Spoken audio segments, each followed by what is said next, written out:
That's right. This is Gabriel Hill. How you doing? Good to see you guys. Yeah, we got lots of stuff. I mean, I tell you what, I'll be honest with you guys. I've been sitting here for over an hour struggling to hit the stream button because I didn't know how I wanted to start this. So, I was like, man, I really wanted to reflect on a lot of things because it's been really going on for me, like outside the stream, right? Like things are just banging on all cylinders. It's like I can't even believe a lot of the things that are happening right now in a positive way. And I'm just waiting for the wheels to fall off. and the people on my team are like, this is what happens whenever you've got a good team behind you. I got to just start with that. And then they just keep pushing. And I'm not a person that needs to be pushed. I'm probably a person that needs to be more aimed than pushed. And so let's just say I got a good sniper behind me. And that's where we're going now. Lots of projects, lots of things outside the stream are going on right now. One of the first rewards of all this extra work we've been doing are the emojis. The emojis are beginning to trickle into Twitch. You guys, I think, have like 2 today, and there's a lot more coming, but some of them have already arrived. So you guys should enjoy that. We have interviews with journalists and media already in the can. I don't know what they're doing with the interview. I guess they're editing it or something, but you guys are going to start seeing that. And it's just pretty awesome. I feel like I'm on the backside of this now, which is a weird feeling. I've always felt like I was struggling up the hill. Now I feel like I'm on the hill, and that's, I don't know how comfortable I am with that. We've made it, but we're not stopping. As a fellow streamer would say, we're only halfway up, right? Yeah. You're never at the top. You never stop. All right. Let's go ahead and before this turns into some kind of motivational seminar that you didn't pay for, so you owe me. Let's play. Here's the thumbnail. We're doing Gulf of Sidra today. Yippee. Okay, Gulf Sidra. We're playing some Sea Power by popular request. You guys wanted Sea Power because they had a huge update. And pardon me while I fix my screens here. And I started playing the update last night, and man, the game runs so much better than I remember. This thing has come a long way. It's called Sea Power, if you're wondering what we're doing today. So let's go ahead and pull up in the NATO scenarios. I don't have any mods installed, for those of you wondering about mods. No mods. This is base game, out of the box. Sea Power. We're going to play Gulf of Sidra. The reason why I love Gulf of Sidra is this happened during my teen years. I was like 15 or 16 years old when this happened. So I was old enough to understand the implications of what was going on. But we didn't have like as much mass communication as we have today. So we only had like the evening news. So every day after school, and you'd get ready for dinner and all that, and the evening news would come on. And so between 5 and 7, whenever you watched it, you would get the update, and it was usually 10-15 minutes on what was going on in the Gulf of Sidra off the coast of Libya with Gaddafi in power.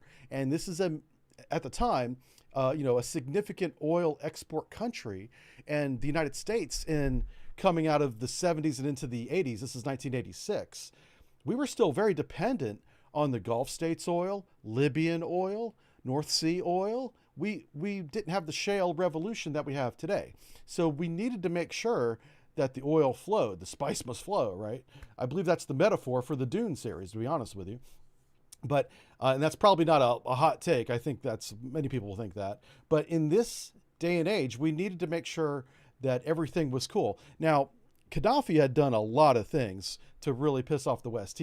He had sided strongly with the Soviet Union, for one, buying their equipment with his oil money, buying their protection and influence, giving them safe harbor for their navy and all that. And so NATO, and especially the United States, did not like that.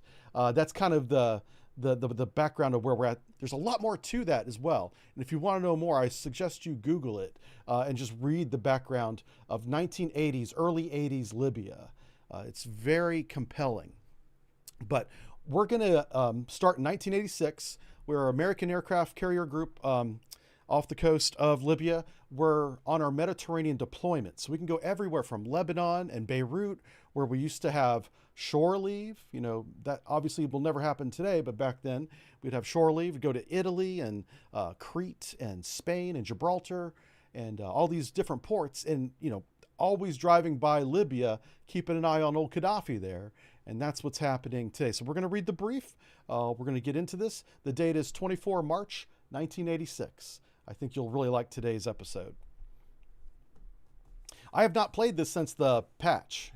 Last time I played this scenario, I don't even remember what happened, but I know I've played it before. It was years ago. It was like over a year ago, I should say. Over a year ago. Okay.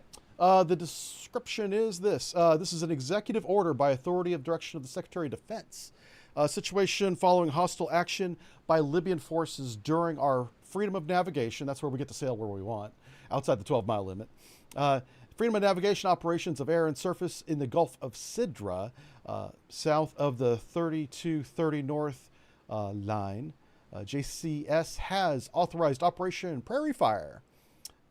Mission Task Force 60, that's us, will conduct strikes against the priority targets planned under Prairie Fire upon receipt of this executive order, or execute order, rather. Execution, Saratoga Carrier Battle Group, Task Force, or TG 60.2, air wing units will destroy Libyan SA-6 battery at Sirta, I don't know, some city we're going to have to find on the map, I'm sure. Oh, there it is, right there, it's in the middle. Okay, we're going to destroy that SAM site. That's our target. Provide combat air patrol, surface cap for the Ticonderoga Surface Action Group, which is going to be right here. Okay, so the Surface Action Group is already south of Gaddafi's line of death, which was that reference to 3230 North. And this was a very real thing. This was in the news. Gaddafi got on, you know, his local news with a microphone and a camera and was like, this is the line of death. You come south of this line, anybody, but especially it was kind of directed at the Americans, and we're going to get you. We're going to attack you. You know, he was like, the 12-mile limit does not just follow the coast. It stops right here. And so freedom of navigation is, from the American point of view, is south of this line to the 12-mile limit internationally off the coast there. Okay. So that's kind of the difference, and that's what kind of triggered this real event that happened. Okay, let's see. Saratoga Surface Action Group will commence transit through the Gulf of Sidra and take under fire and destroy hostile Libyan naval unit counterattack. So we're already authorized to destroy any Libyan naval unit that's underway. Great. Libyan Air Force out of Tripoli may sortie in support. So Tripoli is it's either on this side or that side. I forget. It might be over here. Anyway, it's on the coast. Rules of engagement remain stated. Destroy all hostile forces. Good luck and good hunting. Awesome. Let me just double check. We are on all the channels. YouTube did not kick us off. Yay. Okay.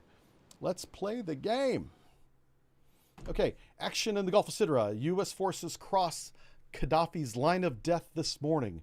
2 of our Tomcats were fired upon by Libyan surface-to-air missile batteries in Sirte. COM's 6th Fleet has activated Operation Prairie Fire, ordering the U.S. forces in the area to destroy that SAM battery and eliminate any Libyan air and naval counterattack. There is a heavy civilian traffic in the area, and the civilian casualties must be avoided.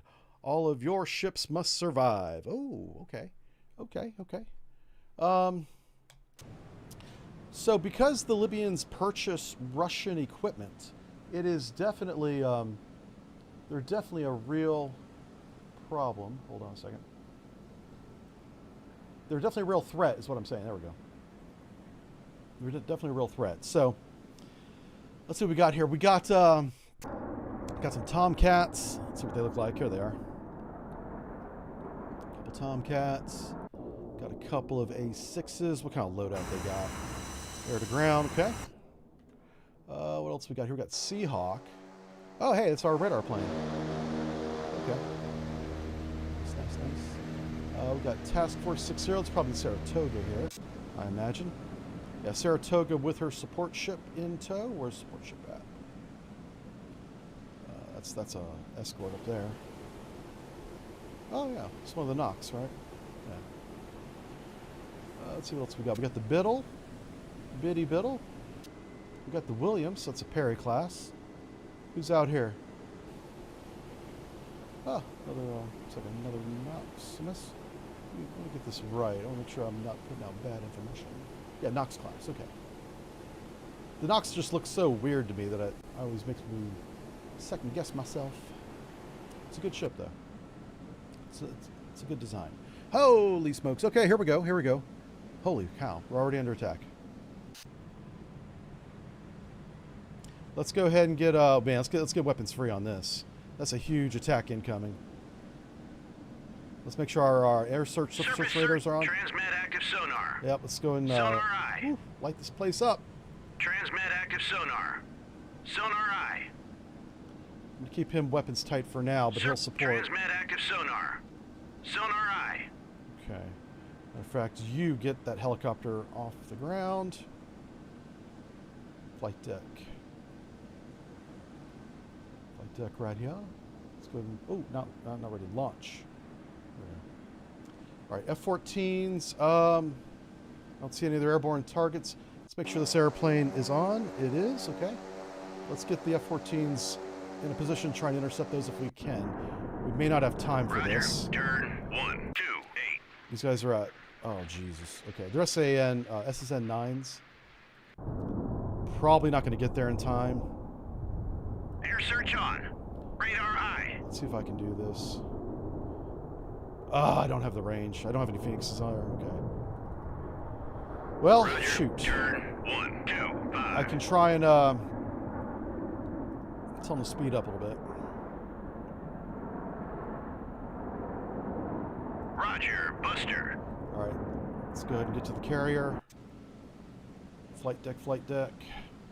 Let's start. I want to put up a really strong cap here. Electronic warfare, get them off the deck. Anti-ship, and seed. Yeah, there we go. All of this. Good stuff, good stuff. Well, we really want to get those F-14s up. If we have Phoenixes. Do we not? Oh, we do have Phoenixes. Great for us. Okay. Yeah, I want to put up a flight of... Oh, wow. I don't have many. Let's do it. Launch them all. Launch all of them. I want a second radar plane up.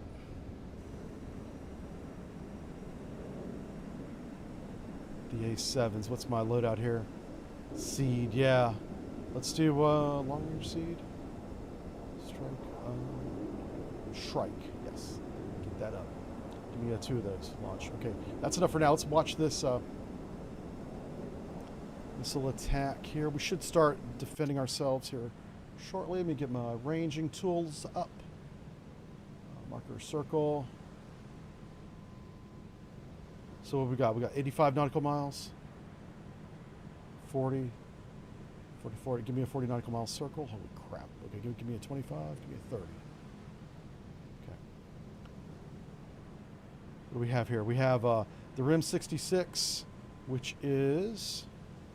RIM 66. Remind me of the range of that real quick. 40 nautical miles. Yeah. Okay, we're fine. We're fine. Reload.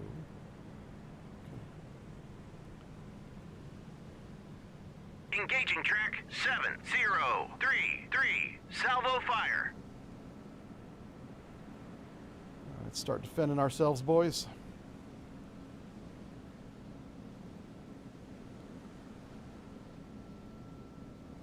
Weapon error. No track assigned. No track assigned. Bullshit. Engage track There we go. 7030. Engage track 70. Engage track. Engaging track. Engage track 7035. Birds away. Track 703. Engaging track 70. Engage track 7. Engaging track 7. Engaging track 70. Birds away. Track 7034. Returning to formation. There we go. Birds away. Got a Track Tycho up there. 7036. See if we can knock down this first punch they got on us here. Birds away. Track 7040. Let our boys cook a little bit. How y'all doing? Birds away. Track 7-0-4-1.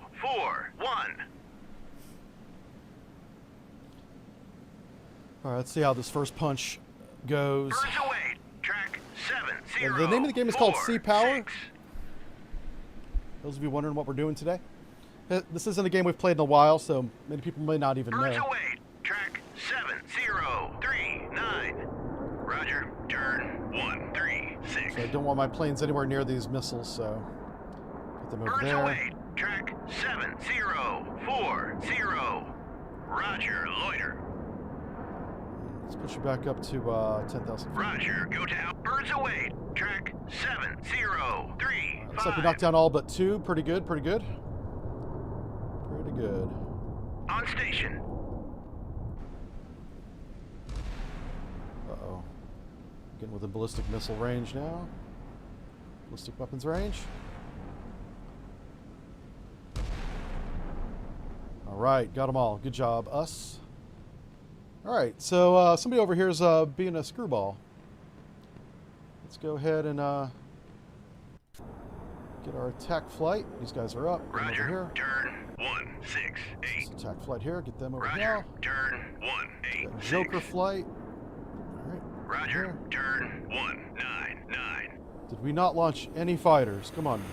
On station. I need that cap up over here because we got incoming already. Okay. So we have the A6E's blue blasters. I'm going to send them over to here. We're going to start identifying Turn people. 1-0-5. Request you identify yourself. Request you identify yourself. Just the closest ones first. These two ships are coming right at us and together. That might be a threat. So we will ask them their intention on the radio. The missiles that just attacked us came from this group or maybe a shore battery. SN9, probably from a ship. Yeah. I don't know of a shore battery that launches that one. All right, I've got the... I brought these guys down to 10,000 feet in case we get a second wave of missiles. These will be in position to intercept them. But this opens up our left flank to whoever the hell this is coming at us. Which is why I need those... I need the F-14s in the air. Where the hell are they? Come on. Launch those bad boys. Who are you? Okay, A7. A7. A6. Okay. Yeah, I'm just waiting on the other guys. So this is our seed group. Let's go ahead and put them over here. Turn 1-5-3. I'll have the seed group go with them. Roger. Turn 1-5-1. This is an attack group. Roger. Turn 1-6-5. I'm trying to get some protection from my Seahawk here. Ah, he's going to be in jeopardy. Okay, let's move him back. Roger. Turn 0-8-3. You can see the attack, probably bombers coming up there. It's fine. Let's ask this guy who he is. This guy did not respond either.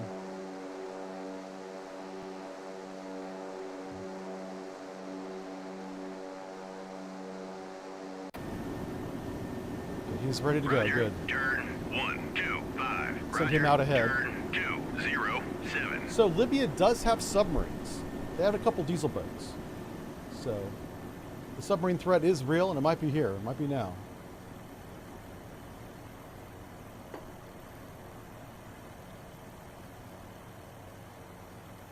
So we're going to identify this group visually.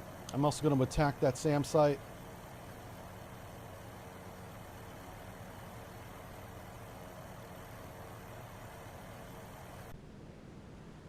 I'm going to keep the original course that the game starts us off on there as if that is the speed of advance. The orders that came down will have details about water space management, where you got to be and how long it takes you to get there.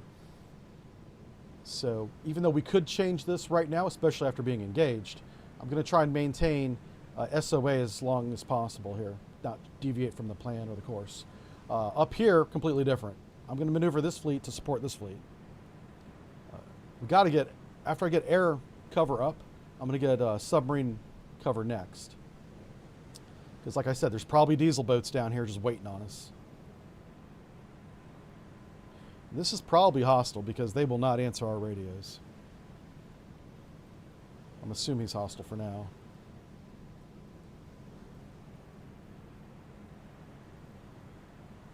Okay, hey, who's this? It's one of our EW planes. Yay! Now he's by himself. He's a one ship, right? I'm pretty sure he is. There he is. Yeah, he is. On station.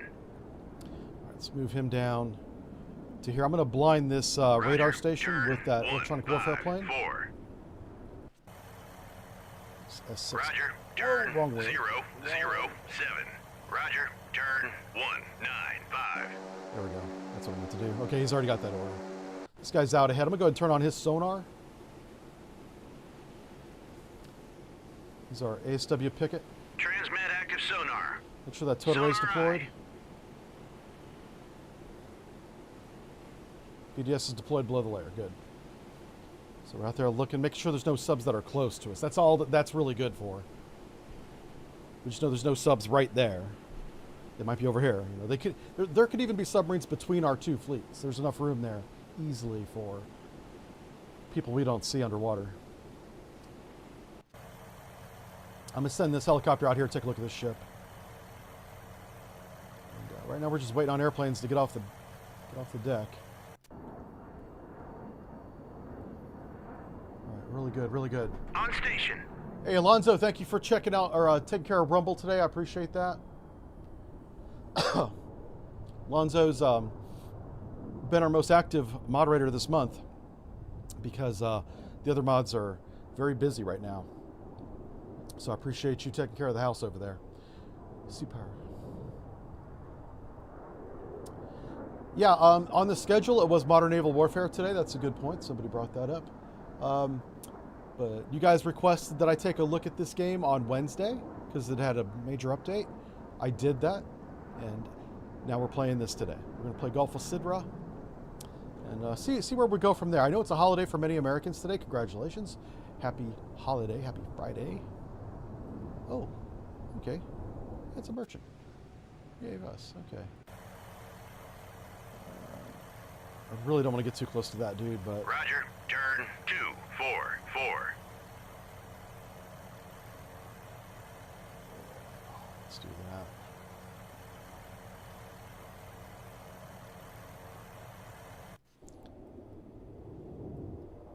I know down here, either in this fleet or along the shoreline is the person who attacked us. So we are going to strike them back immediately. Aha! We finally got some more flights up. He's up. Okay. So you're going to be over here. Turn 134. Let's get his altitude up to 30,000 feet. Roger. Go to altitude. Air search on. Radar high. Everybody say 30.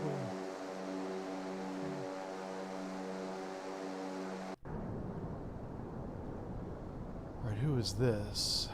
Let's get them up over here. Roger. Turn 196. Hey, our F-14s have finally decided to show up. Well, welcome to the Roger. fight, Go to guys. altitude 20. Roger. Turn You guys down here. 219. So those bombers that took off over here, I don't see them anymore. Go ahead and now that I got some cover for Seahawk 1, I'm going to put him back over towards the west a little bit. So I'll have an east radar plane and a west radar plane. Because we have a lot of space to cover. This is a huge area. All right, and who's this? That's that one.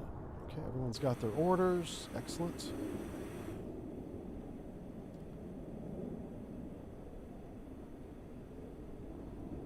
Ah, there they are. Okay, they are definitely coming after our fleet here. So let's grab tar box flight and maneuver you to intercept. What is their altitude? 35,000 feet. Okay, so let's take our boys up to the top. Oh, they're already on the way.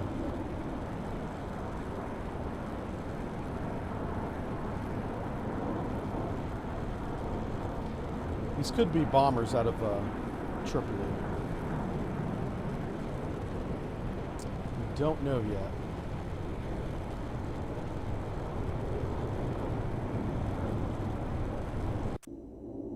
Okay. So these two guys are very suspicious. What's their speed? 37 knots. Okay. Probably a warship, small warship. The only thing that could do at 37 knots on the surface would be like a small pleasure craft with multiple outboard motors. In the Navy, we used to call those go fast, often used for smuggling, drug running, things like that. Either way, they're either out having a good time or they're criminals or they're military, one or the other. And these might be the guys that shot at us. If those are warships, the ship. Once we get the classification, we'll see if they have the SSN-9 missile. That was what was shot at us. And if they have that, then that's going to be our justification to attack them. But we gotta verify that first. Things are going to start happening pretty quick here. All right, now that the fleet has had a chance to catch their breath, let's go ahead and maneuver our carrier a little bit closer. Start moving them down this way.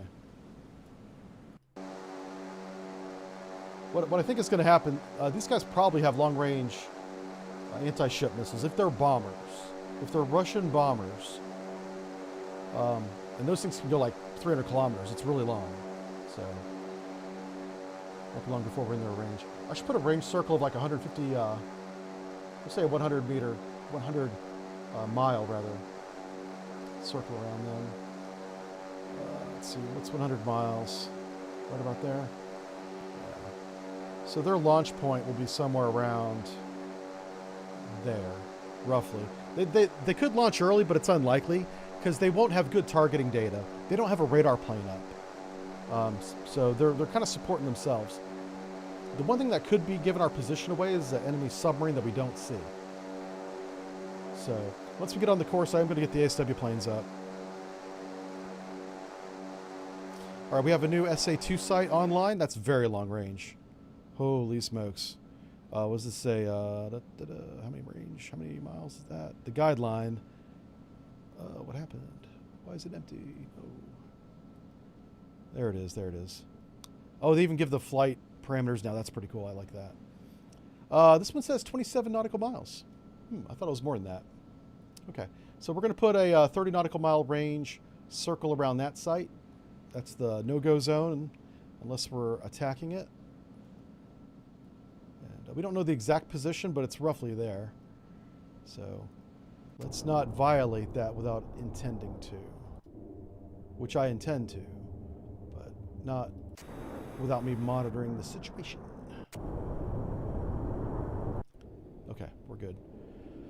What is your altitude? 2,000 feet? This is good. These guys are going to visually identify this group right here. This group that's hauling butt at us.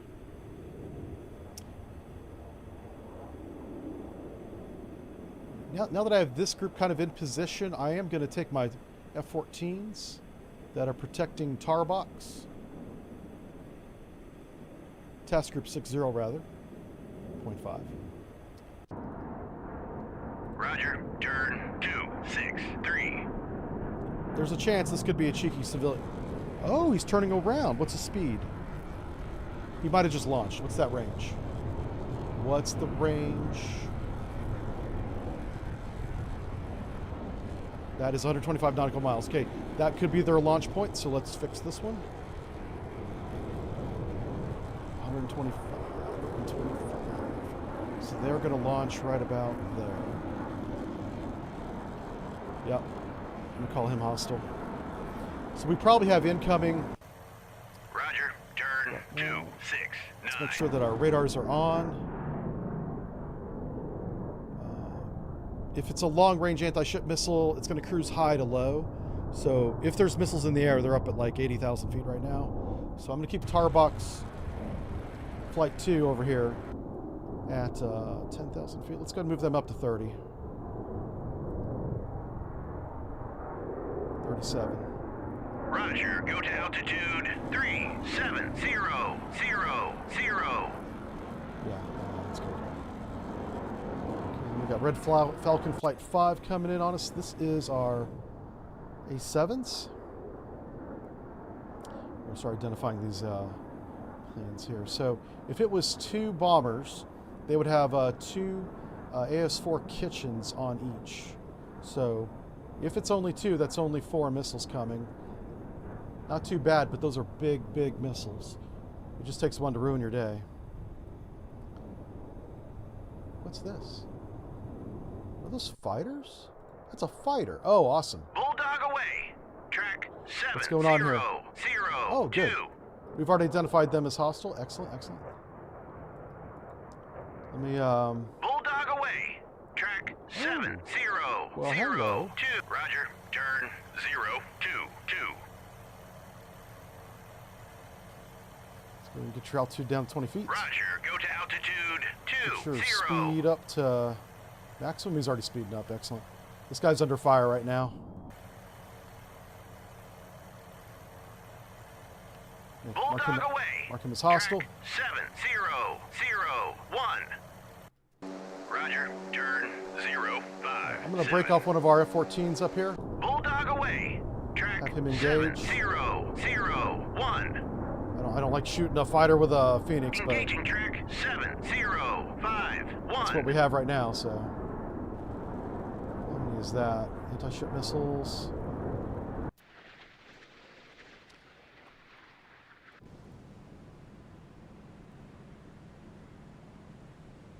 Engage track, engage track, engage track, engage track 7, 0, 6, 2.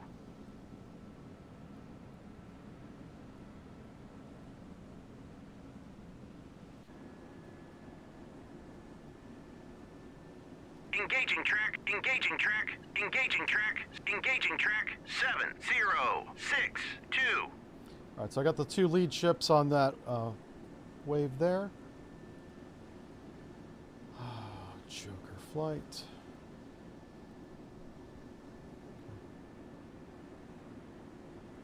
I got to manage this A6 situation real fast here. What kind of tools do we have? Okay, we got harpoon missiles. This guy's a conflicting target. I want you to come down here. We got red. These guys are gonna attack the SAM site. Not sure how we're gonna get a location on it without. I'm gonna have to wild weasel that, which is extremely dangerous. Which is why we got this Birds guy away. here. Track 7, 0, Oh, God. 5, 9. Offensive VCM, please. Thank you on that.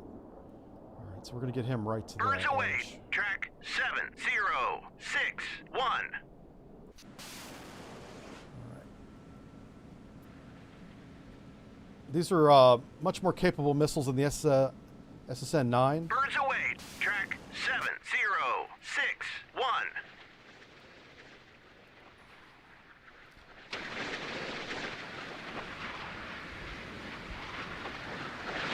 Notice how the rocket motor's burning Birds during away. the whole flight? Track 7, 0, 6, 2. That gives it much shorter range, but it's much higher speed.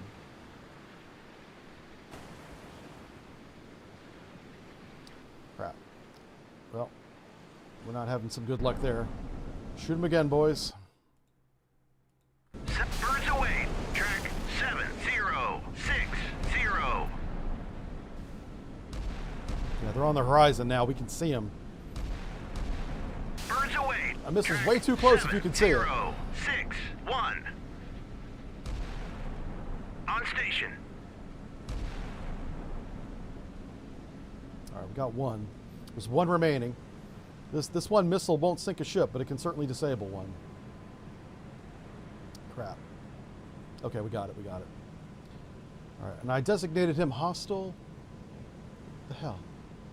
Why is he not hostile? Bulldog away. Yeah. Track 7, 0, 0, 3. All right, Joker flight. Fox 3.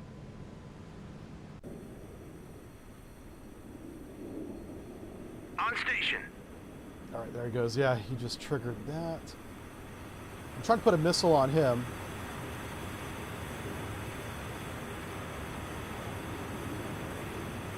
I don't want to hit this guy, which is why I didn't shoot from that angle.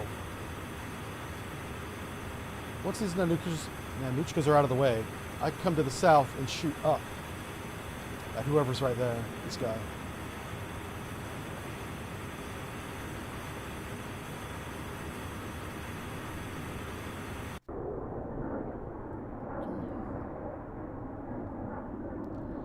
Over here, I'm waiting on my electronic support plane to begin blasting these radars so I can maneuver Red Falcon 1 and 3 into missile range and take them out.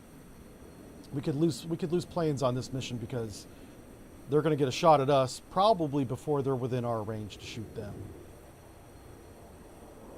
That'll be a risk we have to take. Let's move him a little bit closer. Turn 1-8. Roger. Move him a little bit closer. 1-7-2.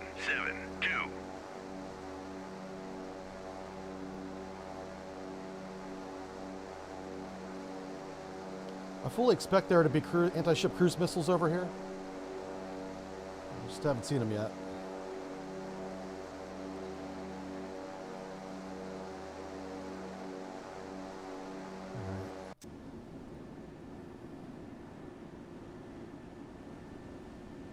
Oh, wow. That's not good at all. Engage track 706. Engaging track 7069. Quickly running low on surface-to-air missiles here. 7. Engage track. Engage track. Engage track 7065. How fast is this guy going? All right, he's only doing 5 knots. He's definitely a fisherman. Mark him as neutral. This guy's 38 knots. As they get some separation, I can take that guy out. What, now that he's launched his anti-ship missiles, he should be heading back to shore, and he's not. So that's, well, that's, I guess, his problem. All right, this is our harpoon attack on this Nanuchka here.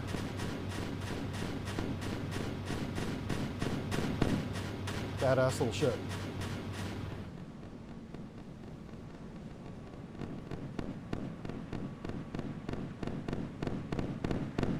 Hit track 7002.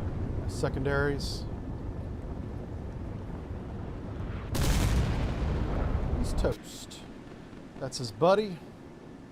Instead of defending himself, he was trying to save that guy, and that didn't work out too well. I was trying to reposition so he can get his air defense in the direction of the new threat. We have 2 missiles remaining from this direction. Actually, it's over here. Yeah. There we go. Hit track A little too late. That missile tried to adjust. Oh, it did get the second one, though. Wow. I'm surprised because the fire control radar was taken out, but on station. it was close enough for the fuse to go off on that second harpoon. Nice. Well done. Well done. All right, so let's get Joker. Where's Joker at? What do you guys have? Not too many. Let me put it's Ticonderoga. How many harpoons do you have? You have 1. Let's go here. You have 8, but you have that rail launch. Oh no, you have a box launcher. That's good. Yeah. Okay. Formation. Okay, he's still in formation. He's looking like he's out of formation, but he's not. Let's give him 4 missiles. Track 7003. Oh, he's out of range. Doggone it. Uh-oh. Oh, there's a little coastal patrol boat there. That was the guy that was shooting at us with oh, fuck. Oh, you guys are so dumb. Okay. I was not paying attention, and these guys went right by. Ugh. Hey. Yep. Weapons free. Weapons free. That's your target. Get him.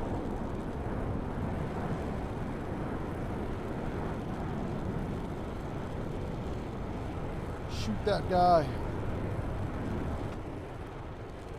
Fox 1. There you go. Hell yeah. Smash him. Kill track Well done. 7050. Okay.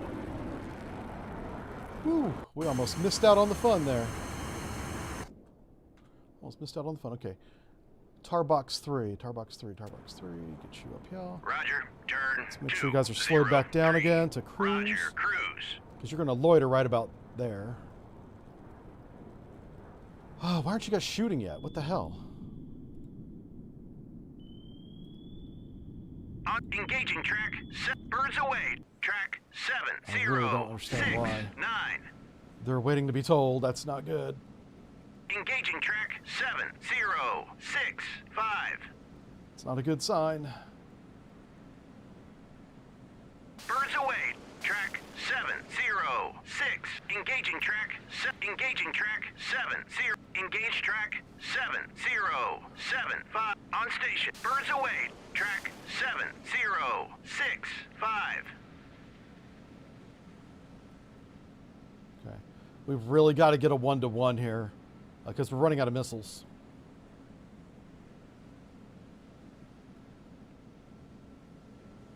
Birds away. Track 7, 0, Damn. 6, 9. Little unlucky on that one. So we got 4 remaining.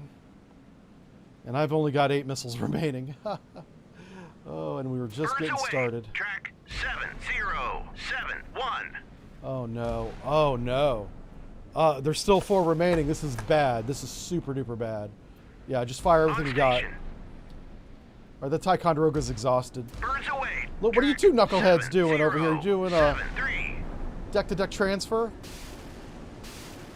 Good lord. Swapping paint?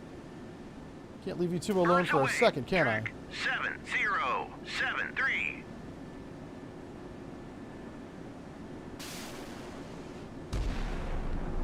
Oh my god, there's still 3 Birds remaining. away. Why- We're just Track missing 7, every 0, shot right 7, now. 5. Oh my lord. Alright, there's 2 remaining. It took us about 15 missiles to Birds shoot away. 1 out Track of 4. 7, 0, 7, 3. And we just can't hit this guy. Oh my god. Fire everything at this guy. This is red 5 going in right here. Oh, we finally got him. Holy smokes. I think we expended the GDP of most third world countries on that missile attack. That's just nuts. All right, Joker flight. Are these guys sunk yet? I need them to be below the waterline. Yes, okay. You chuckleheads. This is a VA 34. I want you to engage. Uh-oh. I have to do it by the flight lead, I think. Yeah, there we go. Salvo, you've only got 1 missile, so.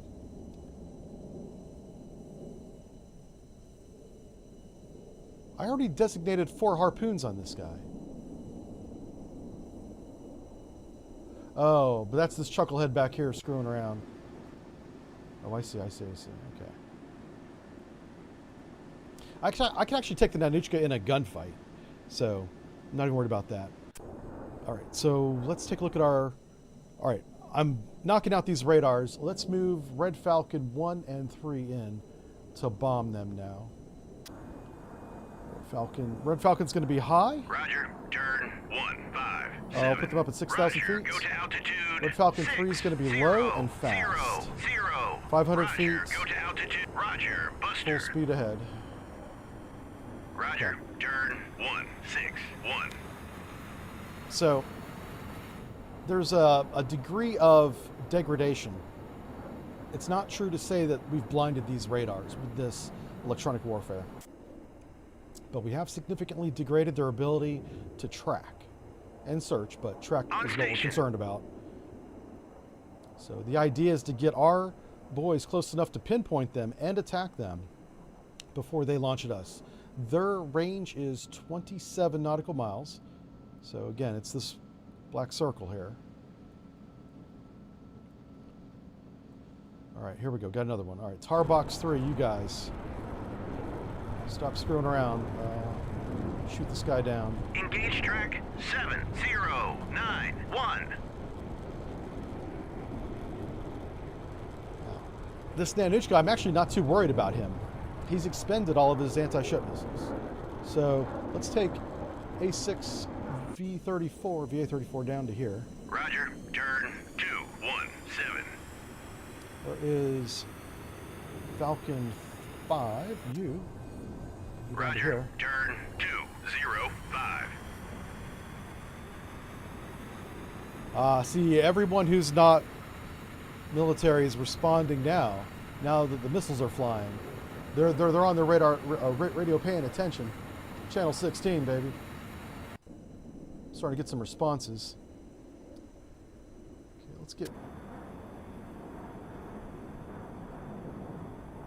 So these guys are high, these guys are low.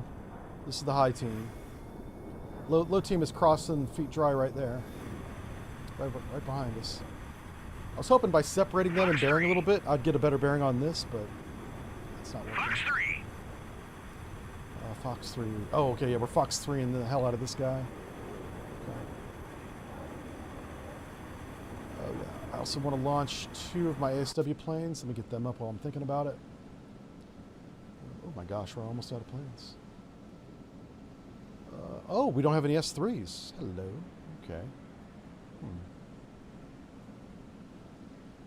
Well, that's unexpected.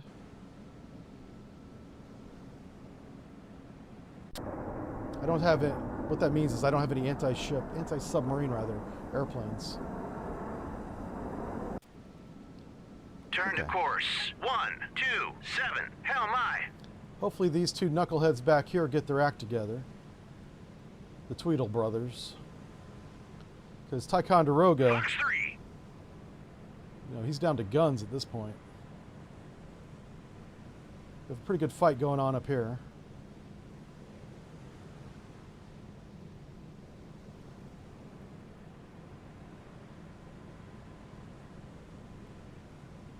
Let's shorten this up to 27 nautical miles because that's what I expect this range to be. Put that right on the coast. Make sure we don't violate that without support. He's going to identify that guy first. On station. Fox 1.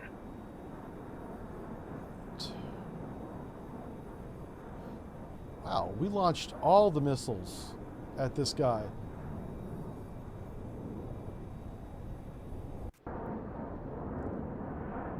Okay. Huh, 5. Well, one of them ought to hit. One of them ought to hit. Do I play Command Modern Operations? I do. I love that game. That's a very good sim. It's like this, but for modern combat, and very, very realistic. Like, they've already started incorporating drone warfare and stuff. It's really good. Well, we're missing all 5 of these, so I guess it's a good thing we launched as many as we did. Oh my word, okay. Is this like a stealth plane? This guy's being shot at now. On station.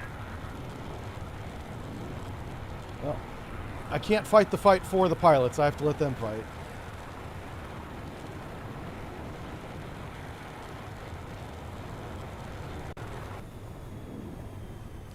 Let's put this whole flight weapons free. They are, okay. Oh my word, this guy's toast. Yeah, good luck dodging that, buddy. We'll be sending out the SAR team after him, it looks like. That's what we got here. Let's use the A7s.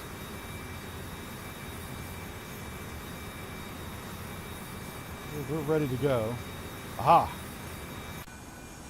Falcon Flight 1, destroy that one. Falcon Flight 3. Whip it away. Oh my god. Roger. Turn 1. Whip it away. Let's pop them up to 1,000 feet. Go to altitude 1000.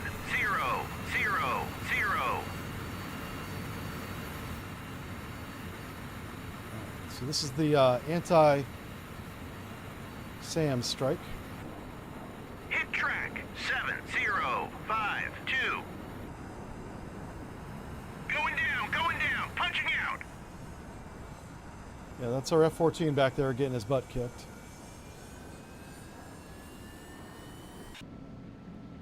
I'm trying to check out this radar right here and this one.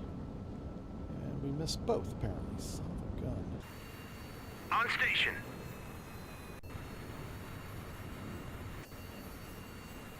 Come on, baby. Oh my god, I can't select this dude. We've been hit. Engage track 7014. Whip it away. The hell? Okay. Fox 1. You guys are weapons free, I guess.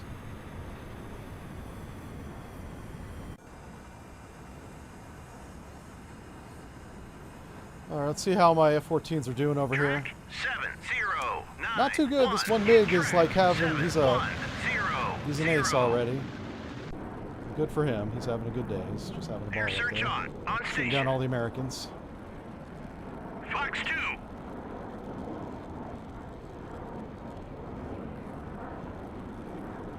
All right. These two chuckleheads. You guys got together yet? 7092. Okay.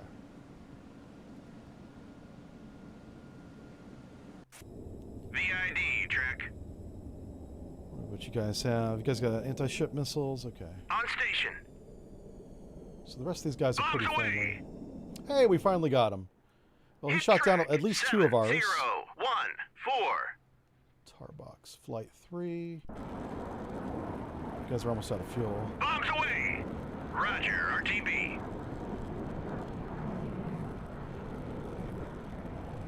Ceasefire track. Roger, turn 070. Roger, go to altitude 370. So we got both of those. 0. Hit track 7052. Surface search on. All right, so all these Radar SAMs eye. are done. Let me get my radar plane over to here. So we can do the same thing to this Roger, one. turn 256. You guys have AGM-88. I don't know if this guy's radiating a radar, but if he is, I'm going to Engaging shoot it. track 7004. You're going to RTB. He's Winchester, essentially. So orders are return to base. Roger, RTB. He's already returned to base, it looks like. He is. And so is he. Okay. So if this guy has his radar up, which it looks like he might. Yeah, you can't tell. It's got the cover on it. But it's probably... Oh, well, one is definitely rotating. Yeah, he's trying to get within gun range of our guys. This is a brave little dude here. He probably has the surface attack mode on this little gun on the bow, or the missile on the bow, too. I'm curious as to what that range is for that. I think it's the SAN-4, I think? Yeah, SAN-4. It probably has the anti-surface mode, I imagine. It does. And what is that range? It's less than 5 miles, because that's the anti-air range. It's probably like half that. So we gotta... He's probably got 20 of those, right? So I don't want those to be radar guided, which is why I'm attacking his radar right now with this. I should have told him to shoot 2, but it's fine. Engage track 7004.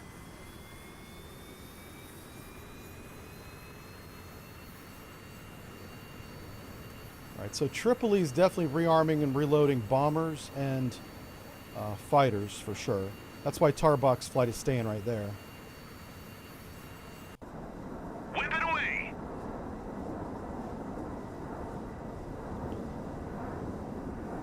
So this Tarbox Flight 1 that's protecting the Ticonderoga group down here. Like, I don't want to move him because he's in a really good position to defend the western flank on our most vulnerable surface assets. But Tarbox Flight 3 has already taken losses and has expended more than half their munitions at this point. They need support. Tarbox Flight 1 could easily support them, but they're too far away right now. So I should move Tarbox Flight 1 westerly. The reason why I haven't yet is I know there's an airfield down here. It hasn't shown any activity, but I might need to break Tarbox 1 south to support Red 5. Either way, Tarbox does need to move south and west. So we're going to do that. That's this group here. Oh, where'd my menu go? Come on, baby, bring me back. There she is. Tarbox? Where's Tarbox at? Tarbox. Hello. Tarbox, there we go. All right, you guys are at 36,000. Come on down. Roger, turn 255. And the reason why we haven't attacked this SA-5 site yet is we don't have the electronic warfare plane in position yet. And in fact, I'm going to go ahead and switch my offensive ECM to him. So Namnichka has less of a chance to see this AGM coming in at him. He will see it. Question is, will he be able to get a shot off? Maybe not.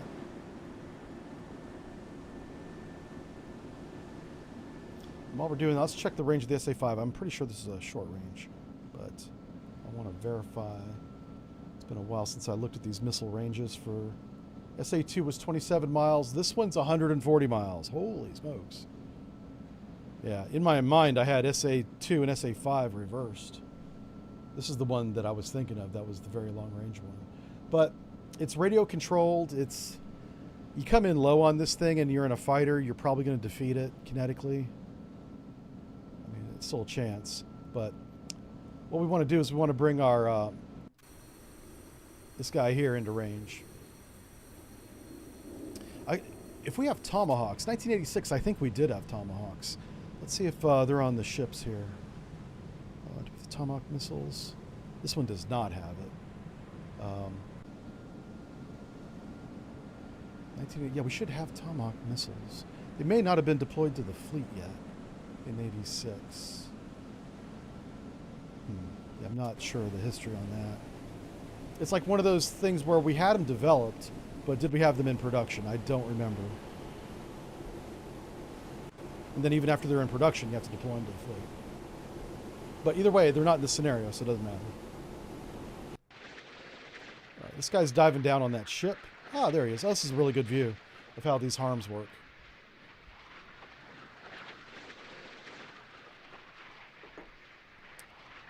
Well, a lot of missiles work this way. Coming right down on that radar. Not sure which radar. I mean, it could be a surface search, could be fire control, and... Oh, wow. Did it run out of fuel? It might have ran out of fuel. That's what that looks like. Well. I'm going to keep him Engage center. track 7004. I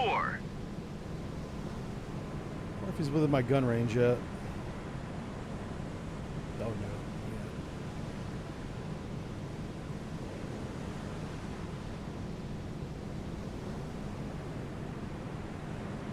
What's this flight? Everybody's going home. Yeah, everybody's going home. Okay.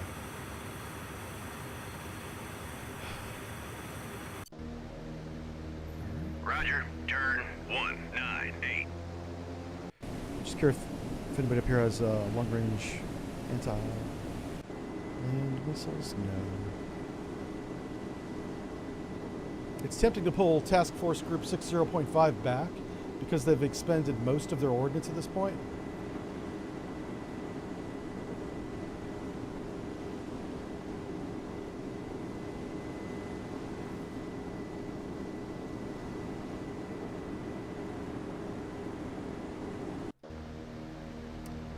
So we're gonna wait and let this develop.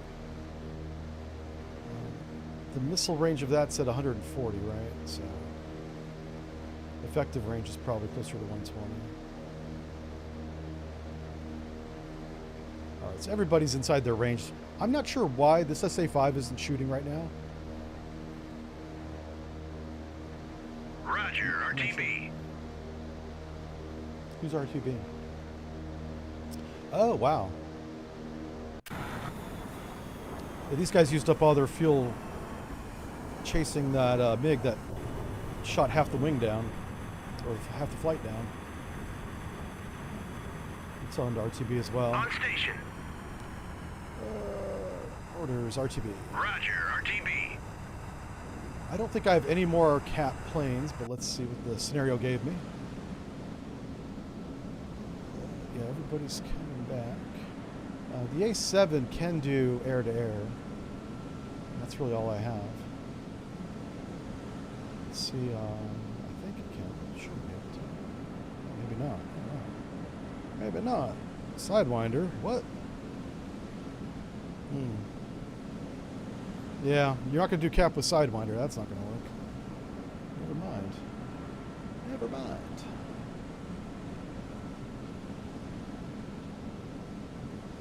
Not going to work at all. I'm going to have him... Let's have him RTB. Roger, RTB.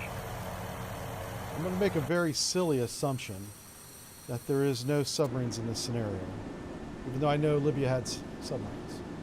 But I don't have any ASW planes. I only have ASW helicopters, so I'm not going to focus on that. I am using my active sonars so that if they get within 10 miles, we should see them, depending on the conditions. I'm going to go ahead and engage this guy just because we haven't had very good luck, and I could use a victory right now. Bulldog away. Track So 70. I'm going to take a cheap win right here by shooting 4 harpoons at this chucklehead. Bulldog away. Track 7004.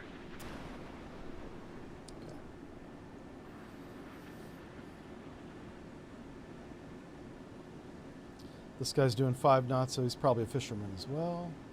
I'll call him neutral. So we have a good idea of who's who in the zoo. This is our primary target. That SA-5 is terrifying, but it's not being employed against our smaller planes at range. So it may not be able to, is what I'm thinking. Obviously, whenever we get closer, it certainly will be employed, I'm sure. But obviously, for something as small as this A7 at this altitude, it's probably not even on their search radar yet. I imagine the SA-5 is probably a high altitude weapon. Let's see if it has any description besides the range. Let's see, probably does. I do like the flight profile. Yeah, it shoots straight up and then out, okay. And then, oh wow. Okay, cool. So, On station. yeah, it's a really big missile with a big warhead. Like, you don't want to be anywhere near this thing when it goes off. Holy crap. But it's clearly, it's meant to shoot down bombers, it looks like.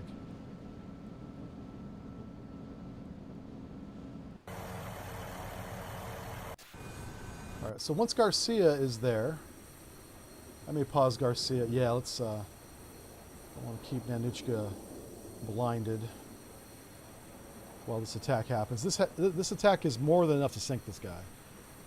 I'm very confident we're going to defeat him, but let's not assume anything at this point. All right, here's my Joker flight. He's basically bombs. He does have one anti-ship missile. Oh no, is that right? Yeah, Harpoon. Don't have any more targets for him.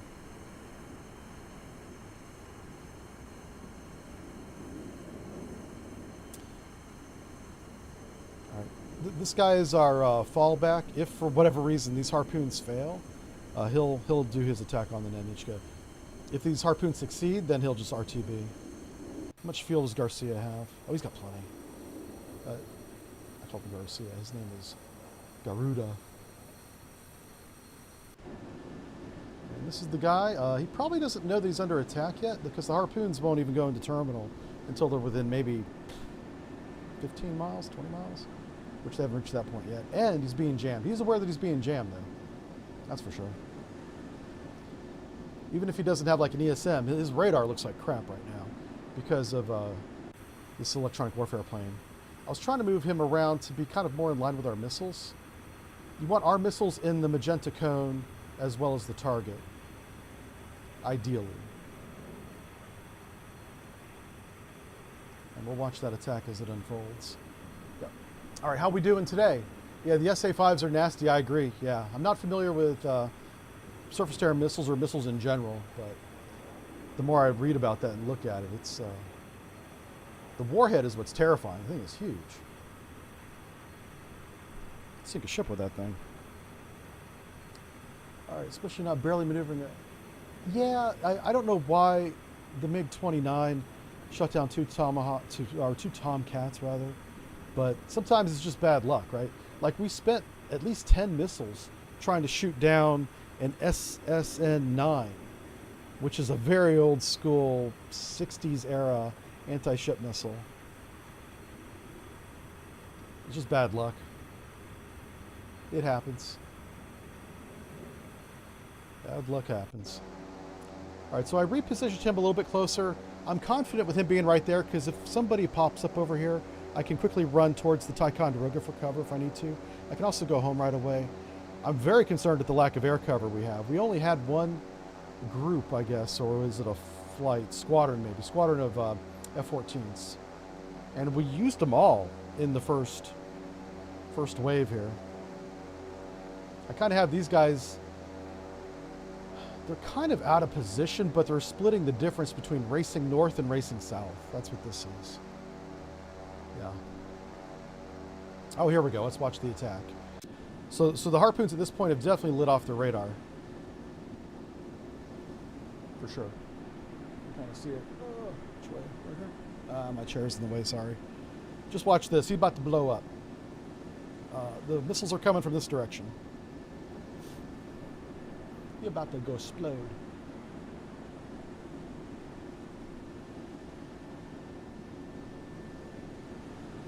Oh, John's here. How's it going, John?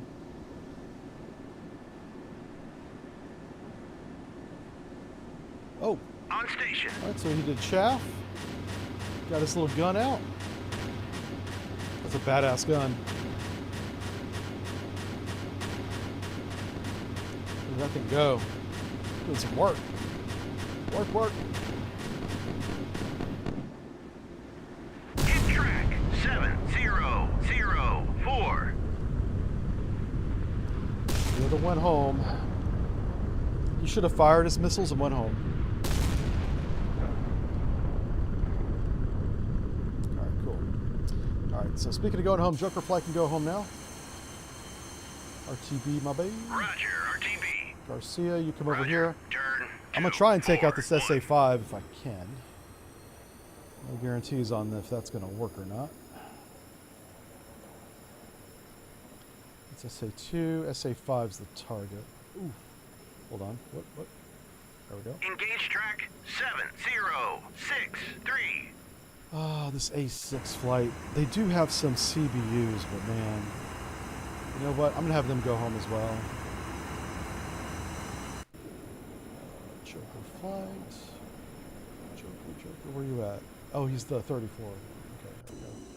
Let's have him RTB as well. Roger, RTB. He's just not equipped for this fight. I kept him down here in case more surface contacts came out of port, but I think what we're dealing with right now is strictly an Air Force problem, and then we're going to try and get warheads on these missile sites so we can then bomb. Actually, I think this is in the description as the objective, actually. The SAM battery itself. This is what fired on our F-14s before the scenario began. So we still have to, pardon me, all of our ships have to survive, and the SA-5 site's got to be destroyed yet. So we're almost, we have one objective to achieve and one objective to maintain. And so far it's cost us 2 Tomcats, which, not happy about that, but that's what happened. Dropping tanks. You know what we can do now? Let's bring up a radar plane. Roger, turn 226. Let's do that. And radar plane down here can move down Roger, south. turn 185. As long as they have this air cover. What's your fuel state? Oh, your fuel state's perfect. Okay. These guys haven't even fired a shot yet, and they have full gas tanks. So I'm gonna take a chance. I'm gonna move in our radar planes and see if I get lucky and get some kind of at least close this yellow loop of uncertainty a little bit. We should also close. I could do short bombardment if I needed to. So let's plan on that. Because I don't know how many more planes I want to lose. I could just drive this group down here and bombard it from shore. Or from sea to shore. That's what's going to happen there. All right, we've got a few minutes, probably about 5 before, actually 6 minutes right there, right, before he's in position.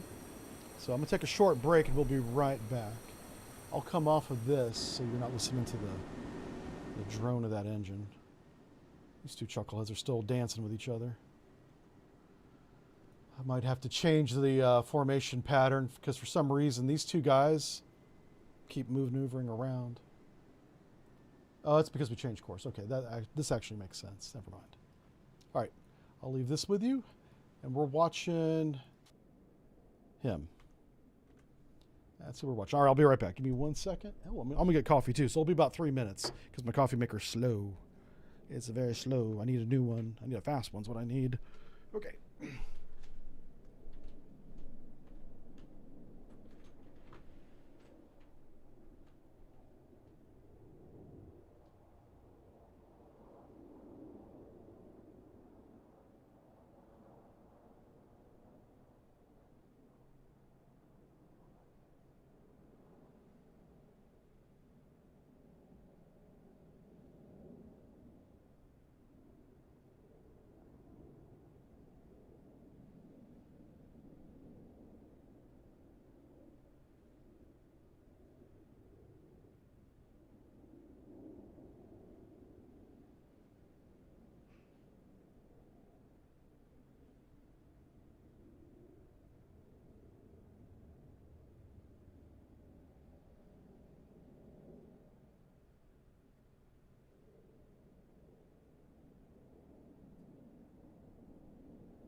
What did I miss?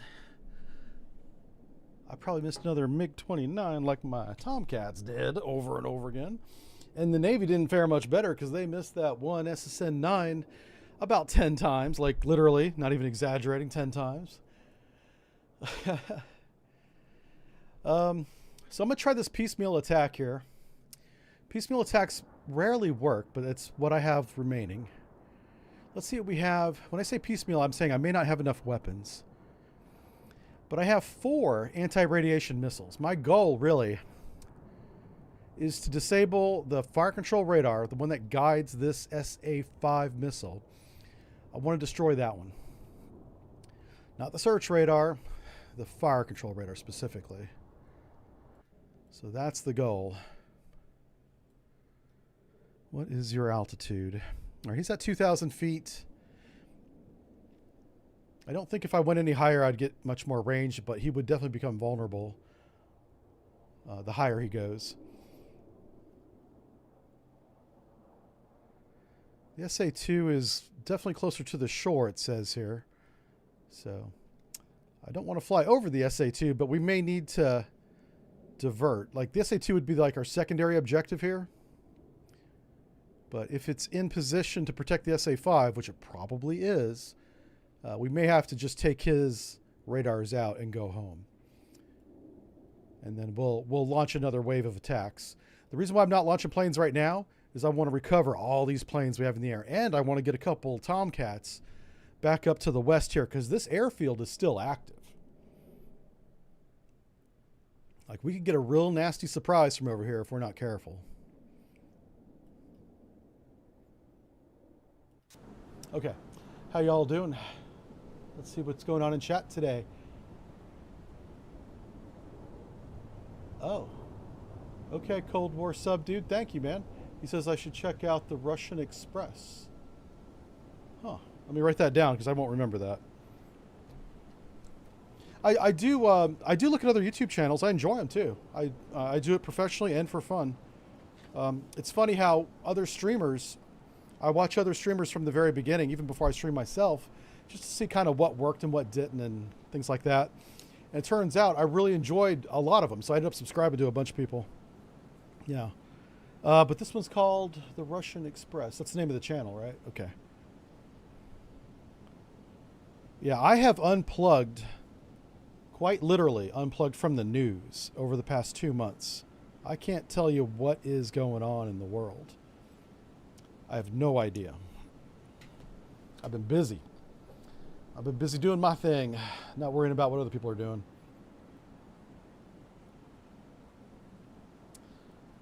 Okay, what's this guy doing? Oh, he's going home, right? Yeah. Oh, no, he says his information. Wait. Oh, I completely missed this guy. This is Joker Flight. Joker Flight 1-2. How did I miss you? Oh, no, they should be going home. They are, okay. Huh. All right, so once we get a couple guys recovered, I'll get one. I want to get 2 Tomcats out to the west right away. This is not good.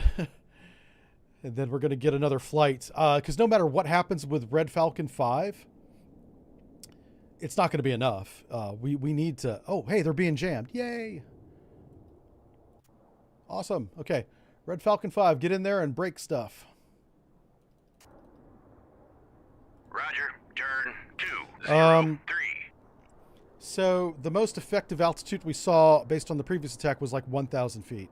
So I'm going to have him come down to 1,000 feet. That's 10,000. There we go, 1,000. Roger. Go to altitude 100.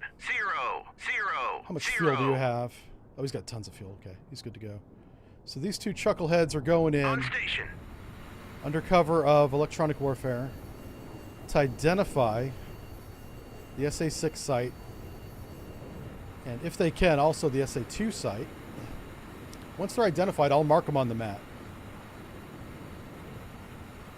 Because they are, well, they're not mobile, not easily, right?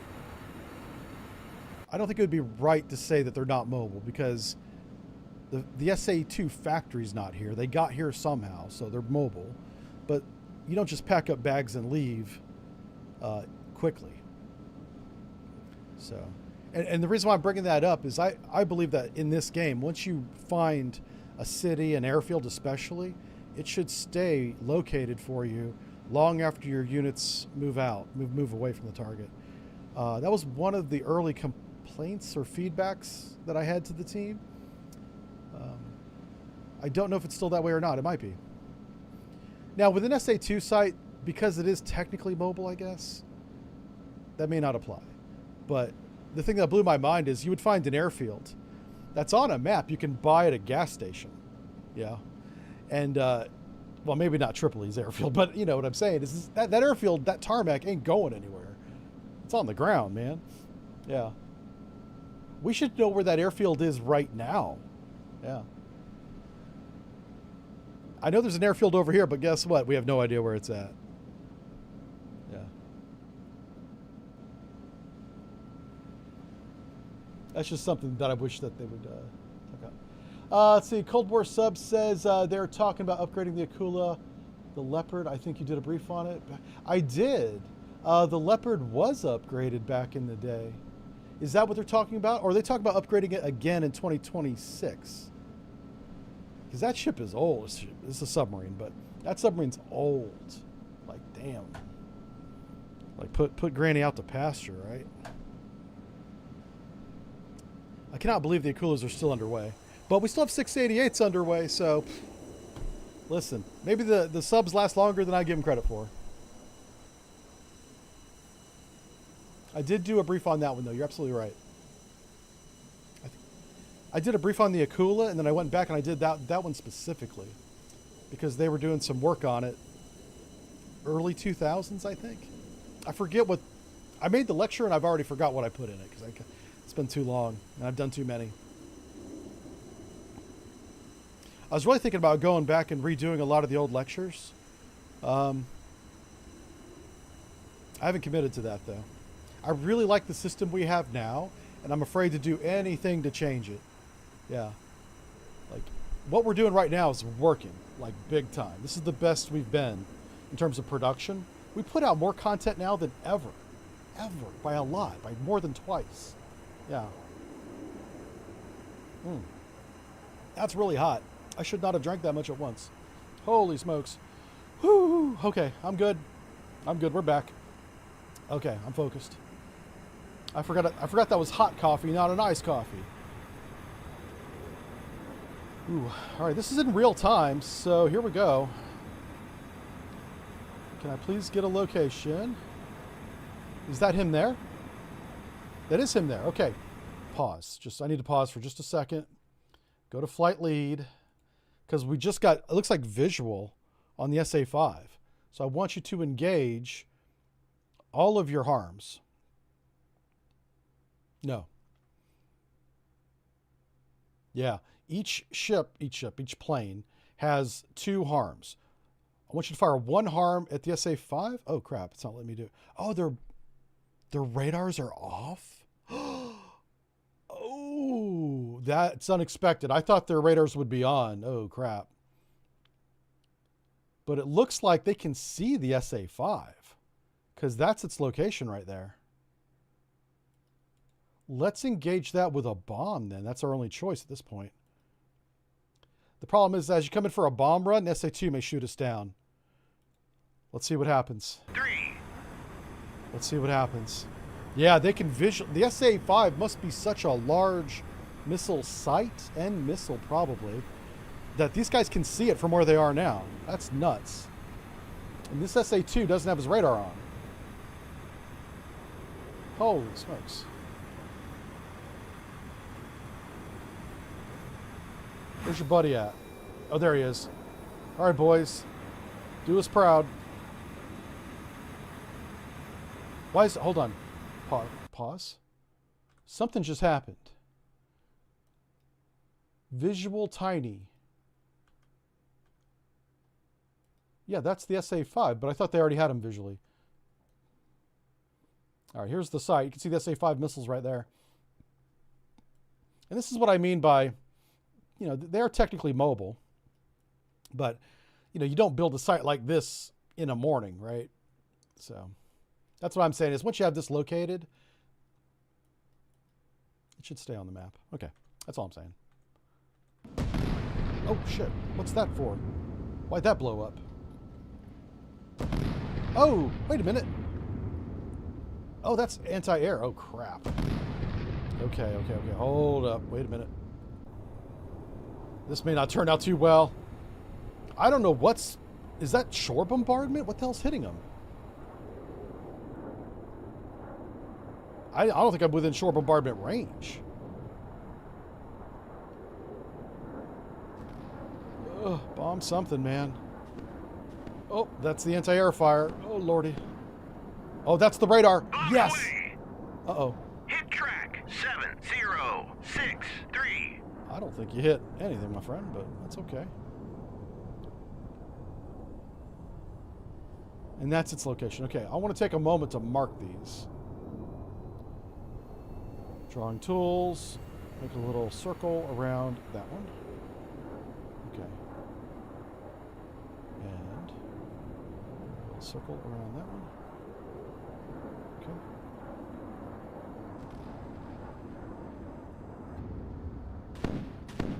Uh-oh. Did he shoot down my plane? What happened?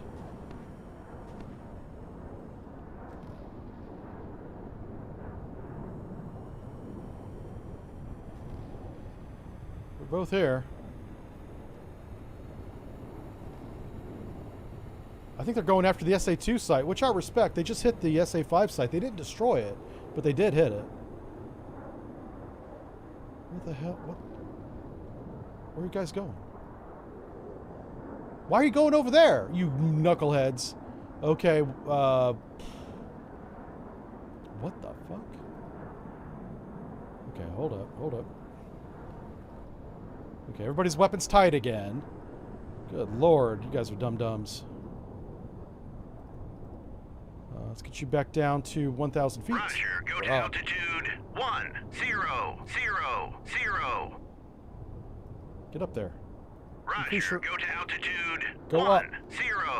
Ceasefire, track. Thank you. Ceasefire, track. All right. Ceasefire, track. I got him back in focus here. Go and attack that.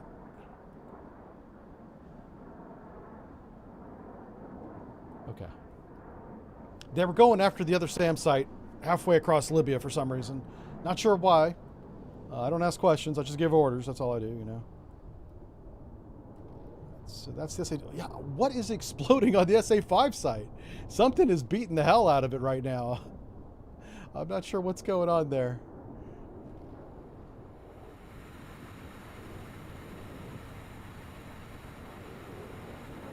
There we go. Yeah, that's a good. That's a good drop.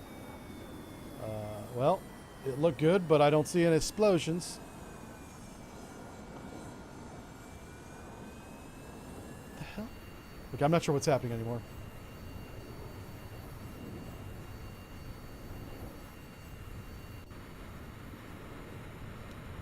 I love it when stuff goes wrong, because it kind of doesn't make any sense. Alright, this looks like an attack. Bombs away! Hit track! Set bombs away! Alright. Oh, wow. Those guys went off into space. Hit the radar, you numbskull! Oh, my lord. Bombs away!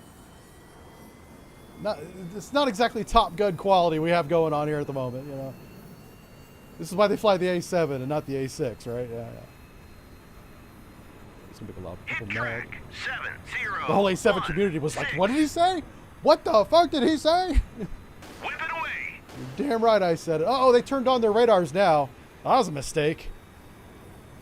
Yeah. That's the anti-radar missiles. Hit track! Ah, there we go, yeah. 1, 6. That's good stuff. Oh, he did. That SA-2 site is toast. You guys did it good. Whip it away! Yeah, whipping away. I'm confident the SA-5 radars are down now, so that makes me happy.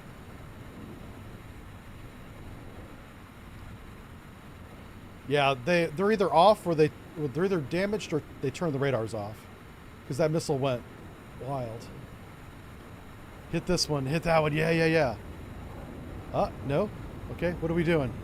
Oh, the control vehicles. Yeah, that's a good target. Oh, man. Guys, please bomb him. No, you. Bomb him. With something, anything. Okay. We got 2 CBUs remaining, so that's all we need, baby. These guys are putting on a little air show before they destroy the enemy. I respect that. I respect that. Uh-oh. Hit track 70. Listen, that bomb didn't even explode. So, before you go taking a victory lap... they're Winchester. Okay. That wasn't so bad. There's like... I guess we have to take out the command vehicles, because those are remaining. But the radars are gone. Oh, no, there's the search. Okay, search radar still there. I think that's the fire control radar. That's what it kind of looked like. They did hit a command vehicle there, but... Or no, that's an anti-air vehicle. And then these are the control vans right here where the the technicians are sitting in those, or the operators. Oh, what's over here? What is that? That almost looks like a coastal. Oh, that's fire control radar right there. Shoot. Okay, yeah, we got to hit it again. For sure. We could just keep jamming it. Uh-oh. Guess who's back? Back again. So let's move our radar plane over here for now. Turn 103. Let's move him over Roger. here. Turn 088. Roger. Turn 0. We got this truck ahead. I'm still recovering aircraft, but I need to get some Tomcats up if they're available. Oof, they're not. 5 minutes, 13 minutes on the first one. Oh my god. Yeah, it does take a while to turn these aircraft around. So we have potentially fighters. I'm not sure what he is, but I'm gonna send the F-14 after him. These guys right here. I'm gonna send you guys together just so you can support each other.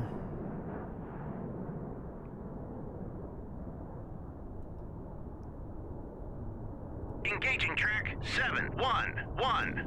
Right, these two guys gonna go take a look at that airfield. Now that we've significantly damaged the SA-5, I can go back in there without any cap, because now I've verified there's no airfield down there either, and just bomb them, which I'll do. If I had any kind of land attack missile, I'd just shoot like 1 or 2 Tomahawks at it, because even though they have a fire control and a search radar, they're not using them. It's like not even turned on. It's kind of wild.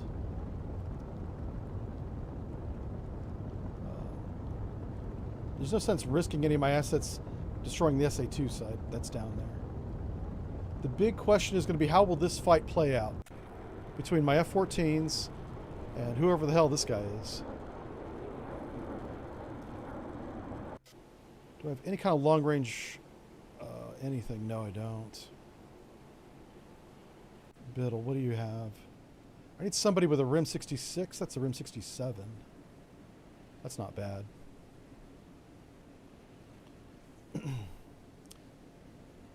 I don't think these flights are bombers, because the last flight that came out of here was a MiG.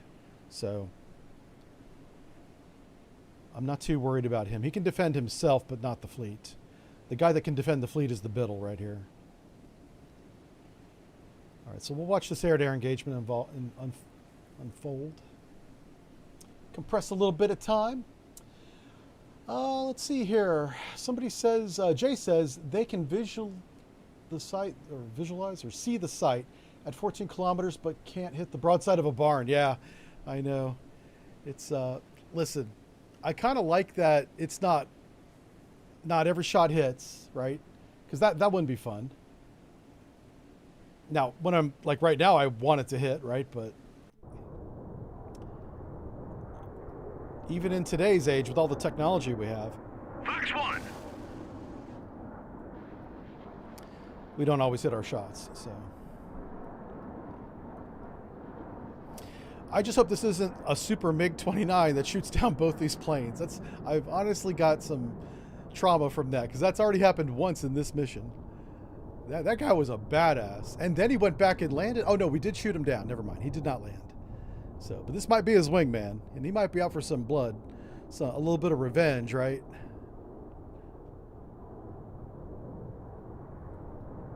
We'll see. We'll see what they say. Yeah, it's a MiG-25. I said 29. It's a 25. Yeah, so this is real time. Oh, it's a Foxbat. Oh, well, why don't they just say Foxbat? I know the names more than the numbers. This thing can't dogfight for shit. Kill track. Yeah. 7110. How did one of those shoot down 2 Tomcats in a flight of 4? He was a 1v4 and won in a Foxbat. That's such baloney. That plane, as far as I remember, I'm not an expert, but It's designed to go fast in a straight line. If you want to turn that plane, you might as well build another one because it'll be done faster than this thing will turn. That's such bull crap. Now I'm kind of mad. Now I'm disappointed. Very disappointed in those pilots that were shot down over there. Let's just give those guys to Libya. Yeah, we're kind of better off without them, I think. And that's why I'm not in charge. They're like, you gotta go get them. Engaging You can't just leave them there. 7111. We Americans, we make a mess around the world, but we always pick up after ourselves. So we'll go get them. We'll go get them. Garuda's just going to be jamming this lone surface-to-air site for probably the next 2 hours while we get some more airplanes ready. I probably do have A7s ready. I just didn't want to interrupt this flow of... we have a really good recovery flow happening right here. I want that to finish because these guys have a long time before they can get ready to fly again. I need them on the deck before we can start that timer. Okay, F-14s. These guys are hauling butt. I do like how they go fast. They're like, they get a mission order, go engage. They push the loud button forward. The loud handle, I guess it is. The one that makes the airplane shake a little bit. Now they should be ready to shoot. Let me get on the flight. It says in formation. There he is. Okay, he's going to engage contact 7111 with an AIM-7 radar-guided missile.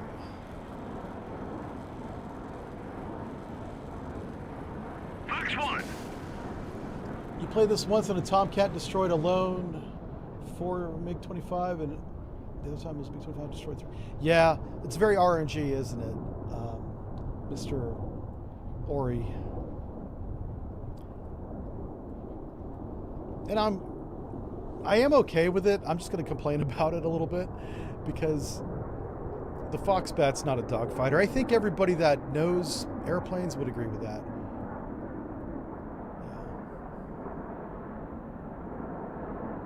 It's an interceptor, yeah. Specifically, it's a bomber interceptor, not a fighter interceptor.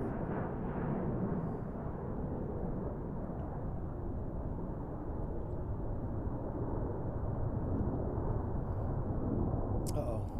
I think we missed. Our missiles are doing this, excuse me, they don't do a lead pursuit like they should. They're doing maybe a pure pursuit. Oh, wow, that missile went south, didn't it? Okay. Well, I guess we dodged that one. Oh, here comes his brother. Oh, he went down too. Oh, that's wild. Huh. Good job dodging. He's still engaging, so that's why I'm not giving any orders. So the interceptor's going high and fast. That's what I would expect the Foxbat to do. Oh, hello. What happened there? Oh, we shot him down. No, we didn't. No, he's coming right for us. Uh-oh. Hey, you guys want to turn around? Hold up. Wait a minute. Why are you loitering? He's not dead. Hold up. You guys are in a fight. Do you guys realize this? Engaging track 7-1. Oh my God. 1. Salvo fire. They literally Out of stopped control. fighting. Eject, What eject. the fuck? Oh my God. Oh my God. Splash track 7-1-1-1. Maybe they thought that they had hit him? I don't know. What happened there? You can visually see the guy was still flying, but they went back to flying in formation was their current status, I guess you call it. Oh my God. All right, I guess we gotta go pick his ass up too. Roger. Turn 093. It's kind of funny. That'll happen, right? That'll happen. Yeah. Muzzle Flash says it could hit fast targets. I suppose. I mean, that's fair. It's designed to intercept. I still say bombers, but Fast bombers, yeah. Like the B-1 bomber, right? And not that the U-2 is fast, but I believe it's also designed to intercept the U-2 at high altitude.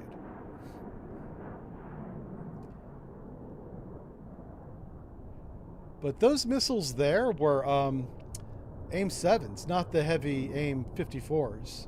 Those weren't Phoenixes, those were Sparrows.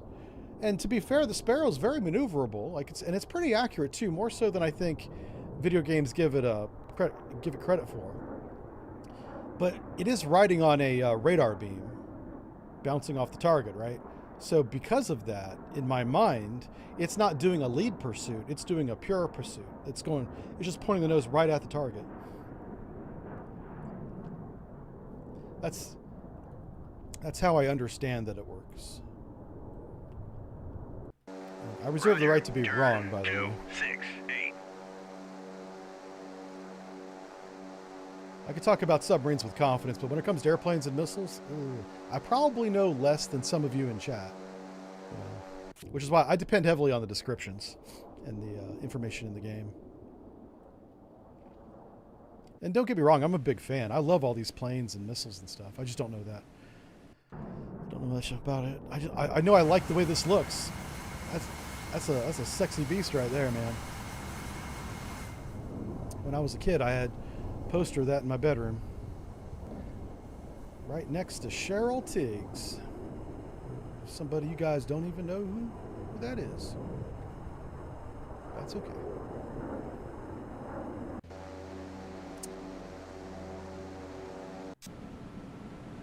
I'm trying to think of who the other girl was. Who was the blonde girl?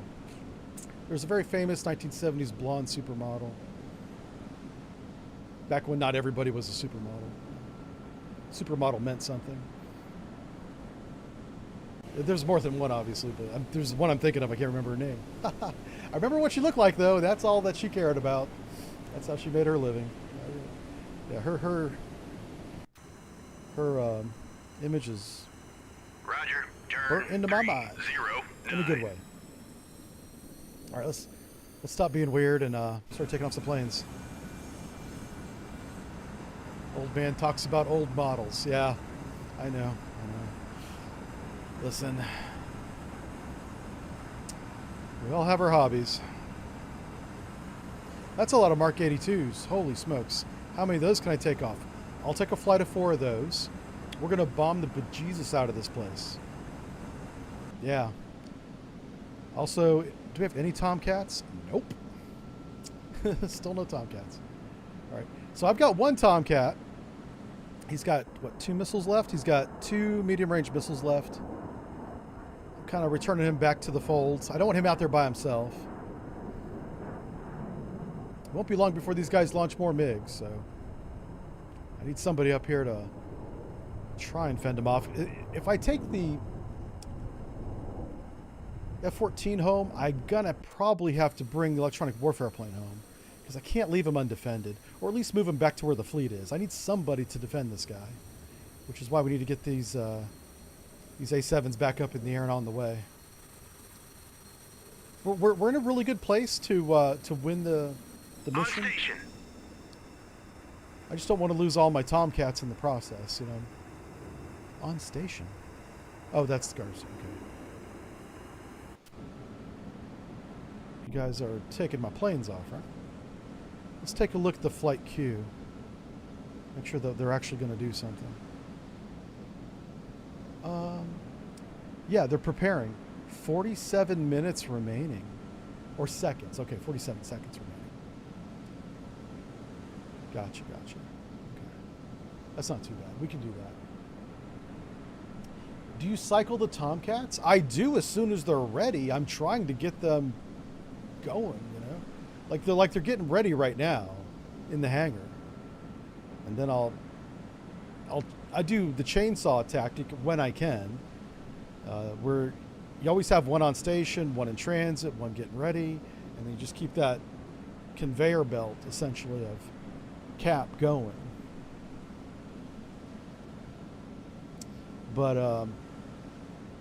I don't have any that are ready right now, so the conveyor belt is broken. The fact that I've lost 3 Tomcats doesn't help. Granted, I just lost one, so that doesn't affect the conveyor belt. But the setting off the flight of 4 broke the conveyor belt. Losing 2 out of those 4 keeps the conveyor belt from coming back even earlier. And I'm pretty sure the Naval Academy calls it chainsaw.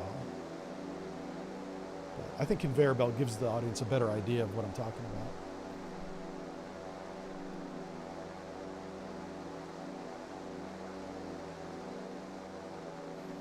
And all these tactics are in books that are available for sale at the Naval Institute website, USNI.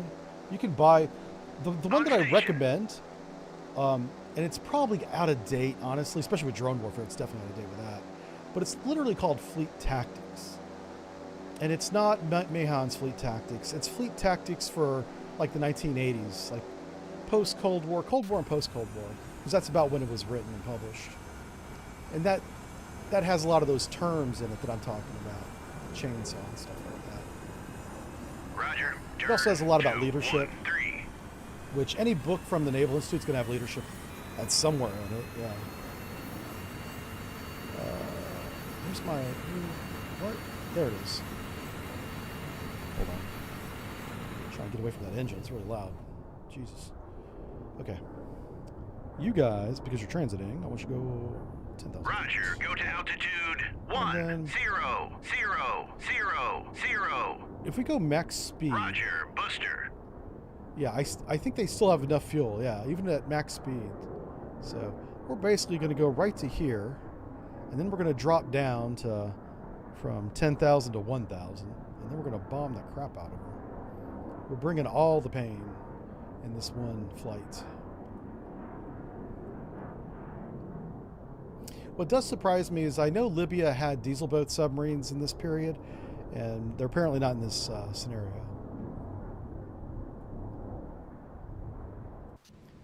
That's a little disappointing because I should be concerned about that. And right now, I don't feel any concern at all. I want to say they had a kilo, but I'm not 100% sure. So don't repeat that anywhere. I don't know if it's true. But they bought a lot of equipment because they had a lot of money from the oil sales to buy military gear, which is why Gaddafi saw himself as a general, a military leader. He was very bombastic. He was quite the character, too. If you've never seen a picture of Muammar Gaddafi with a K, also called Colonel Gaddafi. He might have been an actual colonel. I don't know if that's an award he gave himself, but he looks a lot like the general from the movie Borat with the ridiculous uniform full of medals. I think Borat might have been loosely based on Gaddafi. Yeah. Because he's comically, yeah, he's a clown, but I don't know if he was actually a colonel or not. But he dressed like one.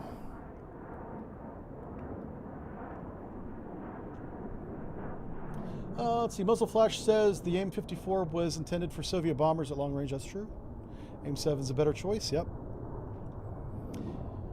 And I would have chose that against the MiG-25 anyway, but I didn't even have the Phoenix on Tarbox 1-1. I put the Phoenix on Tarbox 3-1, which was the flight of 4, because I thought they might be launching Soviet-era bombers from here, and they weren't. It was MiG-25s the whole time, so not the best loadout. Probably, unless they jettisoned the weapons, which I don't think they did, probably led to them being shot down, because not only did I put a Phoenix on each, I put a heavy loadout of 4 Phoenixes on each, which good luck trying to dodge anything, with those things attached to your wing. All right, I think we're just ready for time compression, so I'm going to go up to 30 here. I don't dare go any faster than that. I don't want to break the game or anything. This game handles time compression very well, by the way, but I still try not to push it. Anytime you have missiles going on targets and bombs, I don't go above maybe 3. And there's really no reason to be in any time compression if you're that close to engaging your target.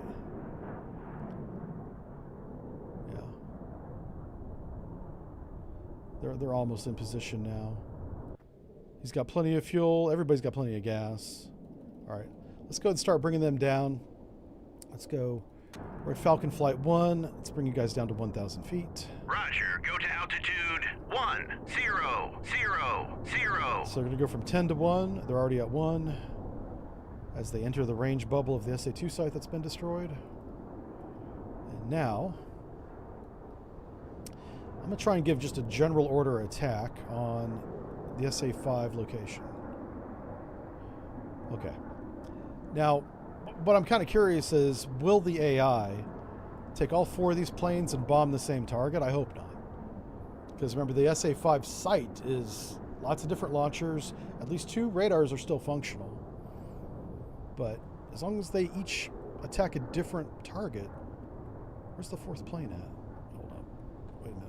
What's going on? Oh, he's lagging. What you doing back here? Hold on a second. What you doing back here? You gotta catch up. You gotta catch up, my man. Huh. Alright. Well, he's bringing up the rear, I guess. Yeah, we'll get him over target, and then I think the only anti-air that's remaining is some dude with a pellet gun down there. Maybe an AK-47 or something in a dream. Alright. Yeah, let's go ahead and go down to real time, and let's watch the action. Oh, I like that they added the seaweed. That's kind of cool. Ooh, wow, you're really low, dude. If you drop your bombs that low, you're gonna frag yourself. They may not even have time to arm. Are these like the snake eyes? No. What are you doing? Okay. You're doing a pop up. Right. He's just showing off. That's all that is. Bombs away. All right. Roger, RTB. Yep. Okay. Hit track. Yeah, that's good. 7-0-6-3. He's dead.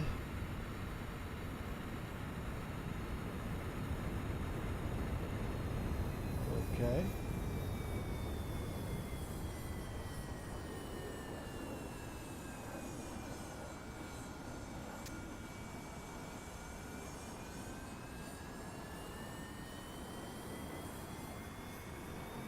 You guys have lost your mind. Why are you doing that? Hold on.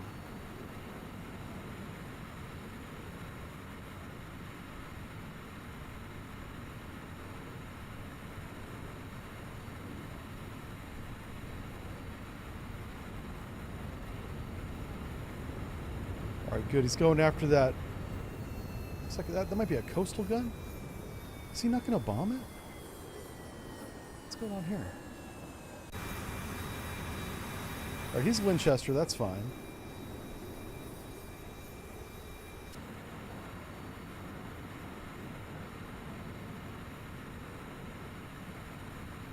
Huh. Bombs away. There we go. Finally, that's good. Flash message. We did it. Seed strikes on the SAM battery have rendered it inoperable. Ceasefire. Got it.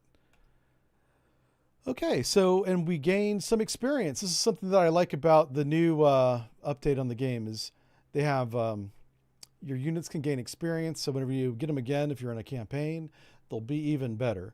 So we got some seasoned pilots and we got veterans for the Ticonderoga because they were heavily involved in lots of combat. So 3. good stuff. Notice how no Tomcat pilots got any experience. Yeah. They need to go back to Top Gun and make another movie over there because they're not very good in combat. All right, decisive victory. Good for us. We did lose 3 airplanes. You know, like I said, you can't fight the fight for the pilots. You got to give them the orders and the tools and let them do it. All right. How we doing? What time is it? It's only 12:30. I say we do another one. You guys want to do one more? It's fun, right? You guys enjoying your holiday?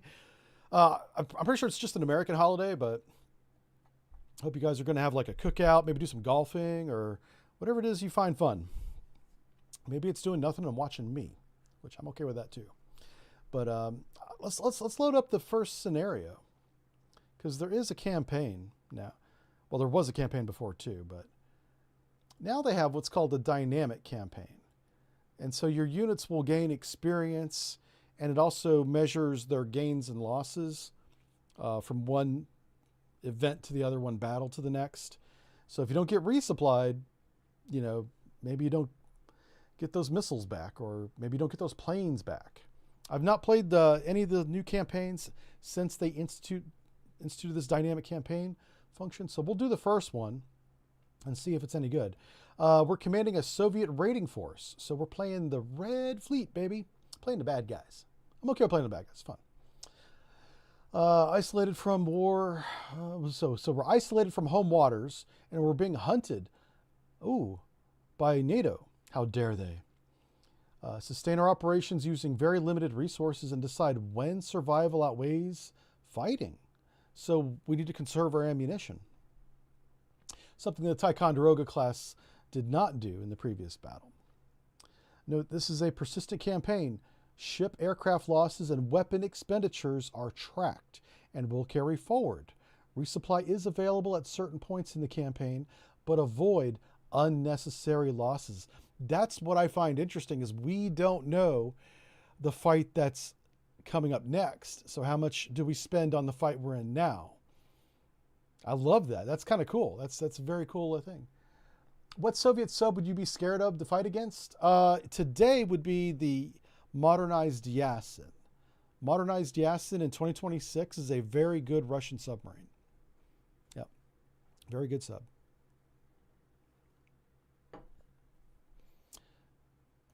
Russia, they engineer good submarines, man. What can I say? The naval architects in St. Petersburg do a great job. And honestly, the craftsmen, you got to give credit to the people who put welding torches to metal and make and shape these submarines that the engineers draw up. They do a good job too. So that's the one that I'd be concerned about.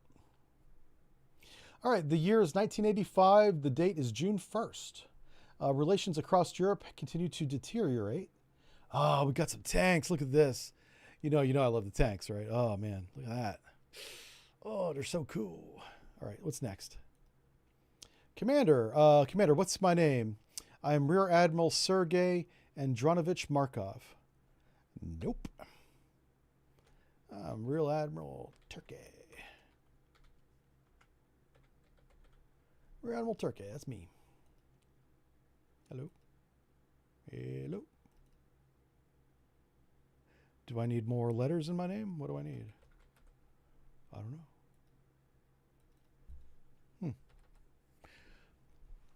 Enter a name under which you'll lead the strike group. Okay. Maybe I can't have a space. Uh-oh.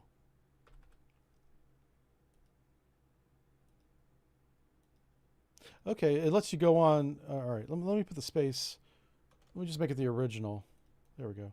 Apparently it is taking it. It's just, I thought it was going to close the screen or something. Okay, here's our directive from headquarters. Petropavlovsk. Pursuant to current international situation, in accordance with approved contemporary plan directives, Red Banner Pacific Fleet, large anti-submarine ship Petropavlovsk is second to Red Banner Northern Fleet. Commander Red Banner Northern Fleet is ordered to deploy Petropavlovsk with attached forces to the South Atlantic. Okay, Commander Petropavlovsk, Rear Admiral Turkey, that's me, this guy. High Command vouches personally for this officer as highly professional, resourceful, and capable commander. That's right. I'll stop. Thanks for watching, everybody. Have a great one. It's right there. We already won. We just send us the medals in the mail. Yeah, I don't need a ceremony. Petropavlovsk will be joined by the following warships. Missile cruiser Varyag. That is a Slava class. Yeah, Varyag. Large anti-submarine ship Ognavoy. Experimental aviation ship. Does that mean aircraft carrier? With 8 yaks. Oh, probably not.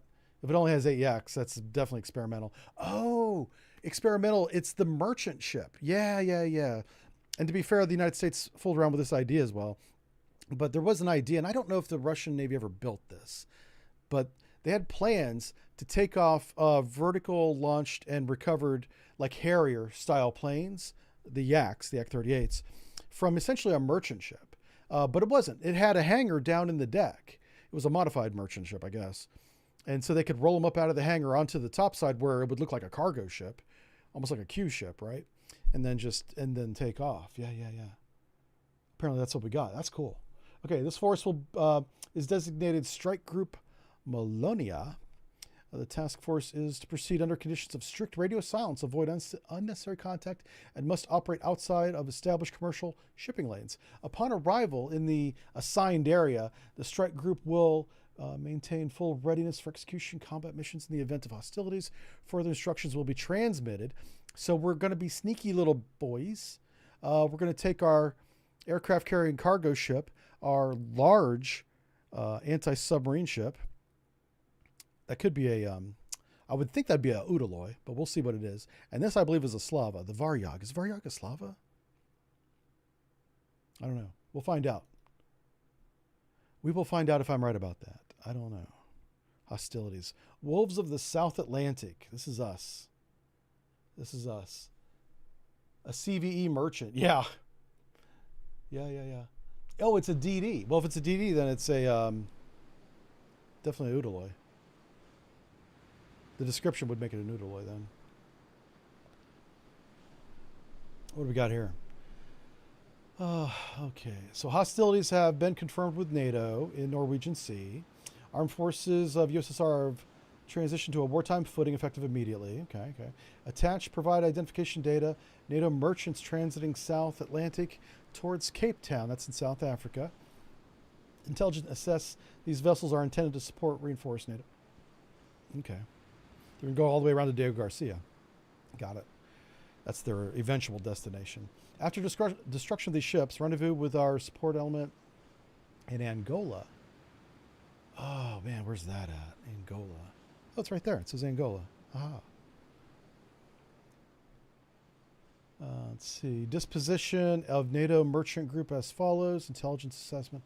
At least 2 escorting frigates, a Knox and a Brook. Oh, submarines. Uh-oh.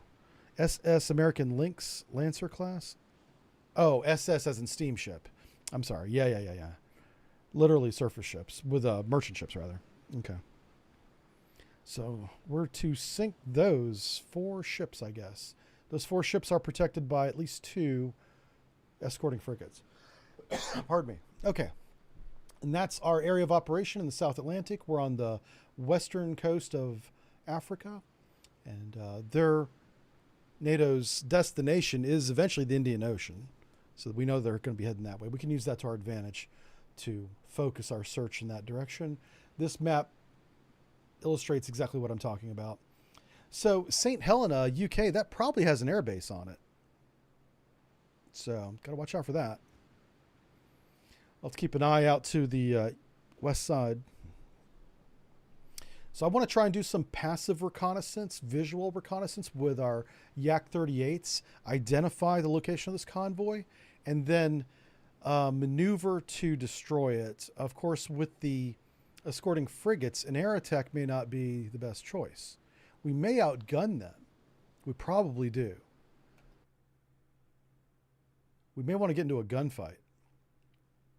Before mission start, you may prepare aircraft in advance. Oh, let's do that. Let's do that. How do you do that? Open the flight deck window for your units and assign aircraft as normal. All selected aircraft will be ready for takeoff when the game is unpaused. Unpause only when you've completed the preparation. Okay, so I need to click Start Preparation. Let's come up here. Oh, it's a Kashin class, and it's a Kara, not a Slava. Okay. The Varyag is a Kinda. Oh my God, I was wrong on everything. What the hell? Man, I could have swore Varyag was a bigger boat than that, but it's fine. It's fine. Holy crap, I was just so wrong. Let's go flight deck.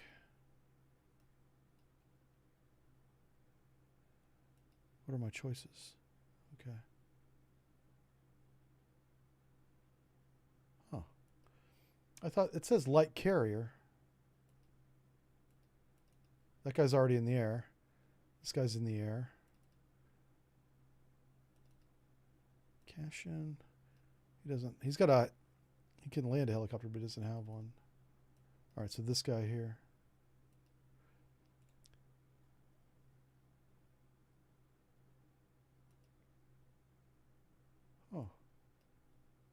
He's already ready, it looks like.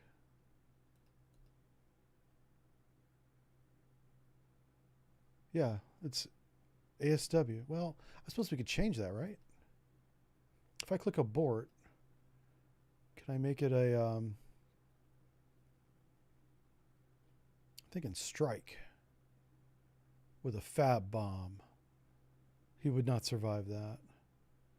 Close support. Yeah, he would be better off with rockets than a fab bomb is big. It'll do the job, but you got to be like right over the target as a helicopter. That ain't gonna work. All right, let's ready that. Okay, so that should be ready, I guess. And then this one, this is the ship I'm talking about. This should have all the yaks. But whenever I click on it and I right click and I go to flight deck, oh, it does say 8. Okay. So what do we have here? We have yak to waiting. Like, I don't want to abort these because these are already done. Anti-ship and strike position. That's perfect. ASW Hunter. It is the Americans, so they probably do have a submarine around. I'll keep one helicopter in the ASW loadout. Okay. I'm not going to change these. I like those that are set up. Okay. Let's go ahead and take a look at the big picture here.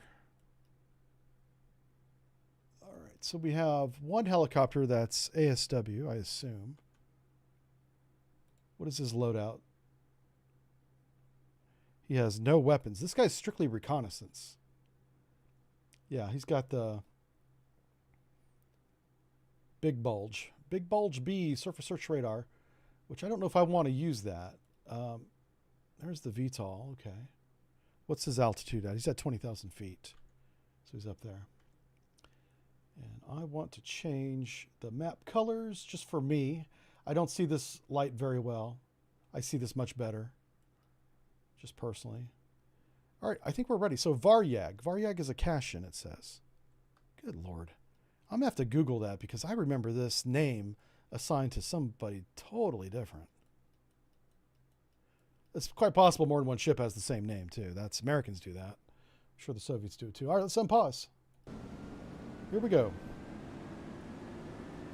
Oh, my God. All right. Whoa. All right, Wolves of the South Atlantic. A flash directive has just come in. The world is at war again. Strike Group Millennia is now uniquely placed to disrupt NATO commerce and draw away critical resources from fighting from Europe. Okay, that makes sense, yeah. These ships are U.S. flagged and carrying war material to base in Diego Garcia. Use the assets at your disposal to locate and sink them. Some American escorts are expected to be present.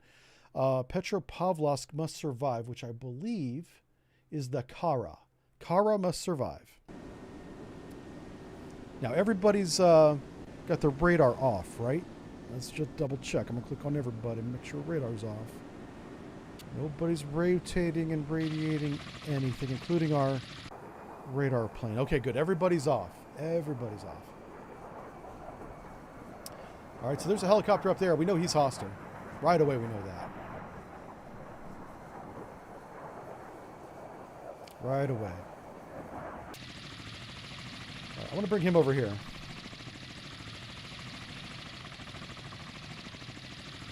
I'd hate to lose this guy, but we might.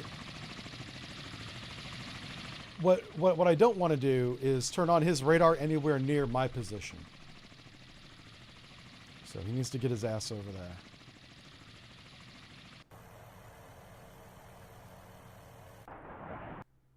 All right. Mission update. Commander, please note that this campaign uses persistent mechanics. Unit losses, damage, and ammunition expenditure will carry forward. Your orders involve long-duration commerce raiding. Plan engagements carefully. Preserve your missiles. Yeah, I agree. Preserve the missiles. Your cruiser carries SSN-3 Bravo launchers, which will be rearmed between missions. So we can use the SSN-3, which is... This is the Kara class. SSN-3 has 80 surface-to-air missiles. Of this variety, the range is 30 nautical miles. So let's put a 30 nautical mile range around my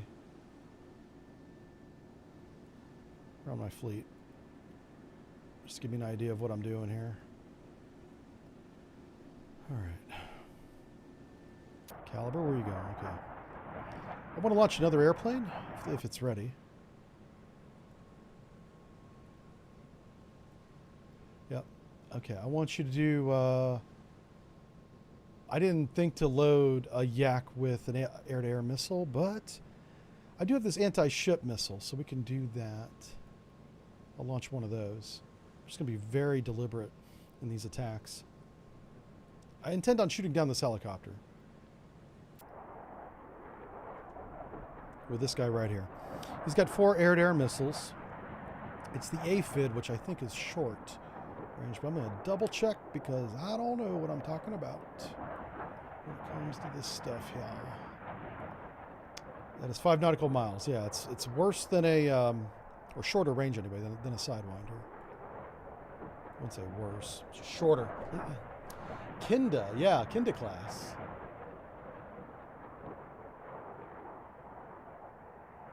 Yeah, I don't know why. I remember the Varyog being a Slava, but I do.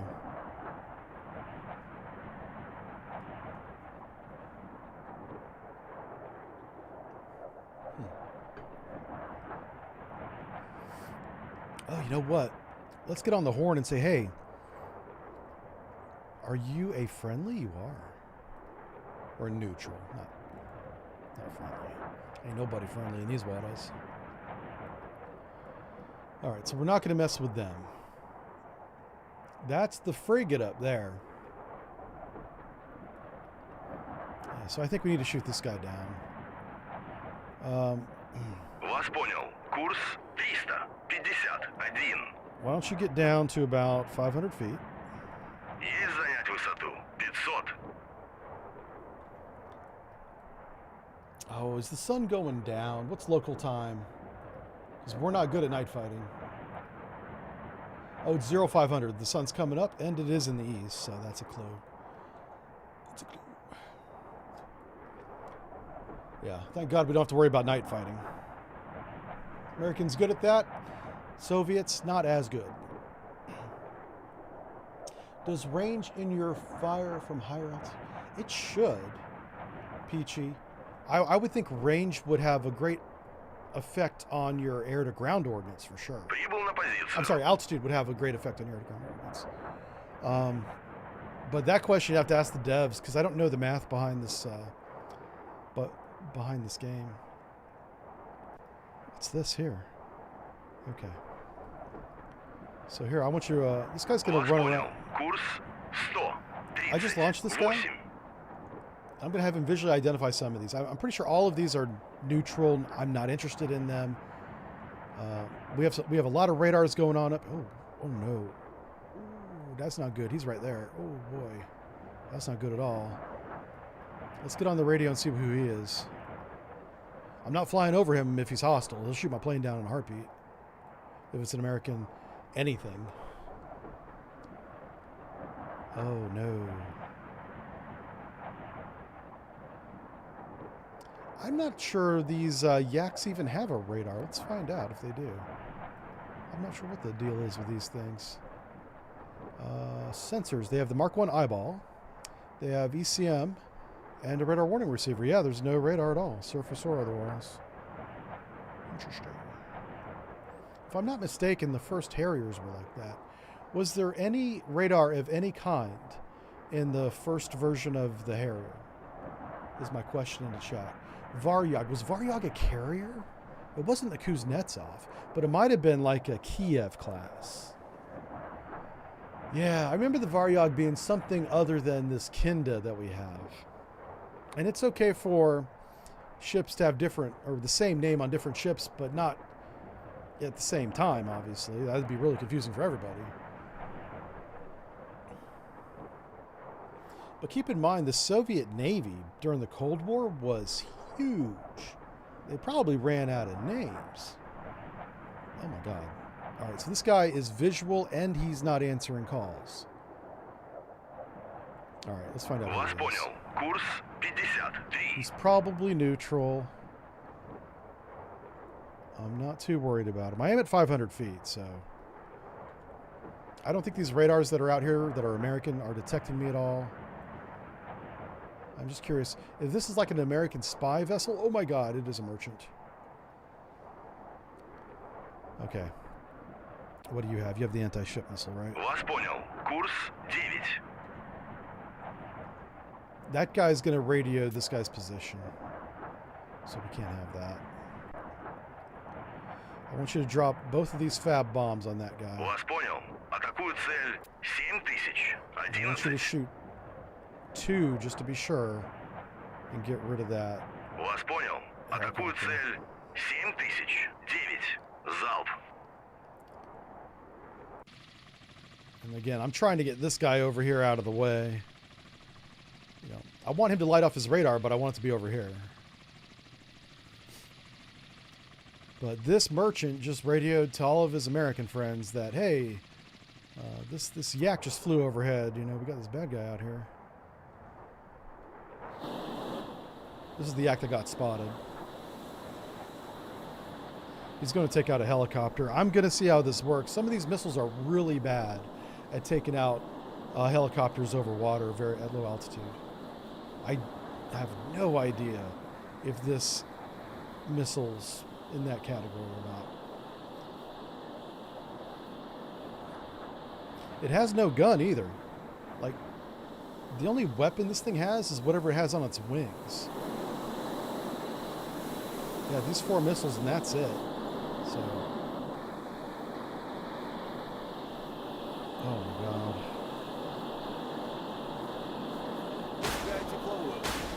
Okay, he must see him.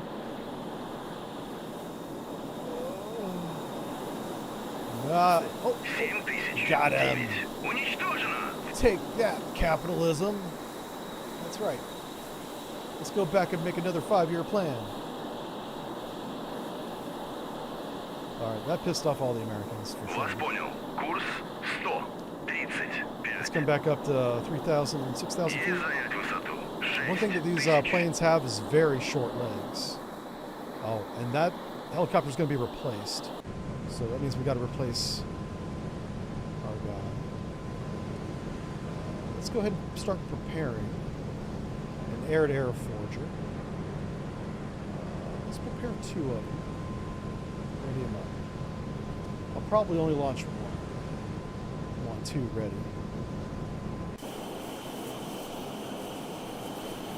And this guy, he's got these 2 fabulous bombs here. He's going to drop them on that merchant.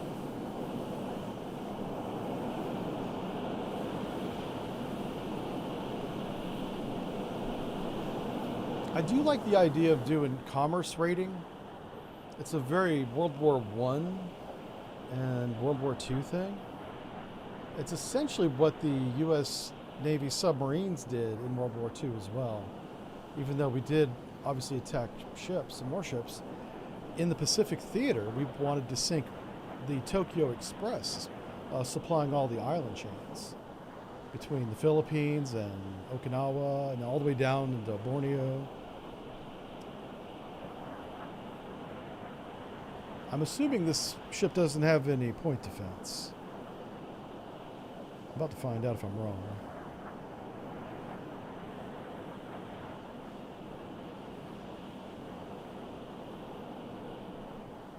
So, will 2 500-kilogram fabs, basically bombs, be enough for a merchant? Probably not. Прибыл на позицию. We'll see what happens here.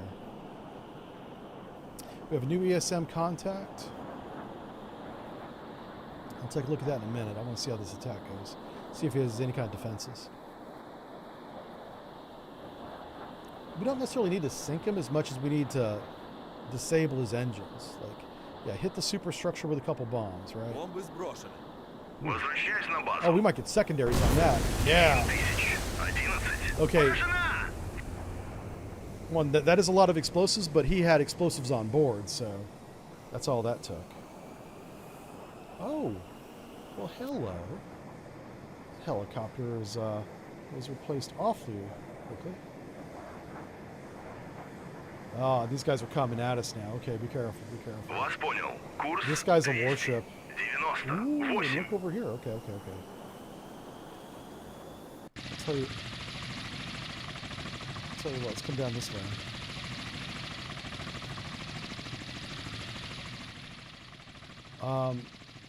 We don't need to get any closer. So let's take our whole fleet and just reposition to the south. Let's head straight south at high speeds. 17 knots. What's his speed? 26 knots. That's definitely one of the escort frigates. Faux show. So how are we going to sink him? What do we have that can go toe-to-toe with a... What is it? Knox class and a Perry class, right? I think that's what the briefing said. Knox is pretty tough in a gunfight.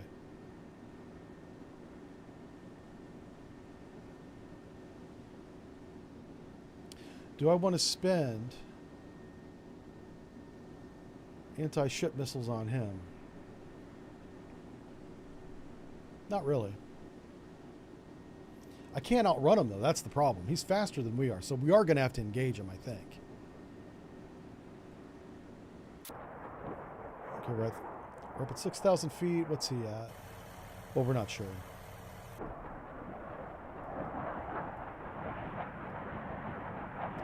So, this guy is kind of way out of position, isn't he? There might be somebody over there that's worth taking a look at.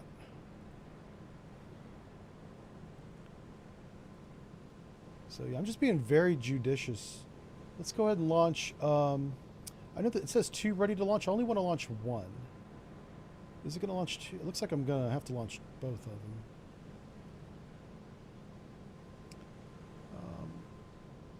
I'm not going to launch that one. Let me go ahead and... can I retool him for anything else? Let me go ahead and abort this just so I see what the options are. Yeah. I can do rocket. Alright, I'll try it. I'll ready him up with some rockets.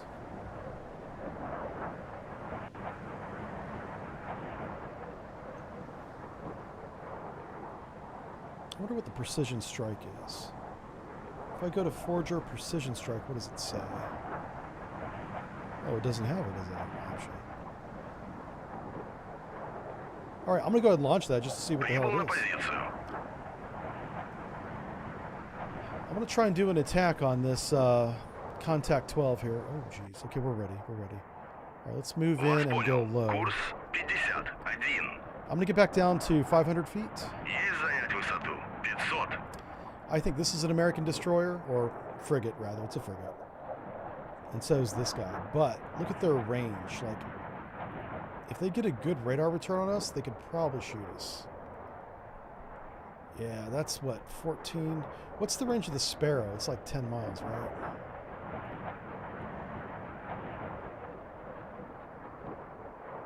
Wow. Yeah, we just got to be careful. Oh, no, he's turned around. Okay, okay. Let's not go after him then. That guy's bait is the way he's behaving. What's this? Oh, he's sunk. Okay. This guy's coming in on us. He's trying to get radar lock. If these guys get a radar lock on us, we can expect harpoons. And that's not going to be good for anybody. Let me just temporarily race him up to 6,000 feet. I'm going to turn his radar on for just a moment. Get a good picture of where, especially this contact is. So I bet you we have to sink it. Let me just turn him on briefly. Oh my god, there's so many contacts. Many more than I expected.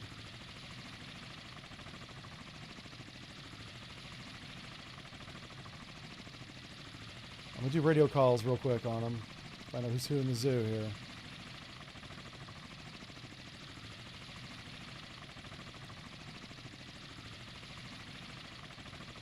I bet you that's our fleet. That's we gotta probably sink these 2 right here. This guy's probably nothing. He's going the wrong way. All right, turn the radar off.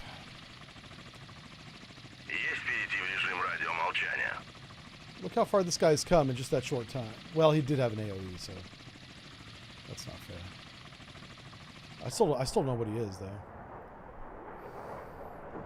I'm probably gonna have to put a weapon on that. What's the range of my SN3 Bravos? Let's go here. Ooh, engage with. There we go. Salvo of at least 4. Oh, wow. He's well within that range. Okay, hold up. Wait a minute.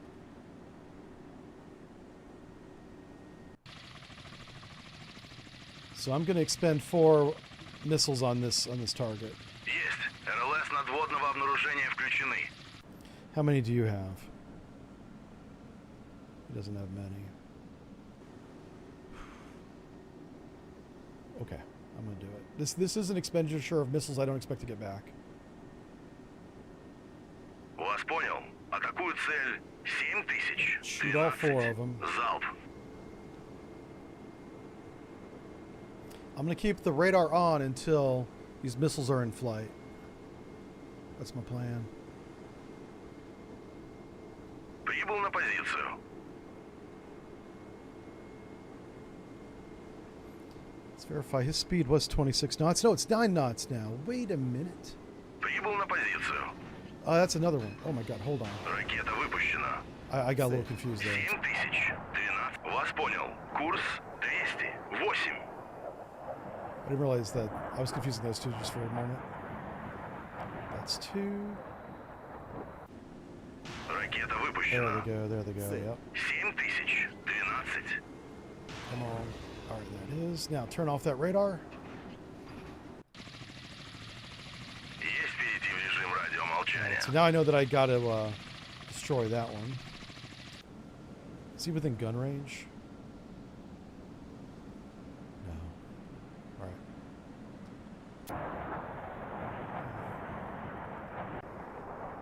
Loitering. We've got air to air. Let's put air to air asset right Вас here. понял. Курс 86. This guy's air to ground.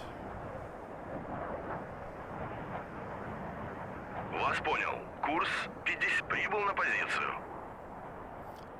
That's a merchant, so I don't want to waste a missile on him. So I'm going to, I guess we're going to take one off that has a bomb. I put a bomb on a helicopter, didn't I? Close air support. Let's launch him.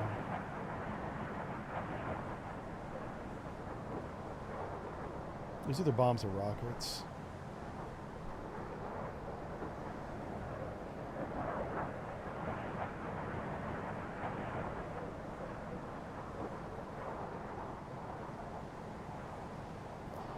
We'll do that one.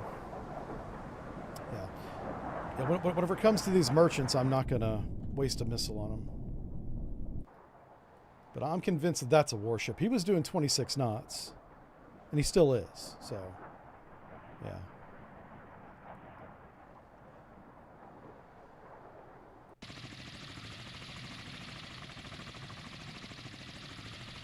We'll find out if I was wrong here in just a minute. Over these... That's the oil spill of the ship we bombed a minute ago. Look at these old missiles here.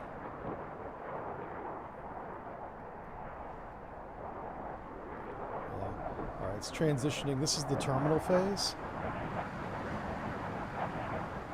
Contact lost. Oh shit, turn it back on. Есть. РЛС надводного обнаружения включены. Can those missiles get mid-flight updates?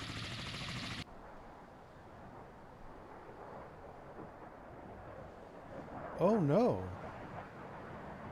Now we had contact all the way up until after they were launched. But I have this little countdown timer that says no target info. That's not good. In 90 seconds, is it going to just destroy itself?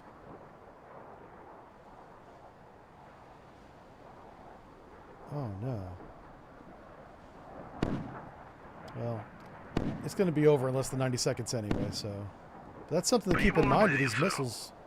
I guess you got to keep the radar on the whole flight, maybe? Oh. Got that one.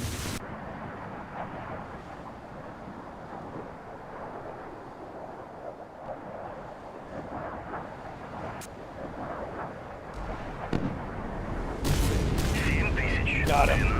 12. Поражена! Right, so we got a little bit lucky there that we took out the Nox as early in the match as we did.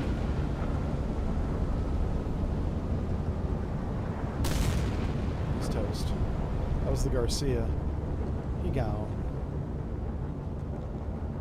Okay.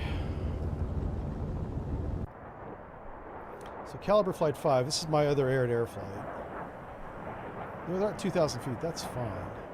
Let's move him up to Вас here. понял. Курс 54. Am I missing a... No, I'm not missing a flight. That guy's loitering. I want to shoot down this guy, but he's too far away. Let's go and turn that radar off again. Есть перейти в режим радиомолчания.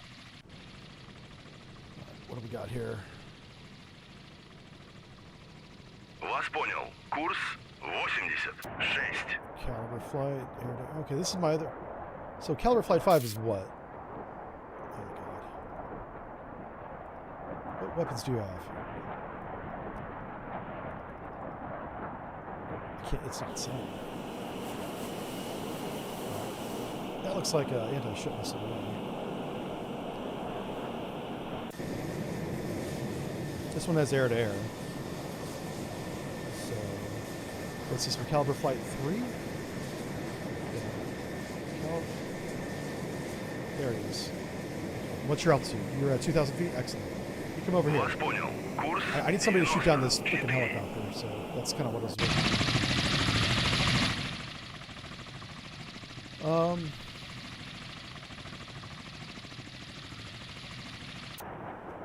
I don't like that.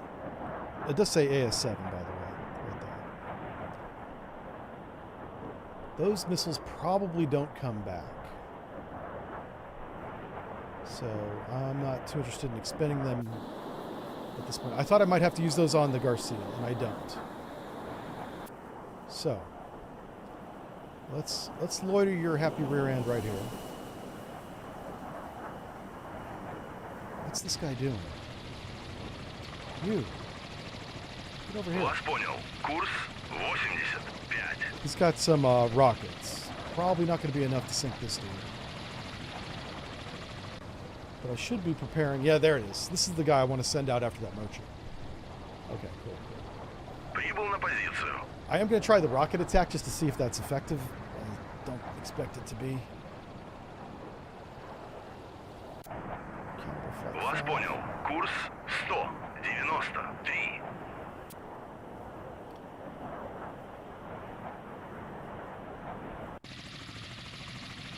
Which field do we have left? He's doing all right. I don't want to spend any more ammunition on these warships if I can help it. I want to save those missiles for the next battle.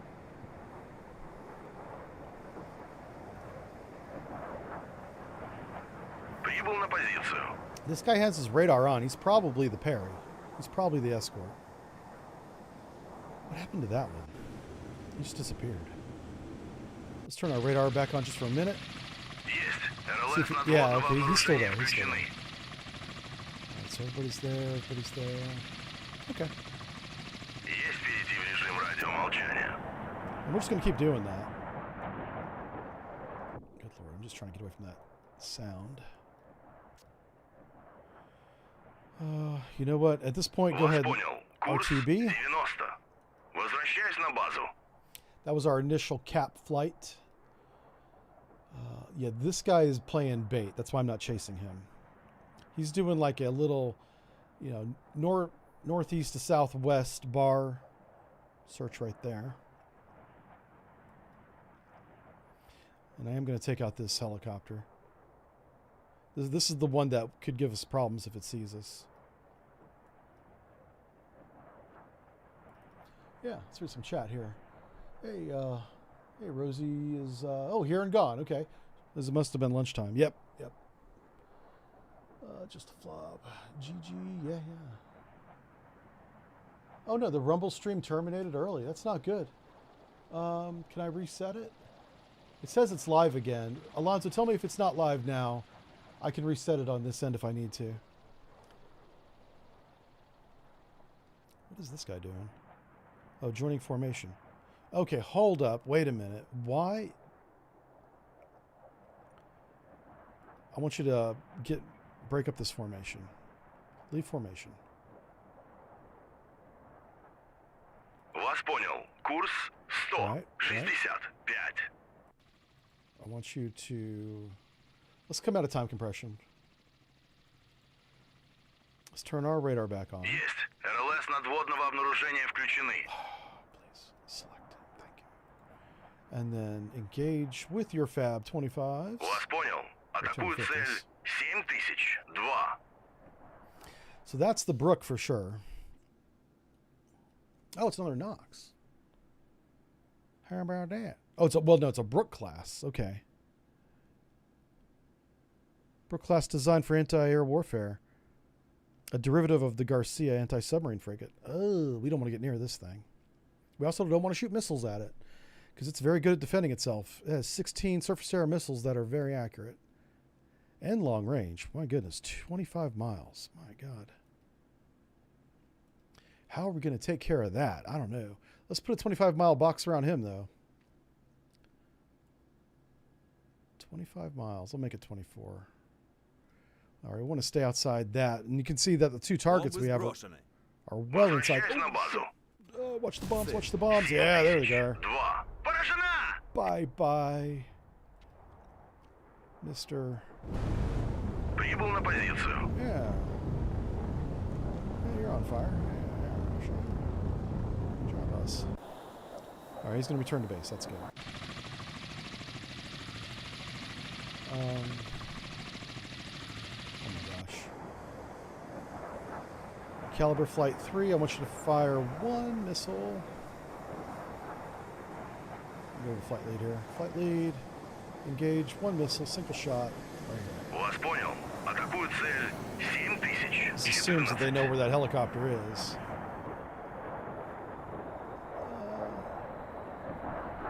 Alright, so while he's looking for that, I'm going to turn the radar back off again. Есть перейти в режим радиомолчания.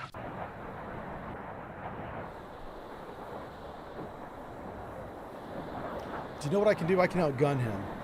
We should detach our warships and go beat the hell out of that Burke. Yep. I won't fight his fight, which is an air fight. We are a strong surface flotilla. So let's go beat him up. Возвращаюсь на базу. Oh, he's down low. What am I doing? Oh, no. Возвращаюсь на базу. Bingo fuel already. No. Oh, man. All right, so I kind of messed that up. That's not good. Who else do we have? Oh, shoot. All right, everybody's got the wrong loadout. Yeah, let's go ahead and bring you guys back to base 2. Возвращаюсь на базу. And you too, son of a gun. There it is. Возвращаюсь на базу. Okay. I'm going to break him off from formation. Leave formation. Leave. Please. Okay, now he's on his own. Вас понял. Курс 200. I'm going to take my ships that have the guns, and we're going to go beat the hell out of the Americans.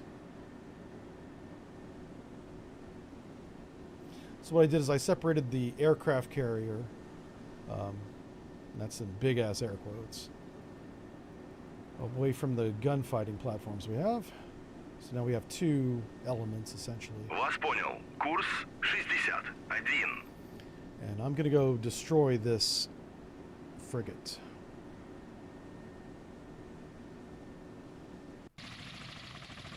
Есть. РЛС надводного обнаружения включены. Есть перейти в режим радиомолчания.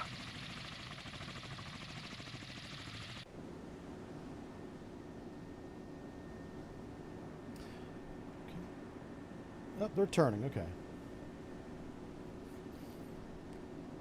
So I need to get another surface. Man, I got two planes with air-to-air missiles in the area of this guy, and they run out of fuel right as soon as I want them to attack. That's just really bad timing on my part.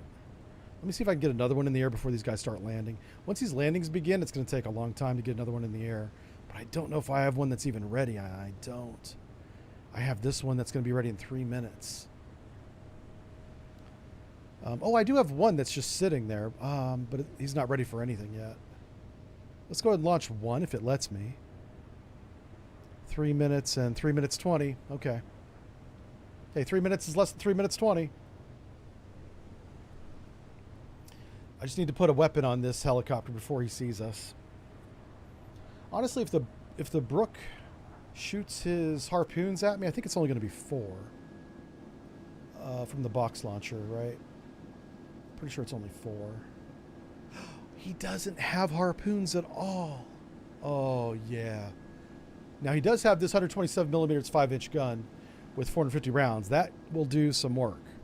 But that's a 9-mile gun. I'm tempted to put a circle around that.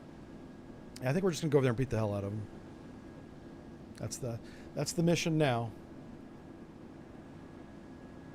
It's like rock, paper, scissors.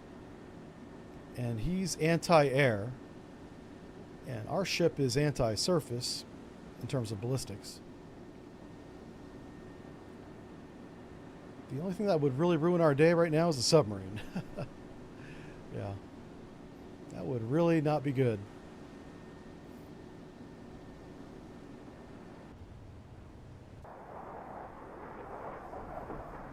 Yeah, there's a lot of aircraft turnover happening at the moment. So we'll do some time compression. It's still down. Thank you for letting me know. I'm going to reset Rumble.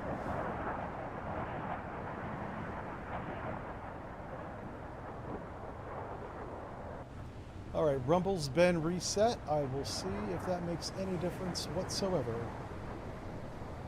About the surface target range of the SM2s. It doesn't have the SM2. I don't think. Hold on a second.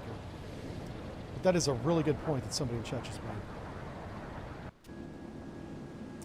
It has this RIM 66, but that probably does have a surface attack mode, doesn't it? It sure does. It sure does. So I know it's less than 25 nautical miles. It's probably 12. Probably 12.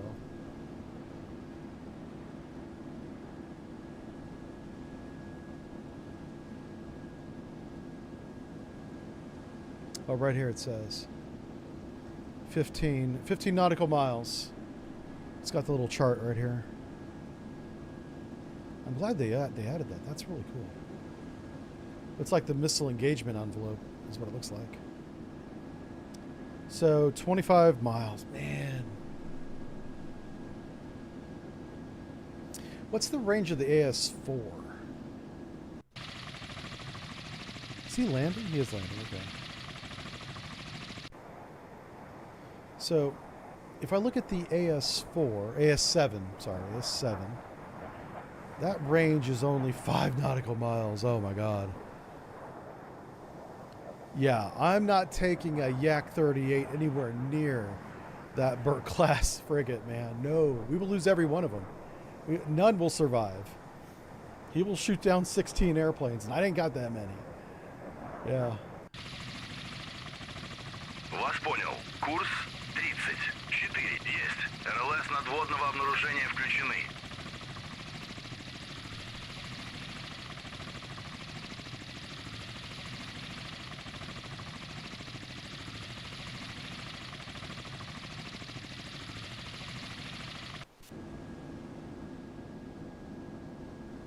Yeah, all these guys, based on their behavior, are neutral until otherwise determined. Including that guy.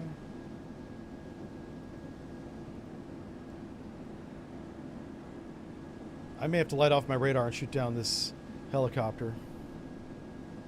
I'm trying to avoid doing that.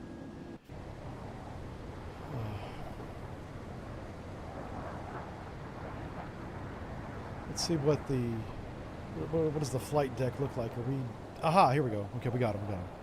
Get your happy rear end over here. Курс 85. Let's go turn this radar back off again. Есть перейти в режим радиомолчания. Alright, so you're at... Whenever he gets close, I'm going to put him down to like 100 feet off the water, looking for this helicopter. And if we're lucky, we'll see it in time to shoot it down. But what's the surface search range of this? Right here. It's 75 nautical miles. What? Oh no. We're well inside that. Holy cow. If he's up in the air at like 10,000 feet, he already sees us.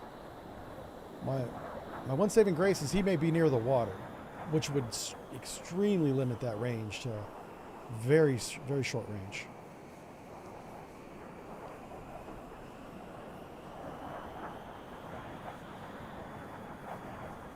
But I'm keeping all the airplanes out of that circle. And yeah, those RIM-66 missiles will definitely outrange our guns by a little bit. Enough to matter. This is kind of a pickle we're in. I really don't want to use any more of my anti-ship missiles. But he's going to be really good at shooting them down.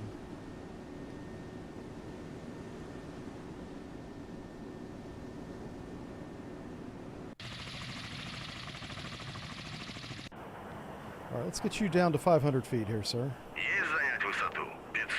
And we're going to fly right through this area of uncertainty and try to surprise the hell out of this little helicopter.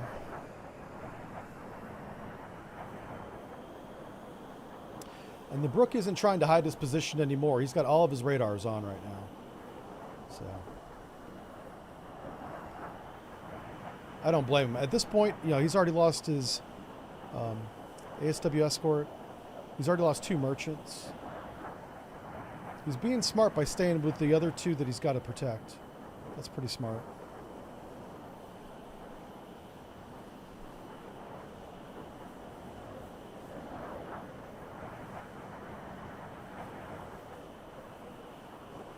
All right, we're going to go down to real time now. I'm going to go ahead and give the order. This is a single flight.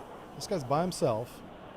I want you to fly right through this area and shoot him down with 2, salvo 2. Okay, so he'll speed up a little bit. This is where the guys ran out of gas last time, but they were way over here, so.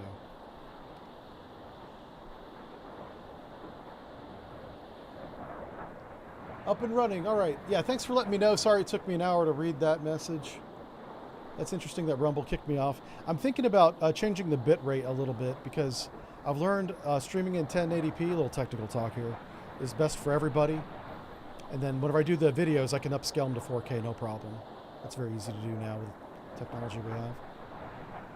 So I don't need the bit rate that I'm streaming in. I'm streaming at a very high bit rate. You guys should be getting all the frames per second, depending on your internet connection, but yeah. But I should probably tone that down a little bit so it stops kicking us off certain websites.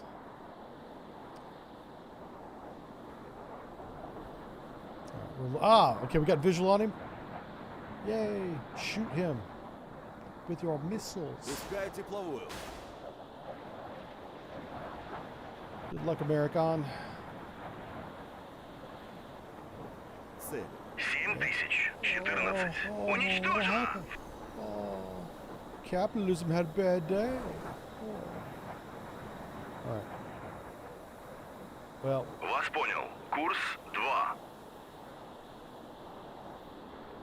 Oh, that's a warship too. That's unexpected. What? The hell's that? I can put some anti-ship missiles on him from the airplanes. I don't want to waste any more of my ship missiles, but I don't want to get in a gunfight against 2 American ships. That is not a good idea. Let's take a look at our flight deck, see what we got ready. I really thought that was the merchant because he's only doing like 5 knots. I had planes in the air with the right weapons to take him out, and I landed them. I should not have done that. That's okay. Small mistake. Easy to recover from. Anti-ship. I want a 2 ship because I don't know how big these missiles are. I don't think they're very big at all. And they have very short range, so we got to be kind of careful. But let's launch a 2-ship and see how we fare against whatever the hell this is. This might be the Perry-class frigate that was in the briefing. The briefing had two escort ships, though. Есть. РЛС надводного обнаружения включены. So he's doing what? 5 knots. That might be a merchant. Okay, let's turn his radar back off again. Есть перейти в режим радиомолчания. This guy's dead in the water.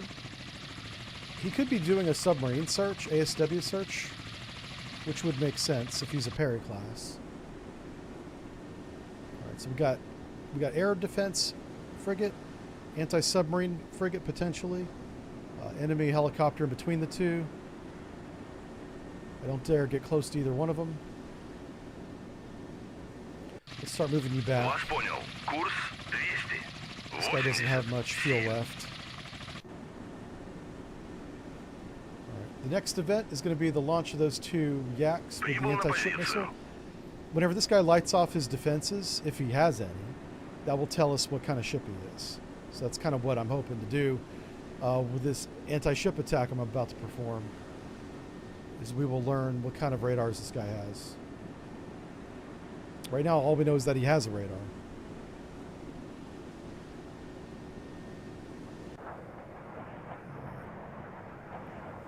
You know what? Let's go ahead and land you. Возвращаюсь на базу. Yeah. Anti-ship is bombs? Yeah, but the AS-7 is air to surface. It's a 5-mile missile. So I'm thinking it might be the size of a Maverick, maybe? It may not be big enough to sink a ship. Yeah. I don't know. I haven't shot this weapon yet, so I'm not sure what it does. I don't have a lot of hope for it. What I want it to do is I want this contact to tell me what kind of fire control radar it has when it lights it off to shoot down my missiles.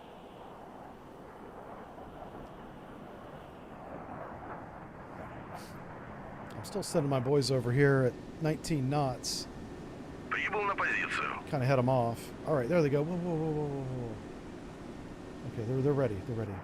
How much gas you got left? Not much. You're right. You're absolutely right. They are bombs. Chat's right again. Вас понял. Курс That sucks. 80. I ain't got no one to bomb. Вас понял. Курс 61. You're absolutely right. Damn it.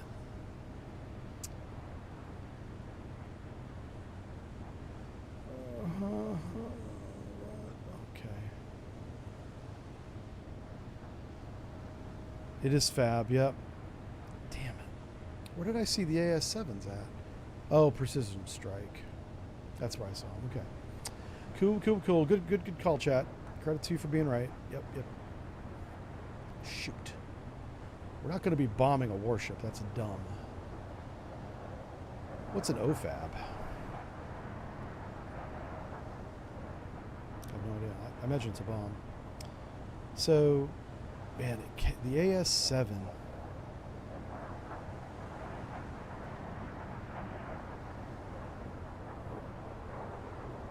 What's the SS-24? Come on, man. Would you please click it? Thank you. Right here, S-24. What is this? That's 1 nautical mile. That's a rocket, I bet. Yeah, it's a rocket. Okay. And this AS-7 is this thing. What's the warhead on this? High explosive proximity. Really small, right? Oof. Range is 5 nautical miles if you're at 16,000 feet. Oh my god.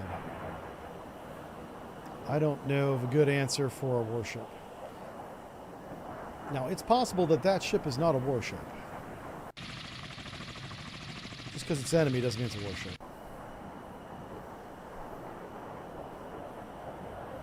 Let's take our bombs over here and see what happens. Курс 68. Есть. РЛС надводного He's only doing 5 обнаружения knots. He's включены. not going very far from this point. Oh, wait, what? He's doing 21 knots now. Ah, that's a warship for sure. Damn. All right, let's try and take these guys out one at a time.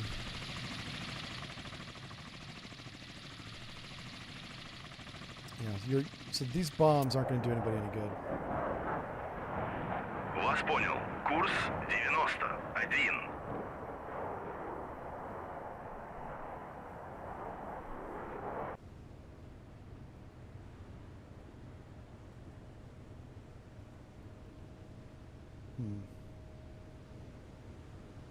Yeah, this is a rock, paper, scissors, and there's no right answer, really, because they have rock and paper, and all I have is scissors. So how am I going to take that out?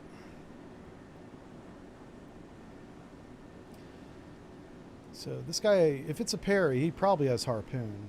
This guy has 16 missiles he can attack my ships with at a range of 15 miles, damaging us for sure. Our point defense aren't going to take out hardly any of those. I need to get him to shoot his missiles at something. Something that can dodge it.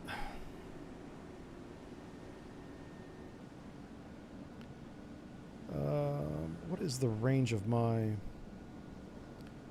It's really short. Yeah, SAN-1's very short.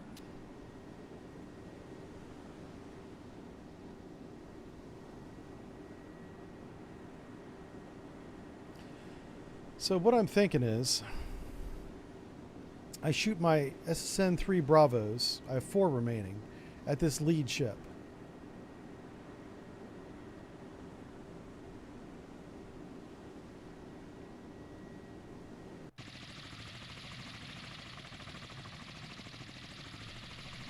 The Brook may try to defend that ship,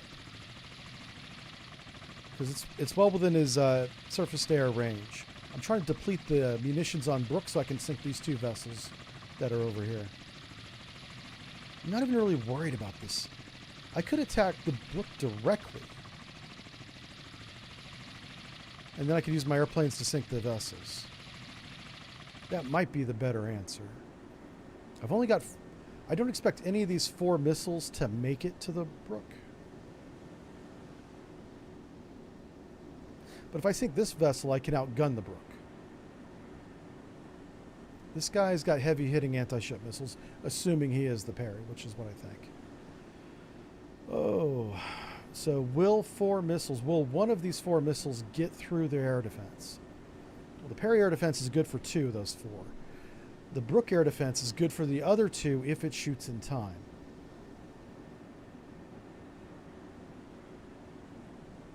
What other choices do I have? What does my Kara have? Oh, SN-14 Bravo, which I'm pretty sure is ASW.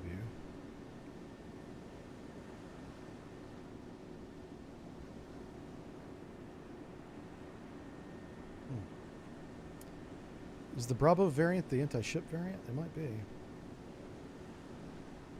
I feel like I'm going to be wasting too many ammunitions on this event.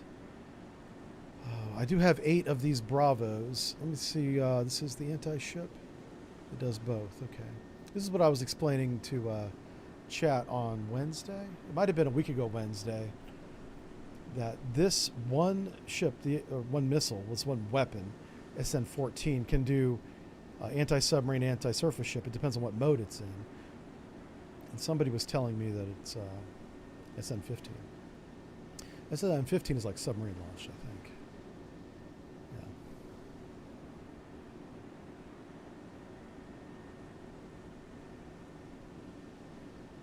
But anyway, so, we're not in a rush to make this decision, but I do have to make it.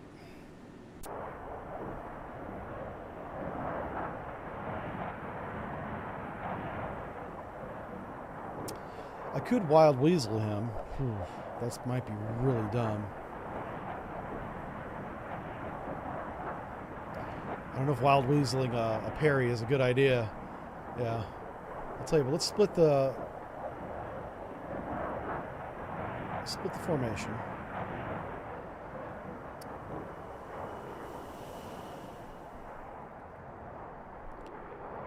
I'm going to send this guy home. I'm going to have this guy go right to about... Вас понял. Курс 24.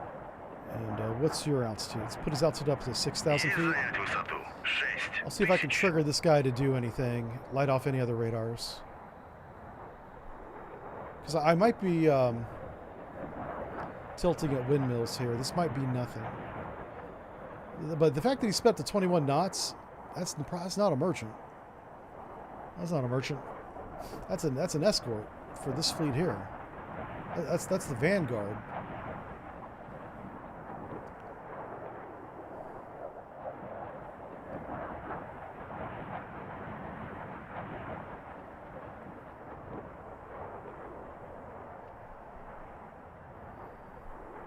What I'm doing, I'm waiting to see him light off a radar. We'll see a little red wedge when his fire control radar goes off.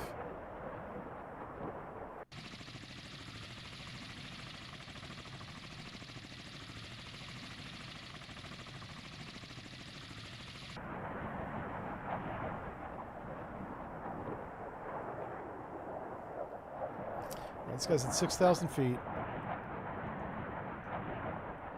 I have no intention of letting him get any closer than that.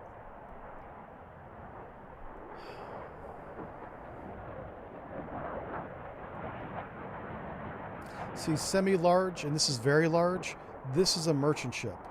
This is a much smaller radar return, and he's fast. So I know he's not a merchant.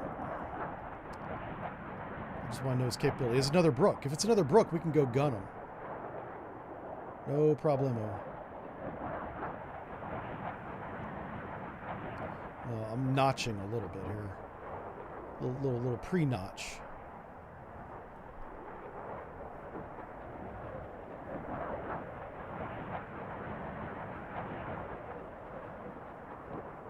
It's 20 miles away.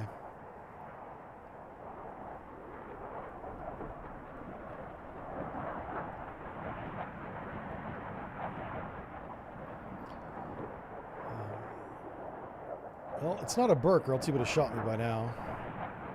A Brook, not a Burke. A Broke Burke.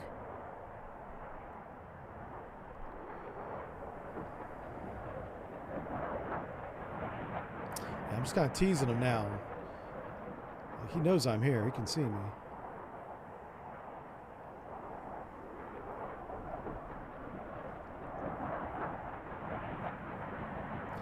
$16 miles. I'm going to push it to 15, and then we're going to turn. 16.5, 0.3. Waiting for that radar to light up. 15.5, 3, 1. Mark. He's not shooting. Interesting. He's definitely a warship. I don't know what he is. He's not a Broke. We've ruled that out, just on his behavior. Oh boy. So if I can get to 15 nautical miles without him engaging, I might be able to sneak in a flight of planes to 5 miles, maybe. I just don't know if it's worth risking 4 planes for that, right? It may not be. It may not be worth it. I've only got 7 plus how many? 8, 9 total. Oh, 10. Okay, so I do have 10 out of 10. 8 and 4. Oh, 12 right there. 8 and 12. He's returning to base. So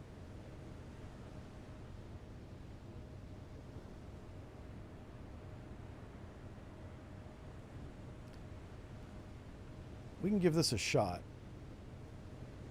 This is really, really risky. But if it works, I'll be able to waltz right in and sink all 3 of those ships, no problem, with my fleet. We'll know in about 5 minutes.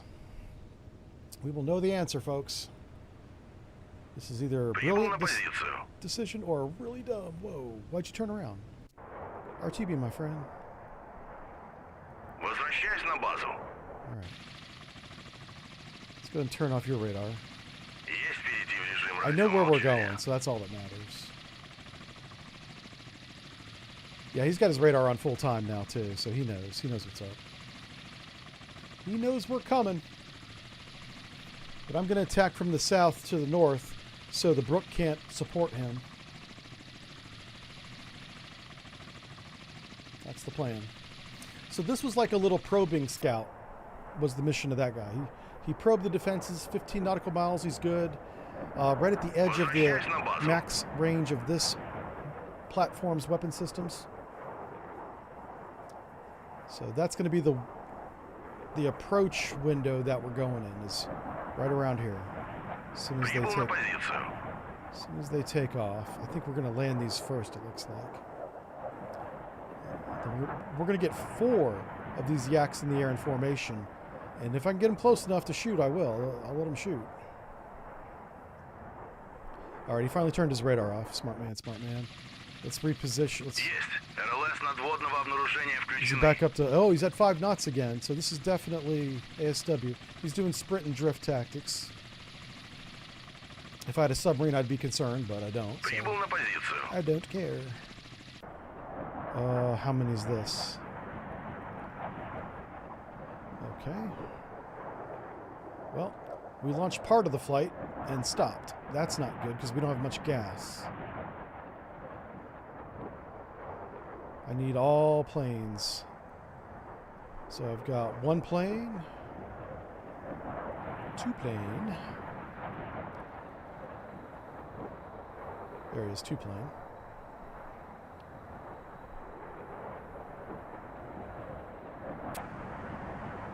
3 plane.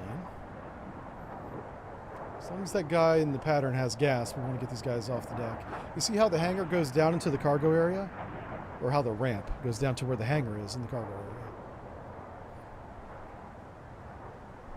That's a pretty cool idea. I like it. Very outside the box. You know, it reminds me of the World War, I want to say 1 Q ships, maybe World War 2, where the British Navy had, I think it was British Navy. It's probably more than one Navy had it. They had guns on merchant ships, essentially. That would surprise the hell out of a submarine if it tried to attack it. Got more than 1 sub that way. Alright. By the time these guys get formed up, they're barely going to have enough gas to get to the mission. Like, just barely.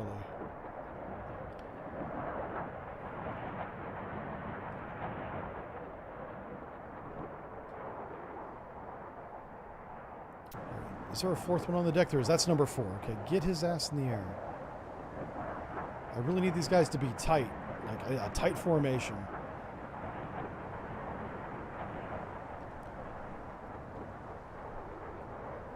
And I reserve the right to cancel this attack at any time, too. If it becomes really hairy, if he starts launching his radar at like 10 miles in, we bail. We get the hell out of there. I'm going to keep him lit for as long as I can at this point. Alright, here he comes. As soon as that guy joins formation, we're going. We're going to go. Right, let's get you guys up in the air a little bit. We're not trying to hide. I'm trying to save gas.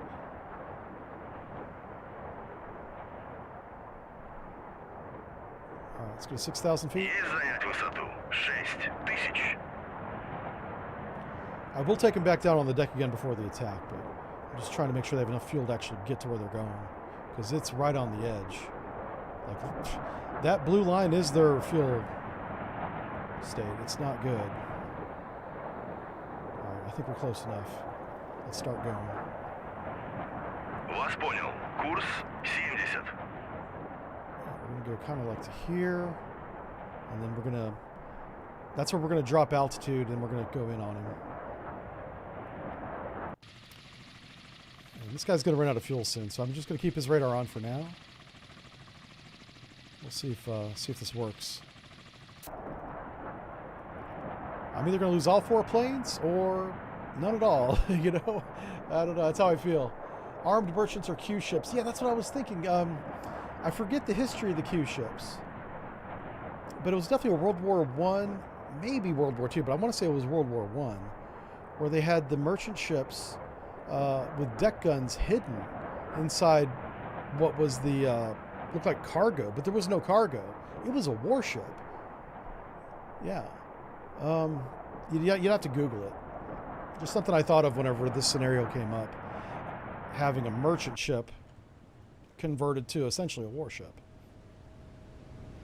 They did something like that for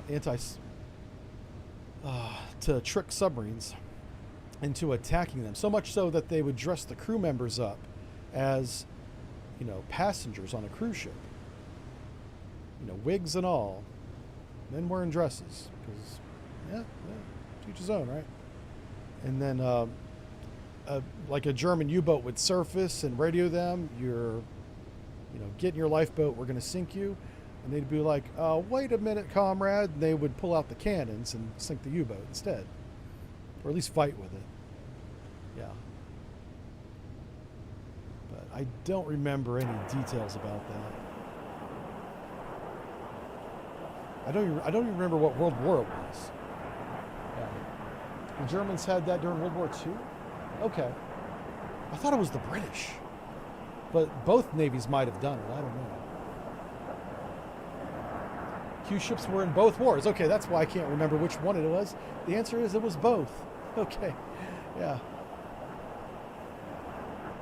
See, you guys know what I'm talking about more than I do. I appreciate that. So that's what I like about you, chat. Yeah. This is going to be an interesting attack. This could go horribly wrong. We could lose half of our planes. That's why I'm almost not certain this is worth the risk, honestly.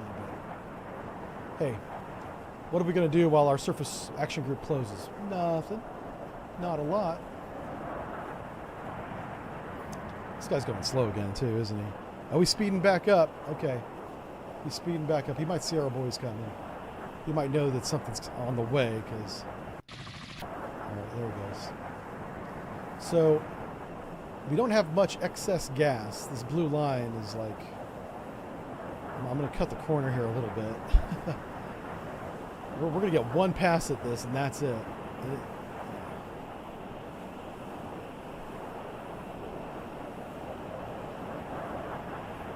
I'm keeping the fire control or the search radar on the whole time. At this point, I need the data more than I need the stealth. Alright, so he's going to be there in 2 minutes. Let's go ahead. This is the maximum surface to air range of the best missile. I don't know what missile he's got. That's why I've got that bubble up. Let's go ahead and drop our altitude for the whole flight down to 500 feet. Make sure all the planes are going down. Good. Little formation. That's going to kill their fuel efficiency, but I don't care. I'm going to start kind of moving the carrier towards them a little bit just to make sure I have enough gas to get home. That's kind of what I'm thinking.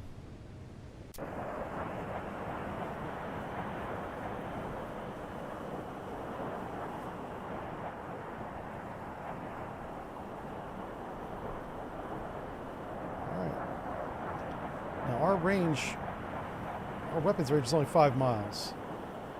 So, I gotta get, oh my god, I gotta get so close to this dude.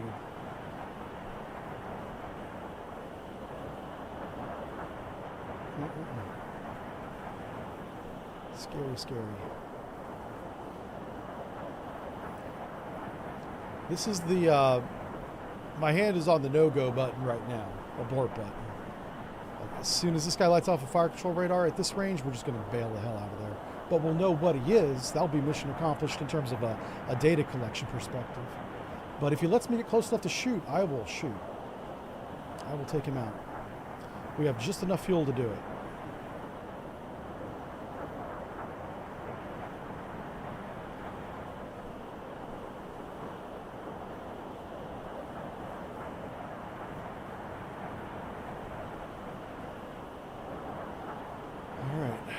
Give you guys a good view of the attack here.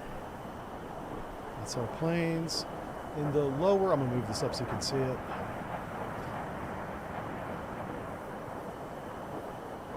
Oh, there he is. He's attacking. Abort, abort, abort. Oh my god, I can't grab it now. Fuck you. Oh my god, I'm so dead. Thank you. Watch the missiles. Outrun the missiles. Chafe flare the missiles. Well, we got him to waste some. What kind of radar does he have? Adams class. Probably Adams, right? Oh, it's got everything. Never mind. Okay. It was only Adams class because A was the first letter. Alright, so, well, we wild weaseled him. I suppose that was fun. But there's no... I can't get close enough to attack him. I wasn't even anywhere near weapons range. That could have been gunnery, too. Doesn't necessarily mean it was a missile. It could have been a gun. Because we were well within 5-inch, even 76 millimeter, honestly. Because we were only like 8 miles away. Shoot. Alright, so that's not going to work. All it did was confirm he's a warship, and we kind of already knew that. Alright, so I'm going to have to take these guys out one at a time. I'm going to have to come over here, lead pursuit. Let's go ahead full. And I'm going to blow him to Kingdom Come first with my ships. I'm going to support them, but if this helicopter gets any closer, I can take him out. But no, he's already turning back. Okay. He's being smart. He's got his orders. It's to stay between the two warships and conduct essentially a radar search. I think he's... Well, he does have his radar on, right? That's how we... Yeah, he's emitting... We have ESM contact on him, so... Let's go and turn off our radar, dude, for now.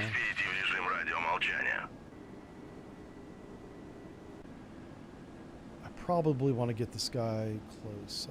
No. Jesus Christ. Select him. Thank you. Okay.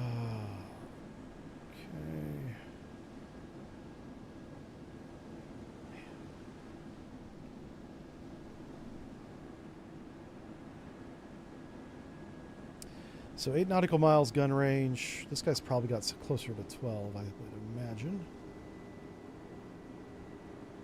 No. It's going to be 8 again. Wow, they do outgun me. Well, they outgun me in range. I have more guns than they have, but they have longer range guns. And probably better fire control on those guns. There's no world in which I can't shoot that guy. It has to happen. And if I do it from this angle, 2 missiles might be enough. Alright. Let's go with... I'm sorry, 4 missiles. I said 2, but I wish it was 2. It's not. It's going to be 4. Yep. I'm going to have to do that. Alright. Let's go in time compression. Let's get close enough for a missile shot.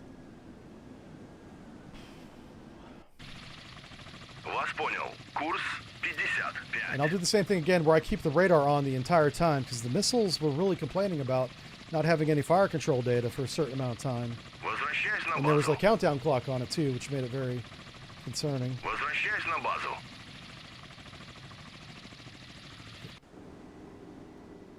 we're doing 25 knots, so...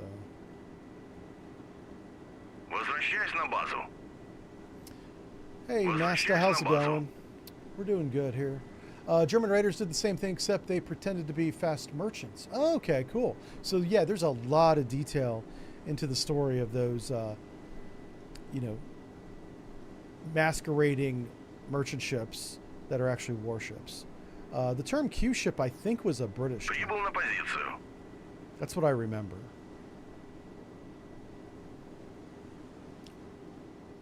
That's why I thought the British had come up with the idea, but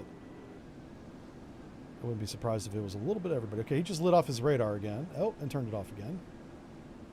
He's being very sneaky.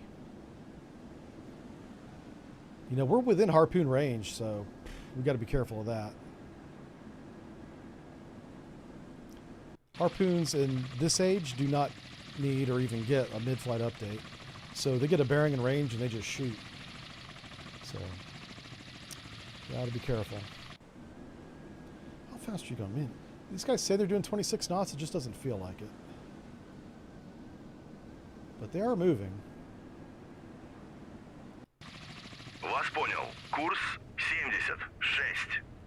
Uh-oh. Okay. Hello. Okay, he's coming down now. Check this guy out. He's coming down to get a range. Let's go ahead and get that air-to-air up. This yak right here. Air-to-air. We'll just... I want to ready 1, 2, 3, and then launch 1. And that way I'll have more ready. Yeah, he's coming down with a purpose this time. That's a little more direct and faster than his previous approaches. Look at him. Look at the little guy. He's getting bold. He's hoping to get a good hit on us so he can shoot. So the ships can shoot. Есть. РЛС надводного обнаружения включены. If he gets any closer, I'm going to take him out. That red circle's my line. Yeah.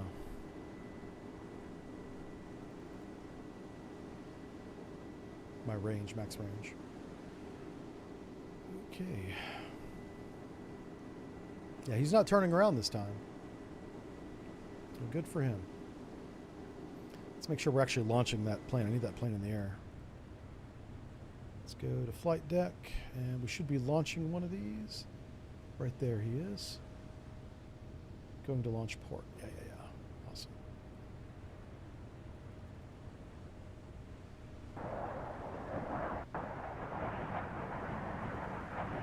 The thing that makes this challenging is trying to save our munitions for the next battle. If this was a straightforward battle, I'd throw everything at these two and probably win. But then we wouldn't have anything for the next engagement. Yeah, that would not be good or fun. Okay, you there. Are you in the air yet? You are. Haul ass. Вас понял. Курс 52. Haul butt. Yeah.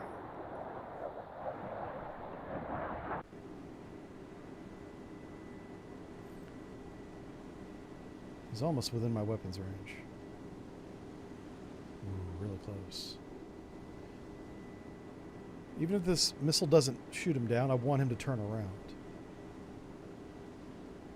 How many of these missiles do I have? 80. Okay, plenty. I can shoot one at him. That's fine.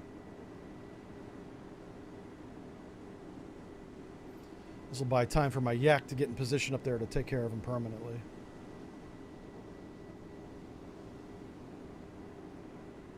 Прибыл на позицию. That's the radar helicopter in position. That's what that call was. So this is the max kinetic range of the missile. So I really don't expect this to get a hit if this guy does any kind of maneuver. But that's what I want, is I want him to maneuver back to the north. Or even the east would be fine. Вас понял. Атакуют цель. Let's watch the launch. 7073. It's the rail launchers on the bow. It's not a big deal to use one of these missiles at this point. I got a lot of them. That's the fire control radar right there, directing in the direction. Is that cross swords? No, cross swords looks a little different. There it goes. 7073. Alright, so what we want him to do is turn around. Let's see what he does.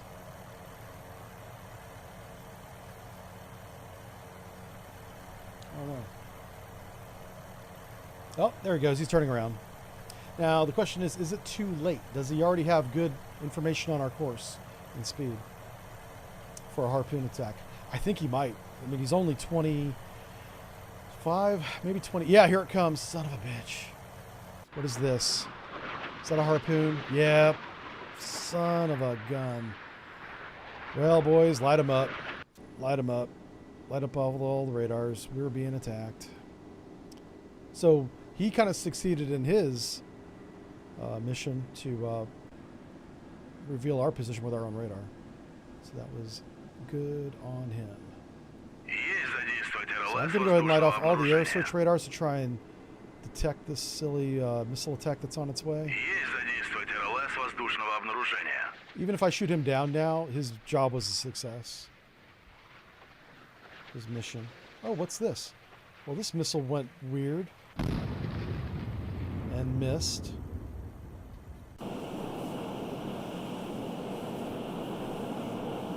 Вас понял. Атакуют цель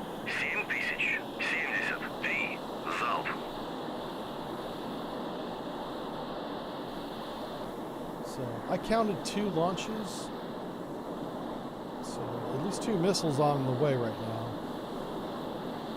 Flight time for a harpoon at 30 miles. Probably not long. A couple minutes. So we'll keep the air search radars up for at least 4 minutes. And if we don't see a missile by then, we know that it wasn't what I thought it was.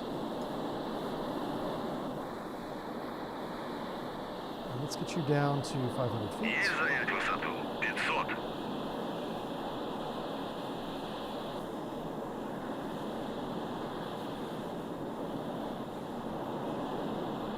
He is going down, but at a very flat trajectory.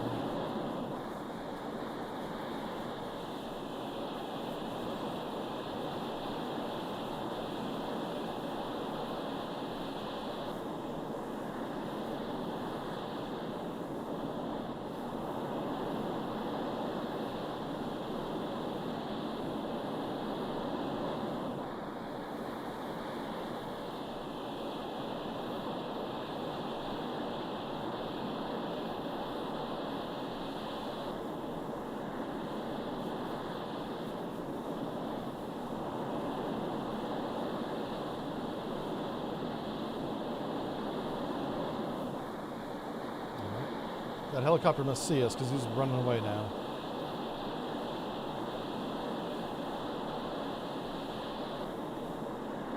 Let's see how this attack goes. Oh, he's turning back in. There he is. That's the helicopter right there. Right in front of us.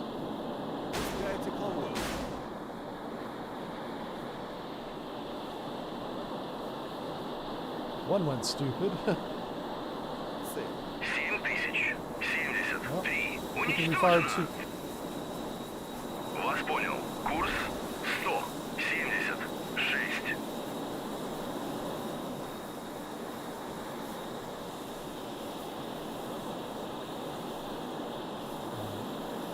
Well, we'll probably launch another one. Because if that's a parry, he's got 2 helicopters and the Brook. Not sure what the Brook has. If it was the Brook not a choice? There it is. If I go broke, go broke. He does have a hangar. How many helicopters you got? Is it 1 or 2? Oh, just 1, right?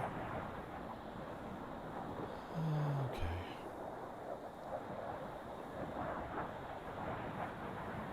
So they have. I shot down 2 helicopters so far.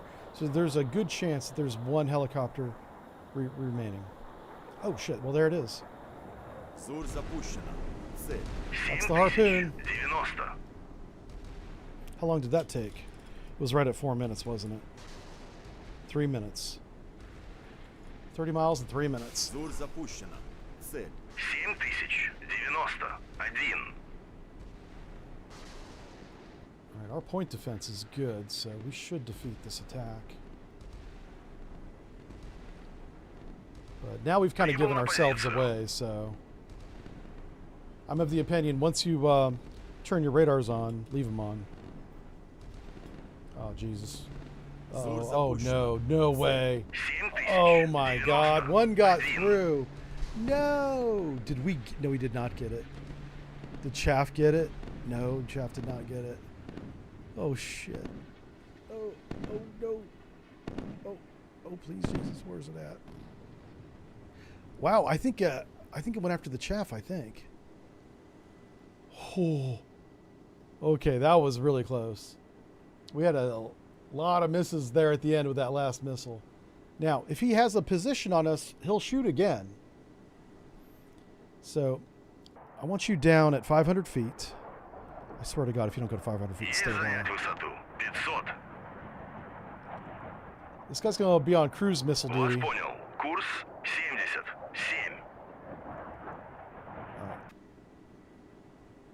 25 knots. I like this course. So that's the first wave. That was at least 2 harpoons. If there was more, I didn't see them. But this guy's got a better chance of seeing the cruise missiles as they come across the water than our radars have of seeing them. he will 100%, if he has our position, shoot again. And I think his radar is on, isn't it? I really think it's a parry. Oh, it can't be. So it's either a Knox, a Kuntz, or an Adams. Oh, he's running his sonar.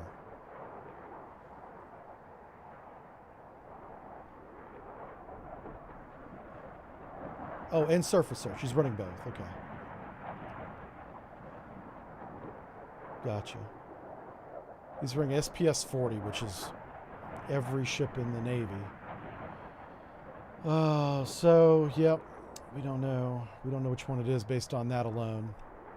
He's running a surface search radar. And the Harpoon doesn't need a fire control radar to shoot. It just needs a position or a target. And that's really it, yeah.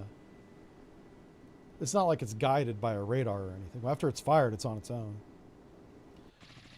So he could have enough information right now to shoot again, which is why I have the caliber there. Let's go ahead and replenish him because he's about to run out of fuel already. These planes have no endurance in terms of gas. But that's why we got 3 of them ready now. I'm just going to start cycling them out. Do I have another radar helicopter? This might be my only MPA helicopter. Let me check. Why don't you have a flight deck? What the hell? Flight deck. There we go. Yeah. I mean, I've got other helicopters, but I don't think they have the big bulge radar on them.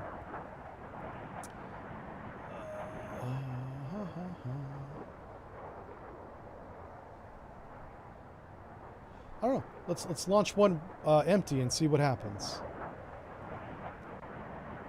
You know, let's see here. Maybe he'll have something I can use. That's K25TS. I wonder what TS stands for. TS, I don't know. Obviously it has the big radar. I think the other one does not have that. That's what we're going to find out.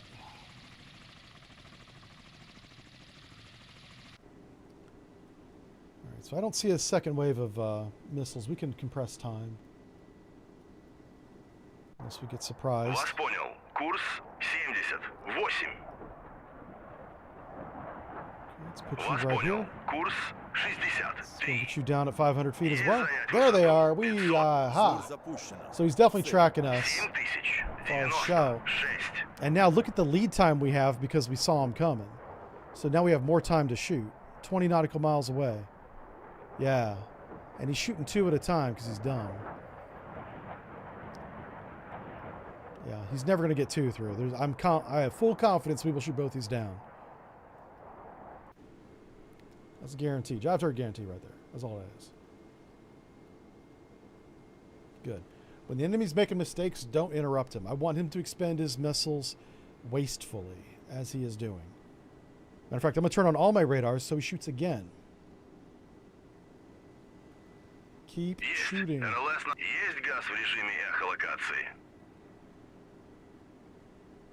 Oops. Oh, no, okay.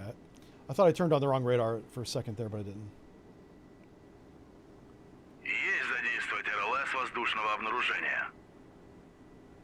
Okay. Uh-oh. Oh, shit, he did shoot again. Son of a bitch. 7098.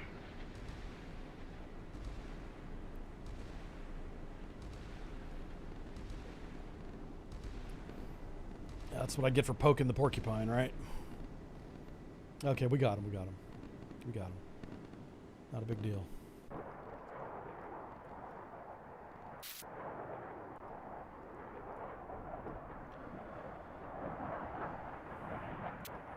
Oh, this guy's about to run out of fuel. Tell him to go home. Возвращаюсь на базу.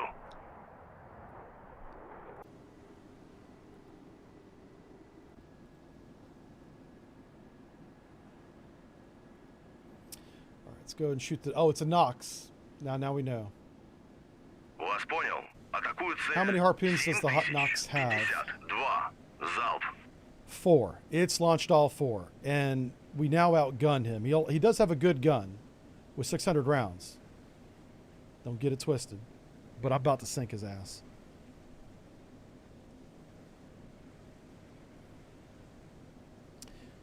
Can I get 2 through him? What's his point defense? Oh, I should probably only shoot 2. Есть прекратить огонь. Let me check fire on this because I think I can get away with shooting 2. No. It's got to be 4 because 1 for chaff, 1 for point defense. I need 1 to hit, so it's at least 3. If you shoot 3, you might as well shoot 4. Okay, let's Вас понял. А Let's do какую it. цель? Let's do it. 7052. I want to see 4 missiles on 4 rails, buddy. Come on. Oh, they're back here. He's got to turn. Yeah, they're going to come out of these box launchers right here. Yeah, we're definitely not getting those back for the Прибыл next на mission. позицию. Yeah. You can't reload those at sea. You got to be in port, right?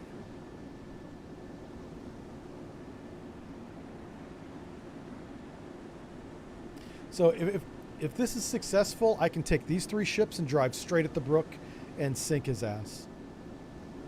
This is really important. That's why I don't want to mess around with only shooting 2. We're going to shoot 4, and I don't see how, unless his chaff sucks 2 of them up, there's no way he destroys 4. So, and that's a bit of a roll of the dice with the chaff and flare. Decoys, soft kills. It's always a possibility, no matter what area you're in. He's trying to turn the rear end of his ship around in the right direction, which I respect. Yeah. Get him. I didn't see any harpoons on the brook. That's why I'm not worried about him. He's got good missiles, but he's only got 16 of them. They're relatively short range, small warhead, even if he gets 1 through. As long as my ships don't sink, we'll be fine. Ракета выпущена. Цель. 7052. I'm just not going to get these missiles back for the next mission. Wave goodbye. I may regret this decision in the future, but there we go. That's it. Hey, I've committed, so... The next mission, I'm going to have 4 anti-ship missiles. Plus 8. I'll have 12 still. Not bad. But I've launched about half of my anti-ship missiles in this episode.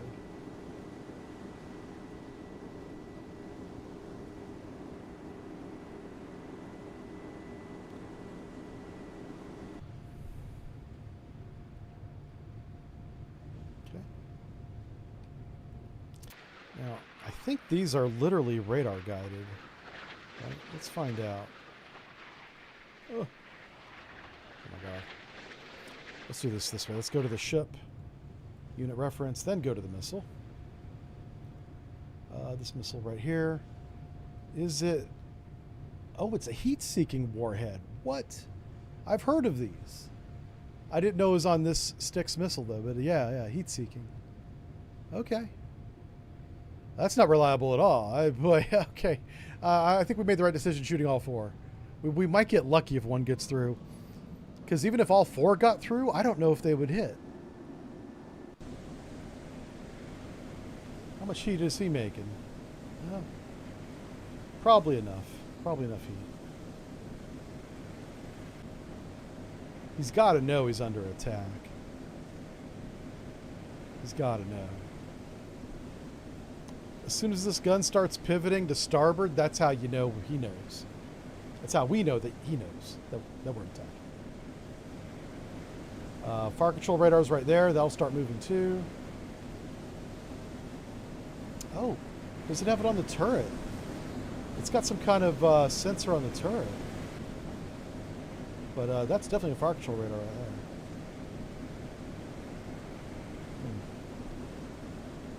Yeah, we're just a few minutes out. Our missiles are very close. And he's not responding at all. His best defense is chaff in this gun.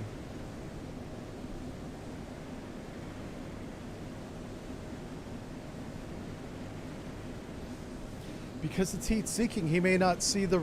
Yeah. Like, his radar will see the missiles right before they hit, or miss. That's why he's not responding. Excuse me. Oh, there it goes, there it goes. Alright, let's see how he fares. Let's watch it from the missile point of view. It's a roll of the dice at this point. We were 12 miles out when he started shooting, so... Right now we're at 10 miles.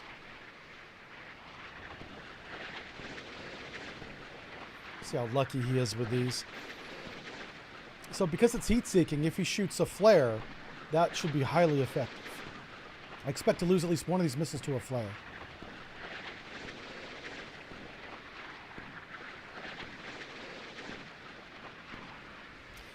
You see how they just went into terminal?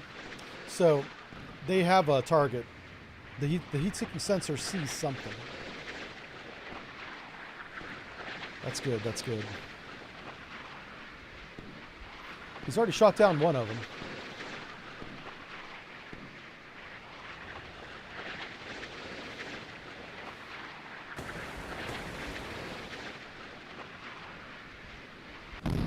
Oh, you got the one we were watching.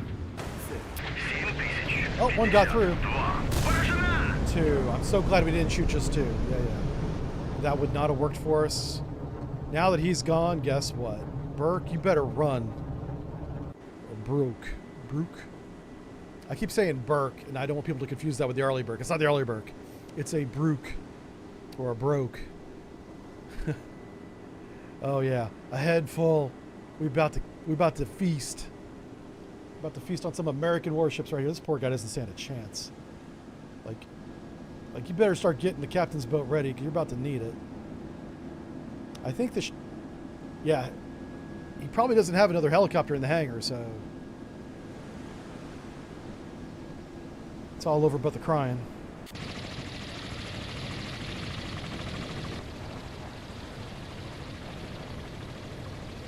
Let's go ahead and get our carrier back in formation after he does this recovery to a head full.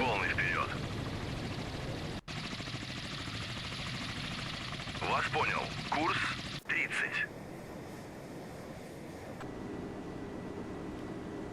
It is kind of fun to see how this one ship's going to react. So far he hasn't reacted at all. But we've given ourselves away. He knows there's 3 Russian warships out there. We've taken no damage. We've expended half of our anti-ship ordnance at this point. And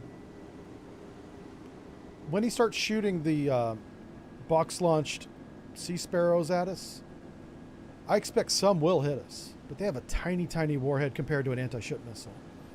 So I'm going to gamble that the few that will hit us will not sink us. I'm gambling on that. It's our 3 ships with all of our cannons against his 1 cannon. And then whatever missiles he's got left in the box launcher. Which I think is all of them. I don't think this guy shot anything yet. I could actually probe him a little bit by getting my airplane close and doing the old Wild Weasel, right? We could Wild Weasel a couple of these away, because that's what he's going to use to shoot us. He's going to use surface-to-air missiles in surface-to-surface mode out of desperation. I can have him expend 1 or 2 right now by sending in this volunteer. Volunteer number 1 right here. Hero of the Soviet Union. That's what we're going to call him. Hero of the Soviet Union right here. He's going to go in and expend some American ordnance. That's what he's doing. In the United States, we call this volunteered, but yeah. And there's no sense in being really sneaky, so let's go ahead and get up to, we'll say 3,000 feet. And then I'll drop down from 3,000 to the deck after he shoots. Being up a little bit higher will buy me more time to react. So that's actually good for us. If I had a radar, I'd turn it on, but I don't. I don't have one.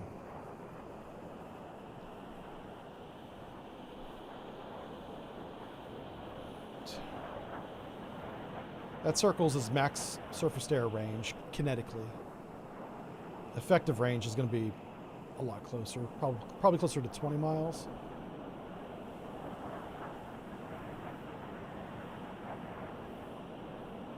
He has 16 missiles. We'll see how many I can get him to spend.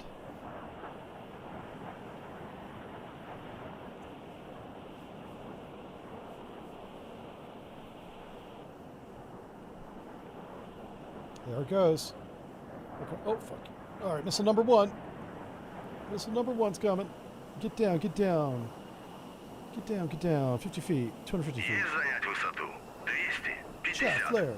Chaff flare. Есть выставить помехи.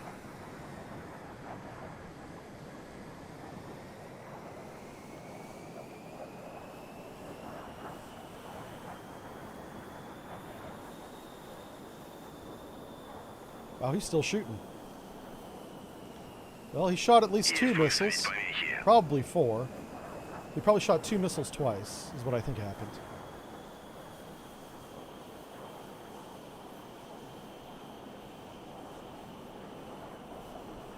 Ugh.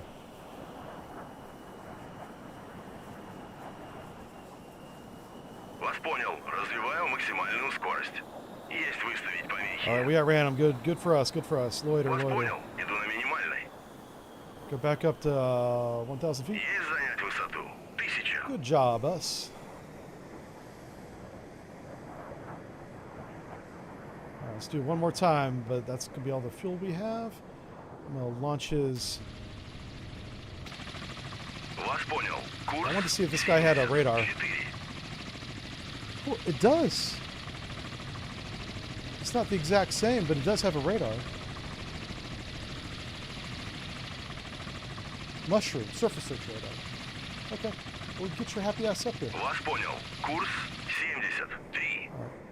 Let's tell him to launch the next volunteer, the next hero of the Soviet Union. Get in the plane. There you go.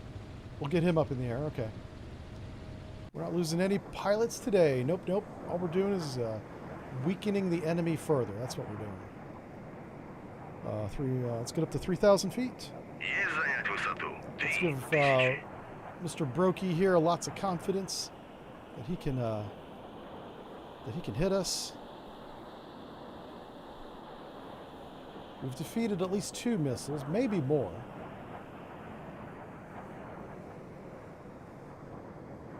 Come on, baby.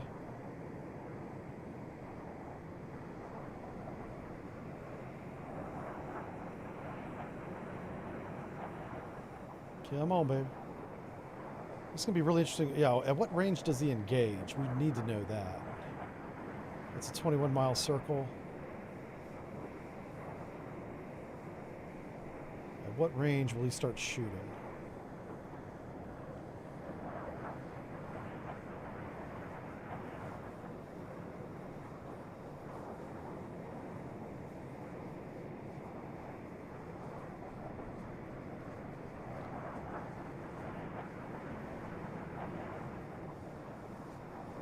Come on, baby. All right, we're 21 miles out.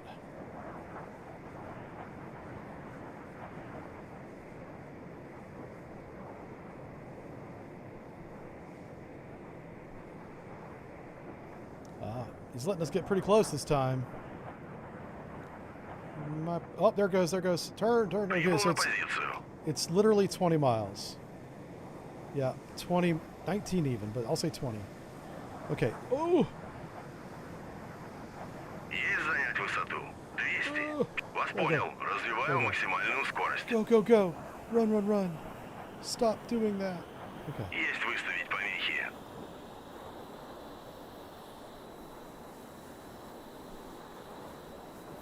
Here it comes. Oh, here it comes. Oh, run away. Run. Прибыл на позицию. Bro. Okay, go faster. That missile's coming at you pretty quick, bro. He's coming at you pretty quick. Let me say we change course. Oh, fuck you. There we go. Change course. Make that missile burn some energy, baby. Yeah. Uh-oh. We're getting pretty close. Keep going. Keep going, little plane. You can do it. Yeah, good job. Good job. It exploded right there. Wise. All right, we pushed that one a little bit too close. That was okay. You go home now. Good job. You go get all your medals. This guy's gonna look like Muammar Gaddafi by the time he's done. Возвращайся на базу. He's gonna look like a North Korean general by the time we're done with him. Вас понял. Курс 60. He's got a story to tell his grandkids now. Also, better than our Tomcat pilots. This guy right here. Take that. Возвращайся на базу. All right, so I think that was a 2-missile strike. I only saw one, but it's American doctrine to shoot pairs. So I think 6 of the 16 missiles are exhausted. He still has 10. Even if he hit all 10 on us, I don't think that we would sink.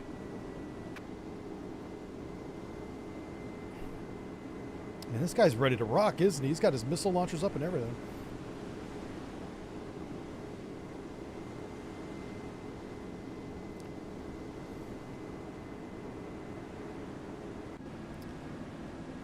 What other defenses might we have to contend with besides the gun?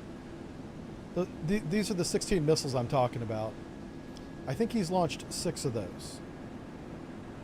And these are pretty good. They'll definitely hit our ship. Like if he launches 10, he might get 10 hits. Only because these are really high speed. Hard to shoot down.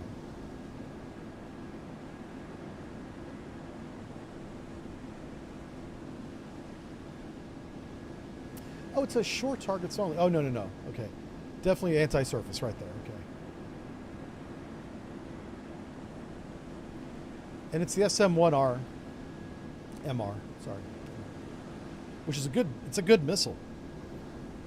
Not bad. But that's what we're trying to work on. That's what we're trying to deplete, you know. This is my my relief helicopters right here. I don't want to listen to that for the next 30 minutes, though. All right, let's take you up to a height of 3,000 feet. And let's bring you to right about here. Right about there. All right, we'll read some chat. He's voluntold. That's right, Avenger. Voluntold. 7 Epic Dragon. How's it going? Isn't the Sea Sparrow meant for anti-air defense? It is. I was saying Sea Sparrow. It's the SM. I'm sorry. God bless America. What is it? S something. It's the one. Right here. SM-1MR. Yeah. I was calling it Sparrow.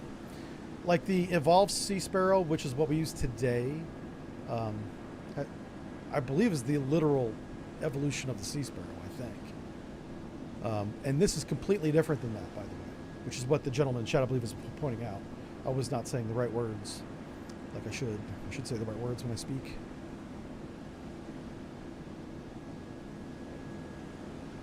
Anyway, but I depend on chat for correcting me, which they do often. And absolutely no problem with that. No problem at all with that. The Evolved Sea Sparrow we have in our fleet today is very good. And, I just wish we had more, right? I wish we had more. Who else we got? Oh, Ren! Holy smokes! How you doing, buddy? Holy cow! Happy Friday! I was hoping you had today off. I'm glad you got a chance to come by. Haven't talked to you since the other day. Thank you for taking care of the Discord. Right now, Ren is babysitting the Discord. I'm taking a break from it. There's no need to go into why. I talked to Ren about it. He knows why. And so I'm just gonna. I need to occasionally, and this is like every 18 months or so, sometimes 2 years. I just need to get off social media for a period of weeks and just like reset, because sometimes I overreact to stuff and I don't want to do that again, because I'm getting close to that point. I can feel it. I might have already done it. I'm not sure. So, but Ren's running the Discord. Oh, Ren, I updated the invite link on all social media, on YouTube, it's on this video description. It's all been refreshed. So just if you would, until Selvig gets done with his beet run. It's like a beer run, but for vegetables. Yeah. So as soon as Selvig's done with his beet run, which will be in July, that's your kingdom over there, sir. Just please treat her with kindness. and I'll be back on. I will. I just needed to get away from it for a bit so I don't make stupid ass decisions. Like I tend to do. And Renault knows this, by the way. This is not new. I've done this before. Only now I'm good at recognizing it before it gets out of control. So, yeah. You're going to watch UA versus Australia? I have no idea what the hell that is. What are we doing to Australia besides beating the hell out of them? What are we doing to them this time? It's the season for beats. Yeah. People gonna people. Yeah. Renault, without going into details, but you know what I'm talking about. After thinking about that situation that happened last week, or even earlier this week, I guess, I might have completely misunderstood it. I might have completely overreacted. So that's why I'm taking the break. Yeah. Because what I thought happened was so egregious. I thought my actions were tame. And then I may have had 180 out. Which will happen. Anyway, that's why I left that in your hands. After I broke it, I was like, here, Renault, this is your problem now.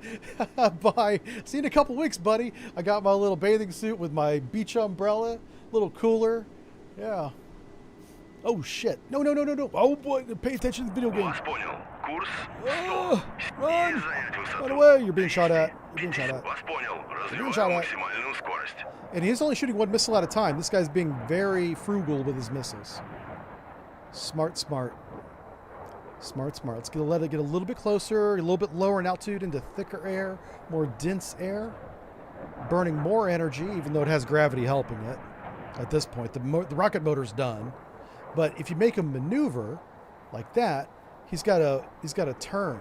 It's going to burn some energy, which is going to lessen his kinetic range inside that 25 nautical miles. Yep. This circle's about 20 miles, so imagine 5 miles right here. We're just trying to get outside that, and I think we already did. I think we're good. Matter of fact, go ahead and slow down.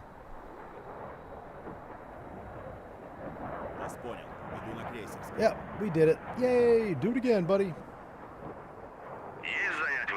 Back up to 3,000 feet you go. Yeah. This is like bullfighting, but with high explosives. Which arguably is more fun and more American. Even though we're playing the Soviets right now. Oh, are they playing American football? What are we doing with the Australians? I got to catch back up on the gentleman talk about Australia. Oh, yeah. I can always add more zeros to Renault's paycheck. I have an infinite number of zeros. Yeah. U.S. football game. Oh, wow. Okay. Where's that at? Is that here in America? I know the World Cup's over here now. All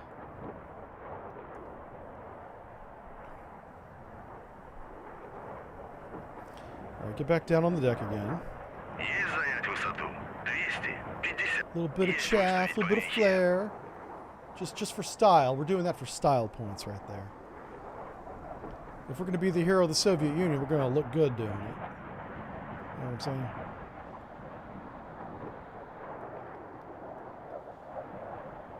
That's the World Cup. Yeah. Oh, it's in Seattle. Okay. So the World Cup takes place all over the country then. It's not like in one city.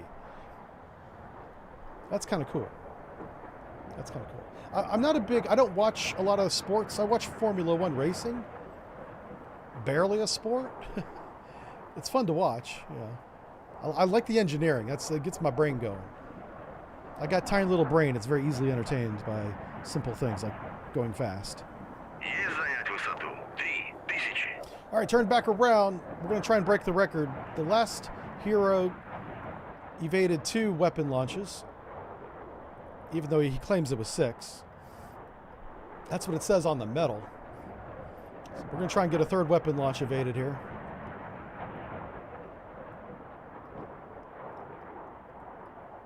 We're just bullfighting until our strike group gets within gun range. That's kind of what the purpose of this is. Yeah.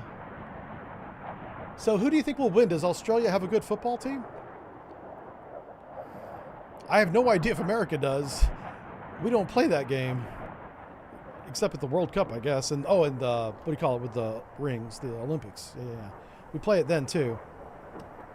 Есть занять высоту. 250. Есть выставить помехи. Yeah, he's one at a time, Jim, at this point. If there was 2 missiles, we would see 2 missiles. And we don't. So there you go.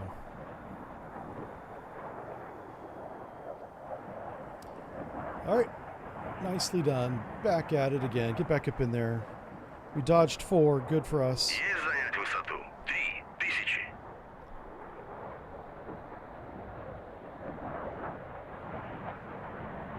Let's see what you guys are talking about. Some of the games are in Kansas City. Okay. That's kind of cool that they're all over the United States. And I love the fact that people from around the world are coming to visit, see what a cool country we have and how big it is. The United States is really big. A lot of people don't, even bother thinking about that because, they assume it's big, but when you see it and you live in this place, and Есть занять высоту. we could easily be multiple different countries, especially with all of our different dialects and cultures.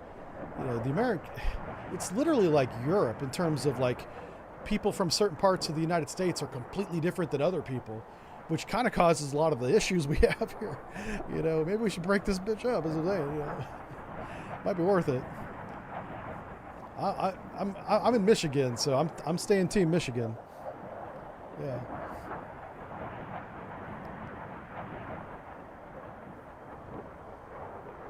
But yeah, I'm glad we're having the World Cup here. I think it's really cool. I'm kind of surprised since we don't play soccer. Why the hell's the World Cup here?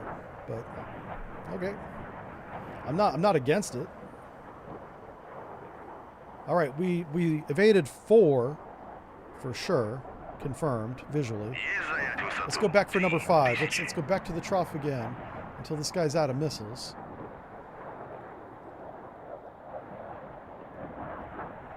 Let's see. Do you mean Team Hot Dish? I don't know what Hot Dish is.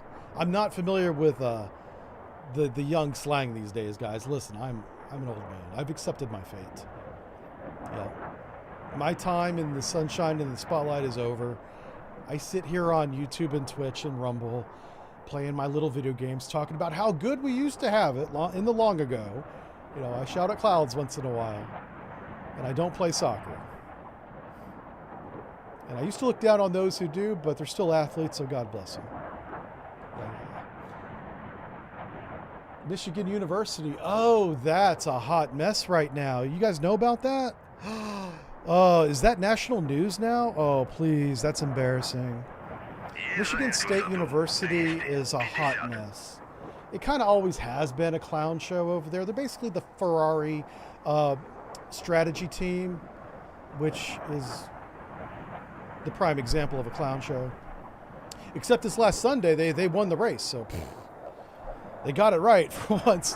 That was amazing. I couldn't believe my eyes. I was like, Ferrari strategy's winning? How? Plus, they have a really good driver, obviously, and a good car.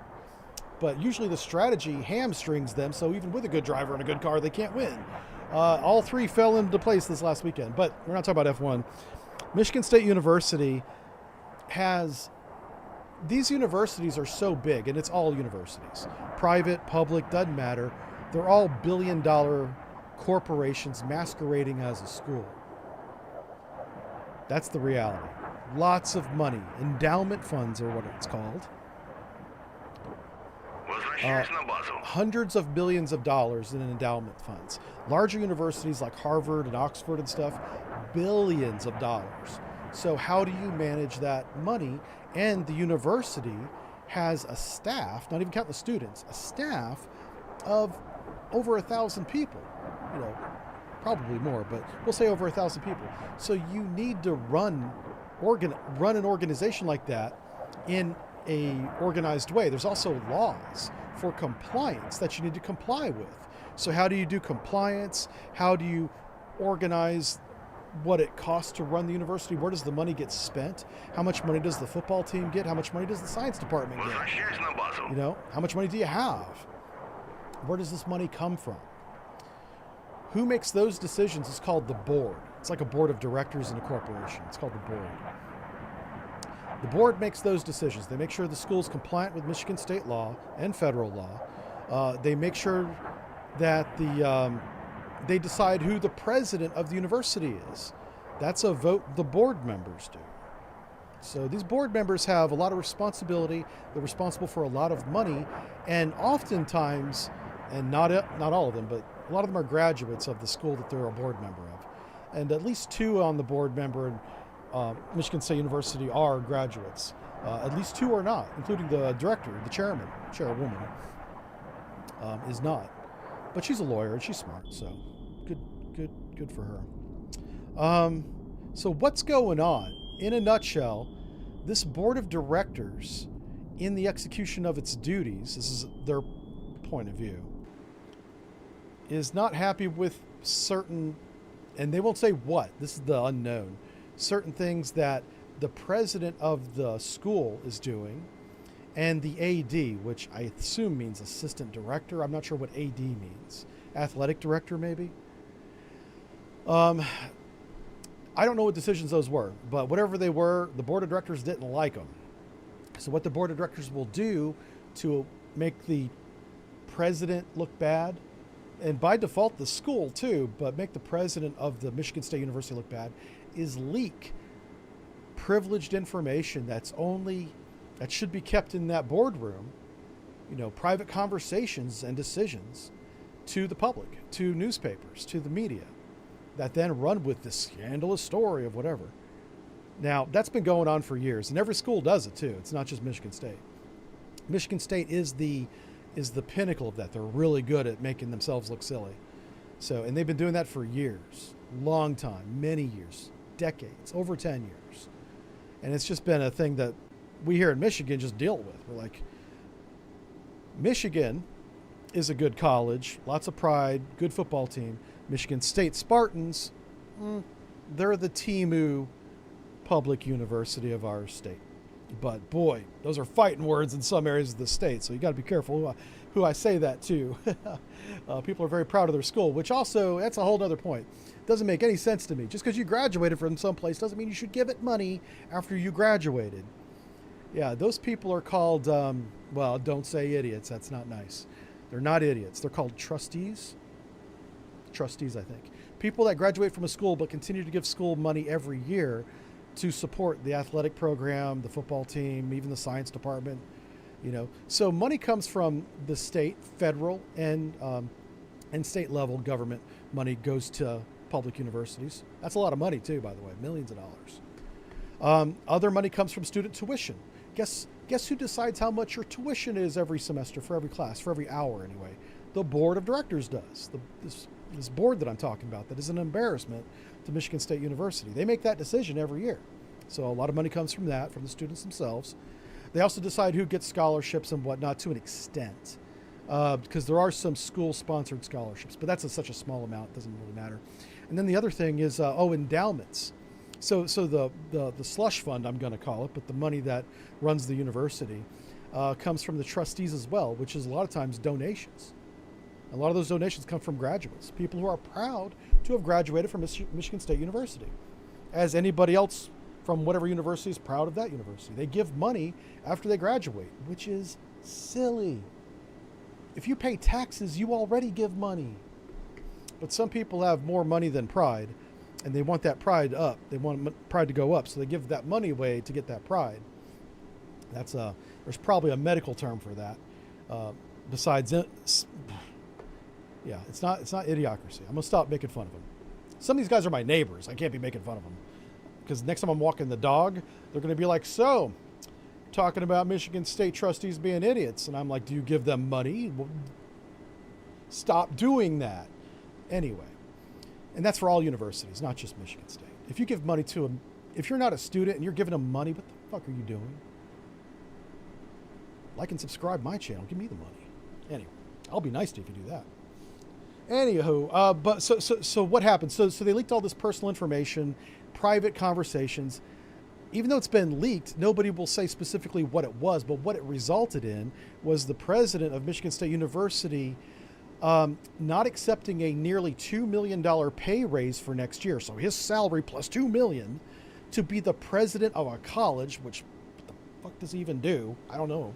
Probably something, but he turned down this huge pay raise, resigned, quit his job, and is now going to go be the president. I'm pretty sure it's the president of Clemson University for less money. We don't know how much less, but it's not what he had plus $2 million. We know it's not that. So why would he leave? Well, on his way out the door, he wrote I guess it was part of his resignation. He wrote written notice as to why, and he suggested that these private conversations being leaked, how the board was acting in a way that's not in the best interest of the school or himself, by default, is why, and that's blowing up where I live right now. That's a huge story right here. And the fact that anybody else even knows about that is concerning. It's telling me that it's starting to escape Michigan's little bubble that we live in here and getting out into the general public. So that's kind of what happened. The president and the AD, which is either athletic director or assistant director, I'm not sure which, resigned for less money. The AD went to Kentucky. University of Kentucky? I don't know. Probably that. And I don't know, did the coach resign? I don't know if the football coach resigned. I haven't heard anything about that. I don't follow it at all because I didn't graduate from that school. I don't have any connection to that school. But it blows my mind when I hear about all the millions collectively of dollars people continue to pay their school that they graduated from after paying so much to go to school there. Yeah, it's ridiculous. That's silly to me. I'll tell you what, I graduated college. They ain't getting another dime from me. Not another dime. I should ask for a refund. Is what I should ask for. They didn't teach me math. That's in my life. I also didn't learn it or read the book or pay attention, but still, I'm not taking. Oh, it's the athletic director. See, Hog Eric knows. Hog Eric. Yeah, if you guys know more about that, feel free to put it in the chat. There's nothing controversial about it. I just don't know all the details. I only heard about this because of my neighbors. And there was like one podcast I don't even listen to that somehow popped up on my YouTube feed, probably because I live in Michigan. And so I was like, oh, what's this? I listened to like 10 minutes of this. It's millionaires fighting millionaires, folks. I don't give a damn about either one of them. What I do give a damn about are the graduates giving the damn school money. I don't understand that. Why? It's got to be pride. It's got to be because you're proud to graduate there. Well, good for you. Tell everybody you did. Congratulations. Don't follow that up with poor decision making. Put that money in your 401k. Good Lord. Like and subscribe. Give it to me. Yeah, $5. I just want $5. That's all I want. Oh my gosh.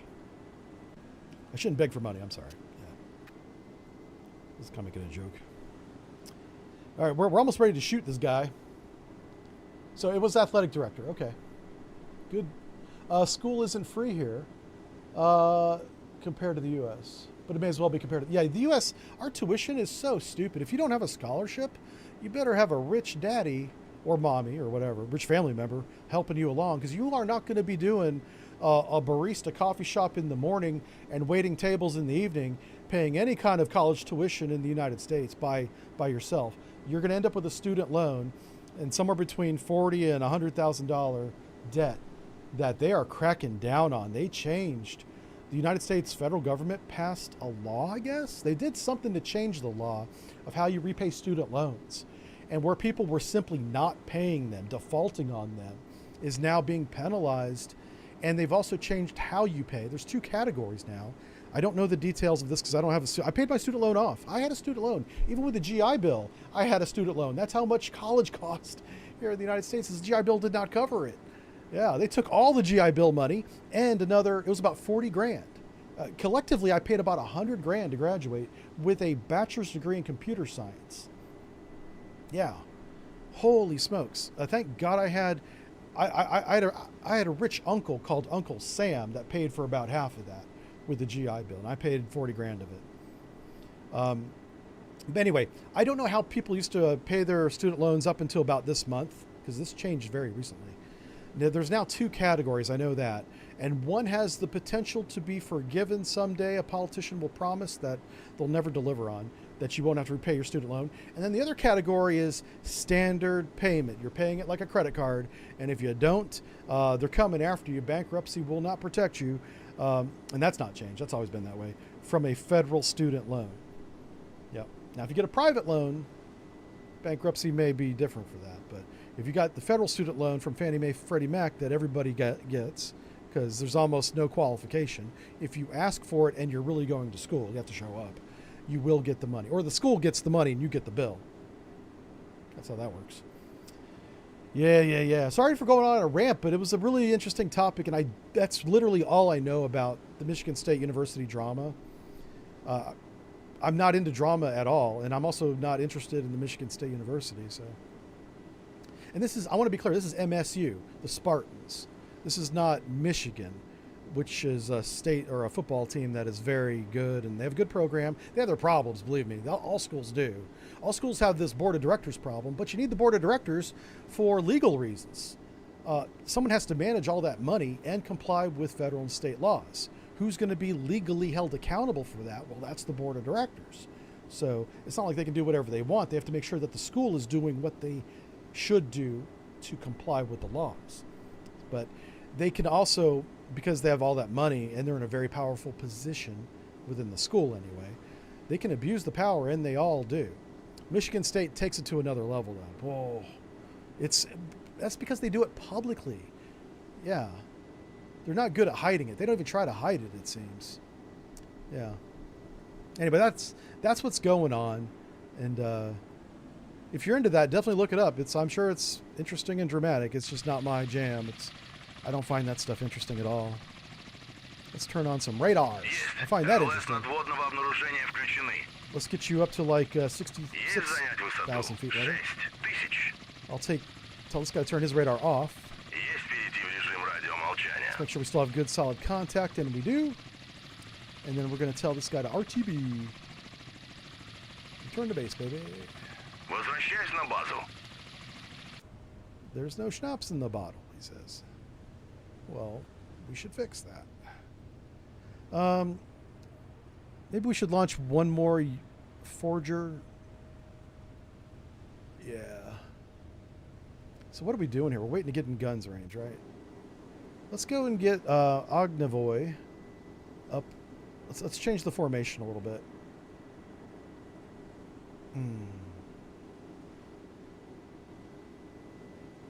Edit formation. That's the button I'm looking for. So let's take Mr. Ognivoy, since that's the threat axis. Let's try and make a line of battle here, giving people enough room to maneuver, because this will be a gunfight. Almost like an inverted wedge, but just barely. It's more of a line than a wedge. All right. So we're only doing a full bell. Let's double check that. Yeah, we're doing a full bell. So our wing ships should speed up to flank to get into their new position. By the time they're there, we should be in gun range. And we're just going to blast this guy to Kingdom Come here. So let's just get an idea of where our ballistic range is for our 76 millimeter. Holy smokes, it's not far. It's not far at all. The education industry is complex. I agree with that. It is. And I'm sure I'm oversimplifying it with my description. So I freely admit to that. I don't claim to be an expert at all on that. Aha. It's our boy right here. I don't want to sit here and pretend to know something I don't. Okay. We might be able to snatch a couple more. I wonder if whenever the ships enter the 20-mile circle, if they get shot. They might. According to his profile, the missile profile, it says the surface range is approximately 15 nautical miles. But we've been seeing these missiles come out to about 20 before running out of energy, and they do have a kinetic range of 25. But I think they have to be radar guided, which is why the range is 15. It's not a kinetic problem. It's a radar. It's a radar problem. Sally Mae owned your life for a while. Yeah, Renault. Yeah, I feel you, man. Like, what shocked me is whenever I left the Navy, I was told while I was in the Navy and as I'm getting out of the Navy, hey, man, you know, your GI Bill got your back. You know, I didn't have the post 9/11 one. I had the one from before that, which was still really good. And so the university made, because I never saw the money, I don't know how much it was. But I assume it was more than $40,000 that I owed. But I was shocked. And do you know what the university did? Is and this was really underhanded. They waited until I was in my last semester. I was probably 8 weeks away from graduating with my bachelor's degree when they told me that I owed them that much money. I had no idea. And the choice I had was to not graduate or pay them. That was pretty underhanded. I had no idea. And the way they told me was really sneaky. They made it sound like I was... They brought me into the financial aid office as a senior, which is weird because most people there are freshmen getting stuff started. And they had every intention of screwing me. I see that now. I didn't see it at the time. And the point was, they were making it appear as if I was reapplying for the GI Bill for like an extension for more funds or something. And they were not clear about it. They had all the paperwork for me. All I had to do was sign it. What I was signing was agreeing to pay the difference. Yeah. So I read it, and what I read was worded in a way that I was asking the government if they would go above and beyond the GI Bill and cover the difference of about $40,000 and some change. It was a little bit more than that. It was $40,000 and change. Well, guess what the government said? Not a damn thing. They didn't even respond, much less pay it. So guess who had to pay it? Guess whose signature is on that new piece of paper? It's mine. Yeah. I think either way I would have been bound to pay it. School's going to get its money. But that was not forgiveness. There was no forgiveness in that debt.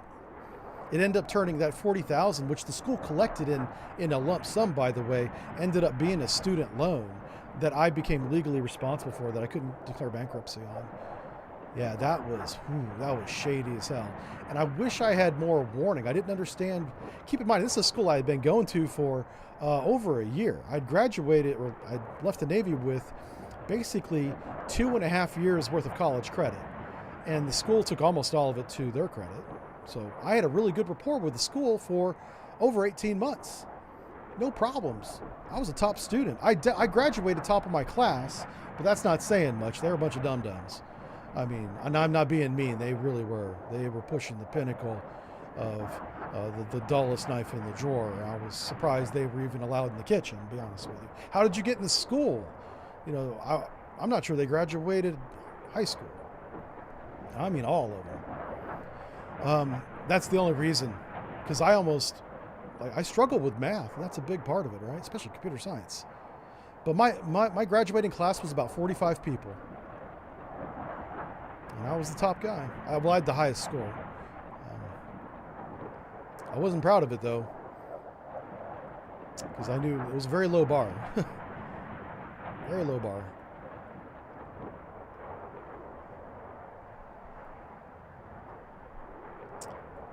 But that's also why there would be no way I'd ever give them more money after doing that to me. But even if they didn't do that to me, I would not give my old college a dime after I graduated. But that's a big thing here in the States. It could be global, I don't know. But all the major universities have this huge amount of, I'm pretty sure they're called trustees. It's a fancy name for somebody that continues to pay for college after graduation.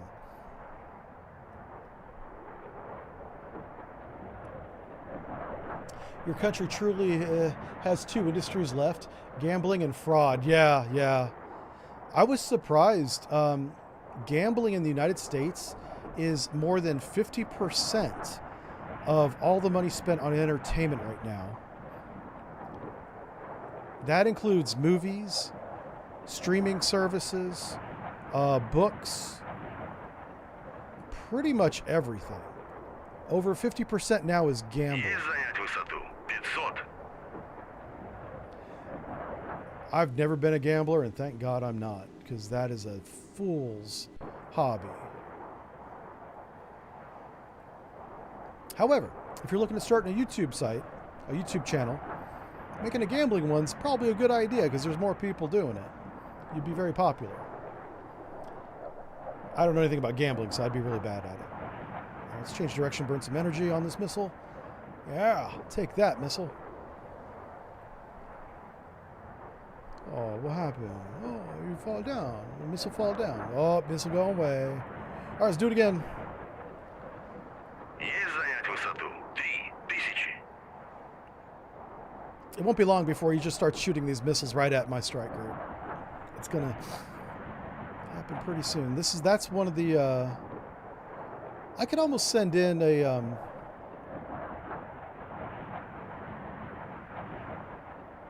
Yeah, we should get some planes ready to bomb these ships, so I don't have to waste my cannons on them.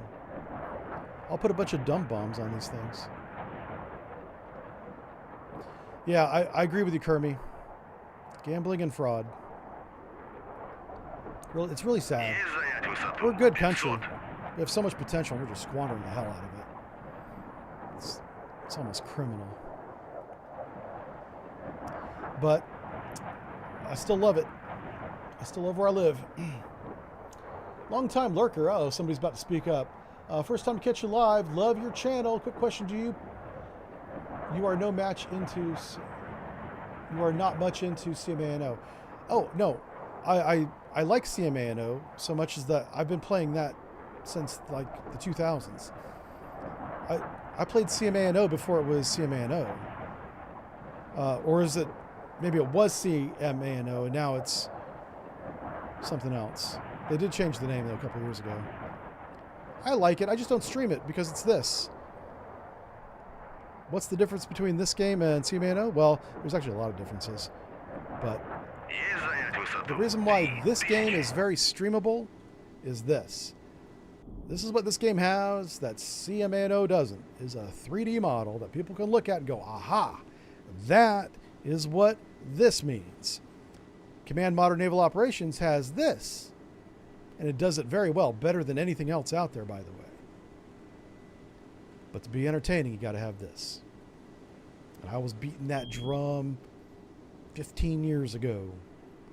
But the CMANO community's like, well, it's not that kind of game. And I'm like, I know, that's my point. It needs to be this kind of game. Right here. With a 3D model. So people who don't know naval tactics, or in this case, multi-domain tactics, can, one, begin to learn them and also visualize what the hell is going on. This looks like a football game. I got diamonds versus circles that are being chased by little triangles. Есть выставить поменьше. But man, I got beat down hard. I got beat down so hard on social media for even bringing up the possibility of maybe having a 3D modeled engine on Command Modern Naval Operations. Not by the developers, by the way, by the fans. Sweating their ass off in their mother's basement with their little Cheeto fingers. And I was like, I don't even want to talk to you guys. 3000. I'll just play Sea Power when it comes out in 2025. Which, of course, we didn't know that back then. But, and that's why I don't play it. That's why I don't stream it. I do play it. Matter of fact, I got the latest Red Tide. I got the latest DLC. I even gave them some feedback on it. I thought it was really good. Sometimes my feedback's not positive, like the submarine DLC they released in 2018. That was not good. Those missions sucked. And were not fun, which is a criminal offense in a video game. How dare you make something not fun? Есть занять высоту. 250. Есть выставить помехи.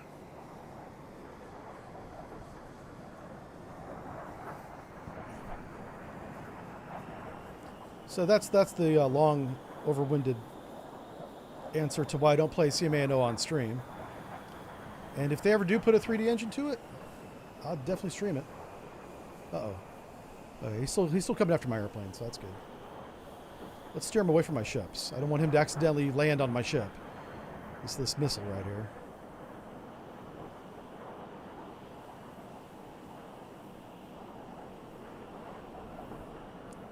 There you go. He's dead. Yep.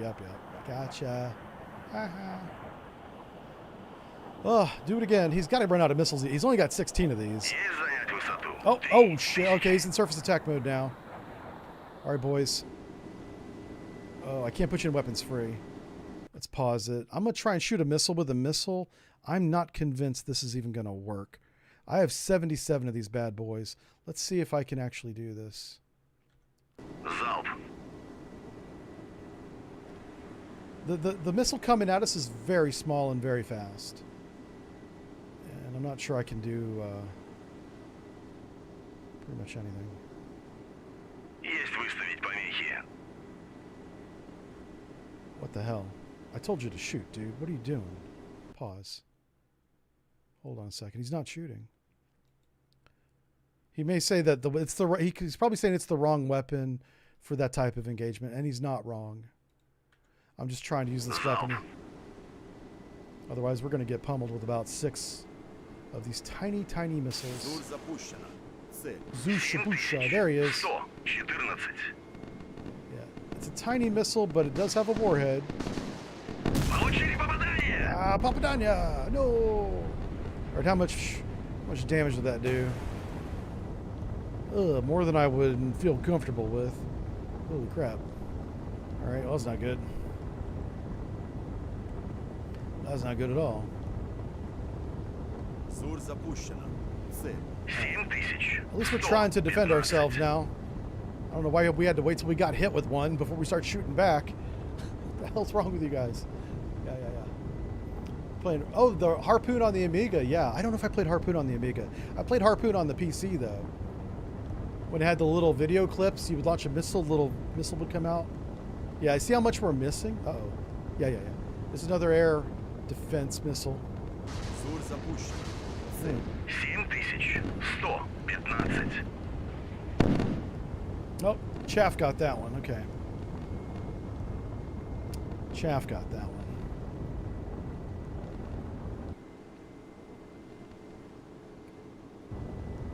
This is the gauntlet we got to run through.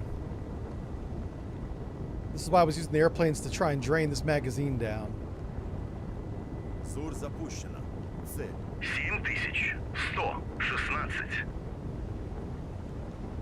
That fire looks worse than it is, but it's still not good. Where's the damage control screen? I haven't. Прибыл на позицию. I know we have a damage control screen. I just don't know where it's at.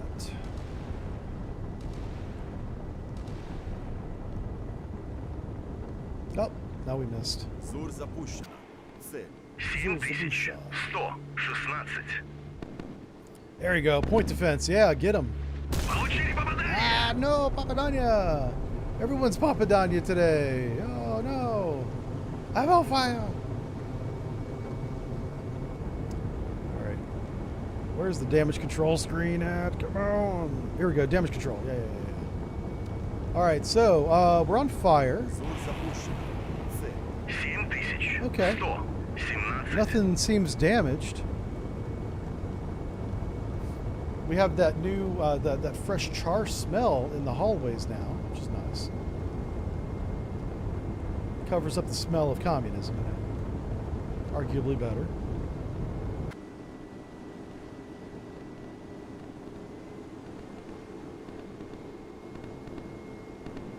Papadanya! Ah, we just put that fire out. Now we gotta do it again. Yeah. Like these weapons aren't even damaging our radars. Like, they're so pathetic.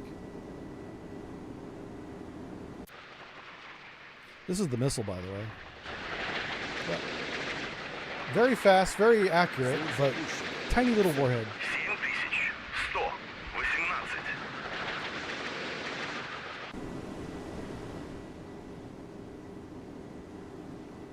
Oh, look at his Papadanya over there, huh? That's pretty good.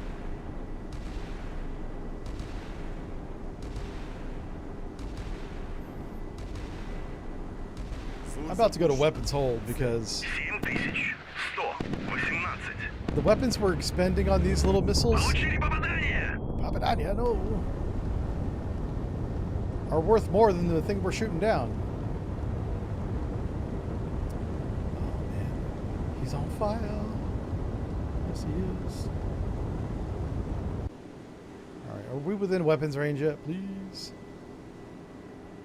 76 millimeter. Nope. All right, looks like he's Winchester. Yep. Now what you gonna do, big man? Huh? Now what you gonna do? Varyog might be in trouble. That's a lot of fire. Oh lordy. Let's see. Let's take a look at his fire control Yeah, not exactly the same thing. Yeah. Which one is this? This is Varyog, right? Who am I looking at? This guy right here. Damage control. Uh-oh. Oh, we did lose some systems. We lost our RBU 6000s. Oh no! We also lost Hawk Screech, which is a fire control radar. Yeah. Oh. Well, we'll repair it. We'll make that a priority. Actually, we should probably put the fire out first. Let's do that. Let's make the fire the priority, then fix the radar. Yeah. It's hard to repair the radar when your feet are on fire from them coming up at you, Yeah. That's why they don't let me run the fire control anymore. They're like, listen, you're not allowed to run damage control. Not fire control. Totally different. Yep. We'll just put that out. That's not a big deal. We didn't even slow down. We're still doing 20 knots. That's how much of a not big deal this is. Yeah. We're coming for you. We're coming for you. Now it's a gunfight. Yeah, we got guns.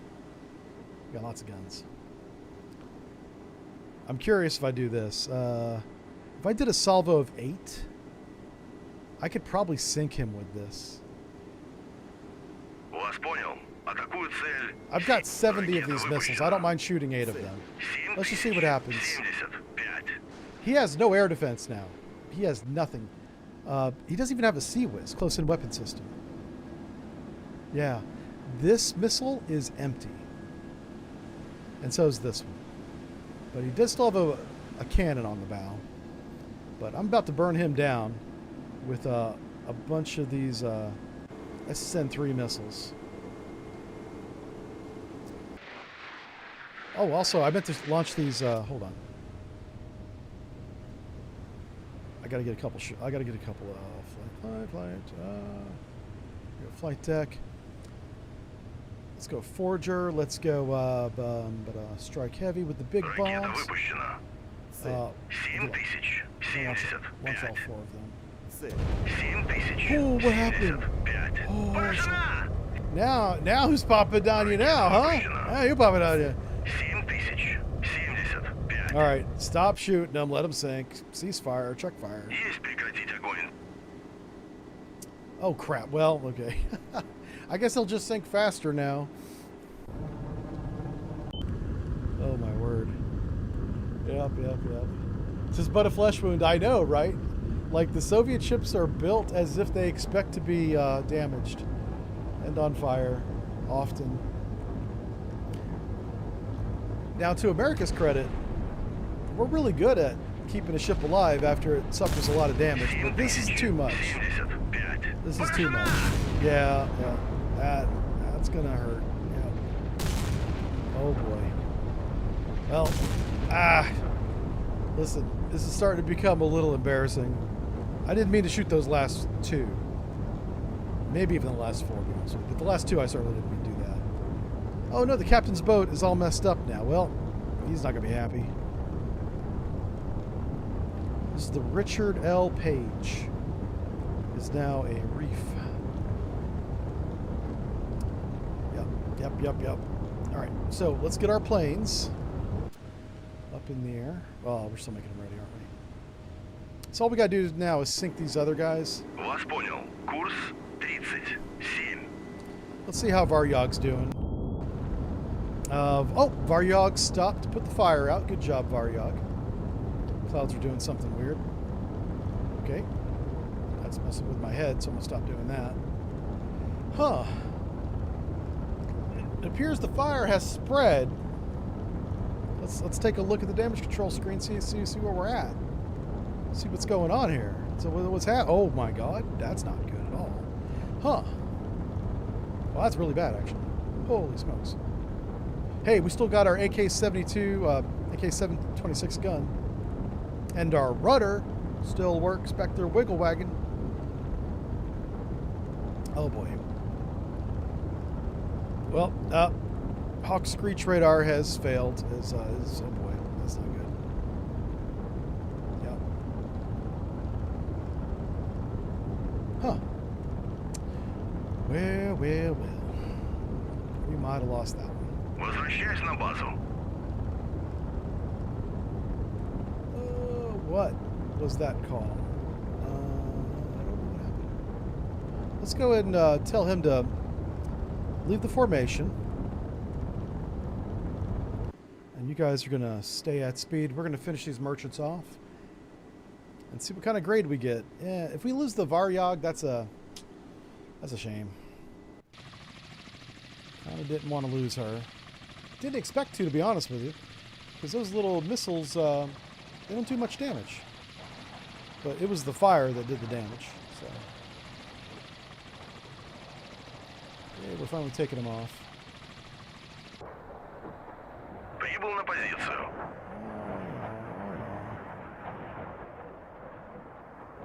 Alright, there we go. Let's get that last guy up in the air. We got one more to get up in the air. Get them in formation. There we go.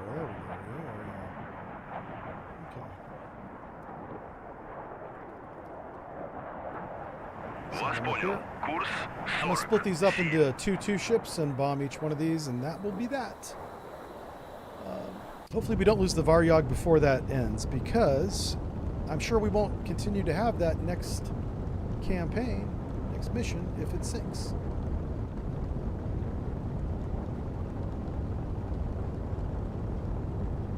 So we're kind of in a race against time right now, because Varyag fire spread faster than expected. Okay, let's take you. Let's have you leave formation. Formation, leave formation. Come out of time.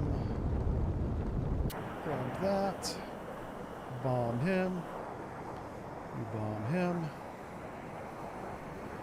And you bomb him. And we will watch the fireworks happen. If I can get a victory message before the Varyag sinks, I'll consider that a victory. Otherwise, we're going to lose him.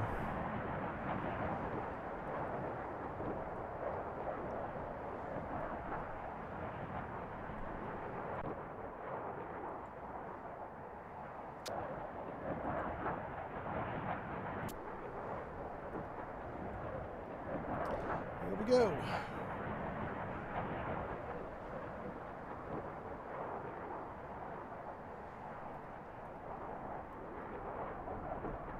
I put 4 bombs on each one of these. That's a max load. It's 1,000 kilograms total. That's a lot. A lot of high explosive. Бомбы сброшены. Возвращайся на базу. 7000. Gone. Mission accomplished. Boom. NATO merchants have been sunk.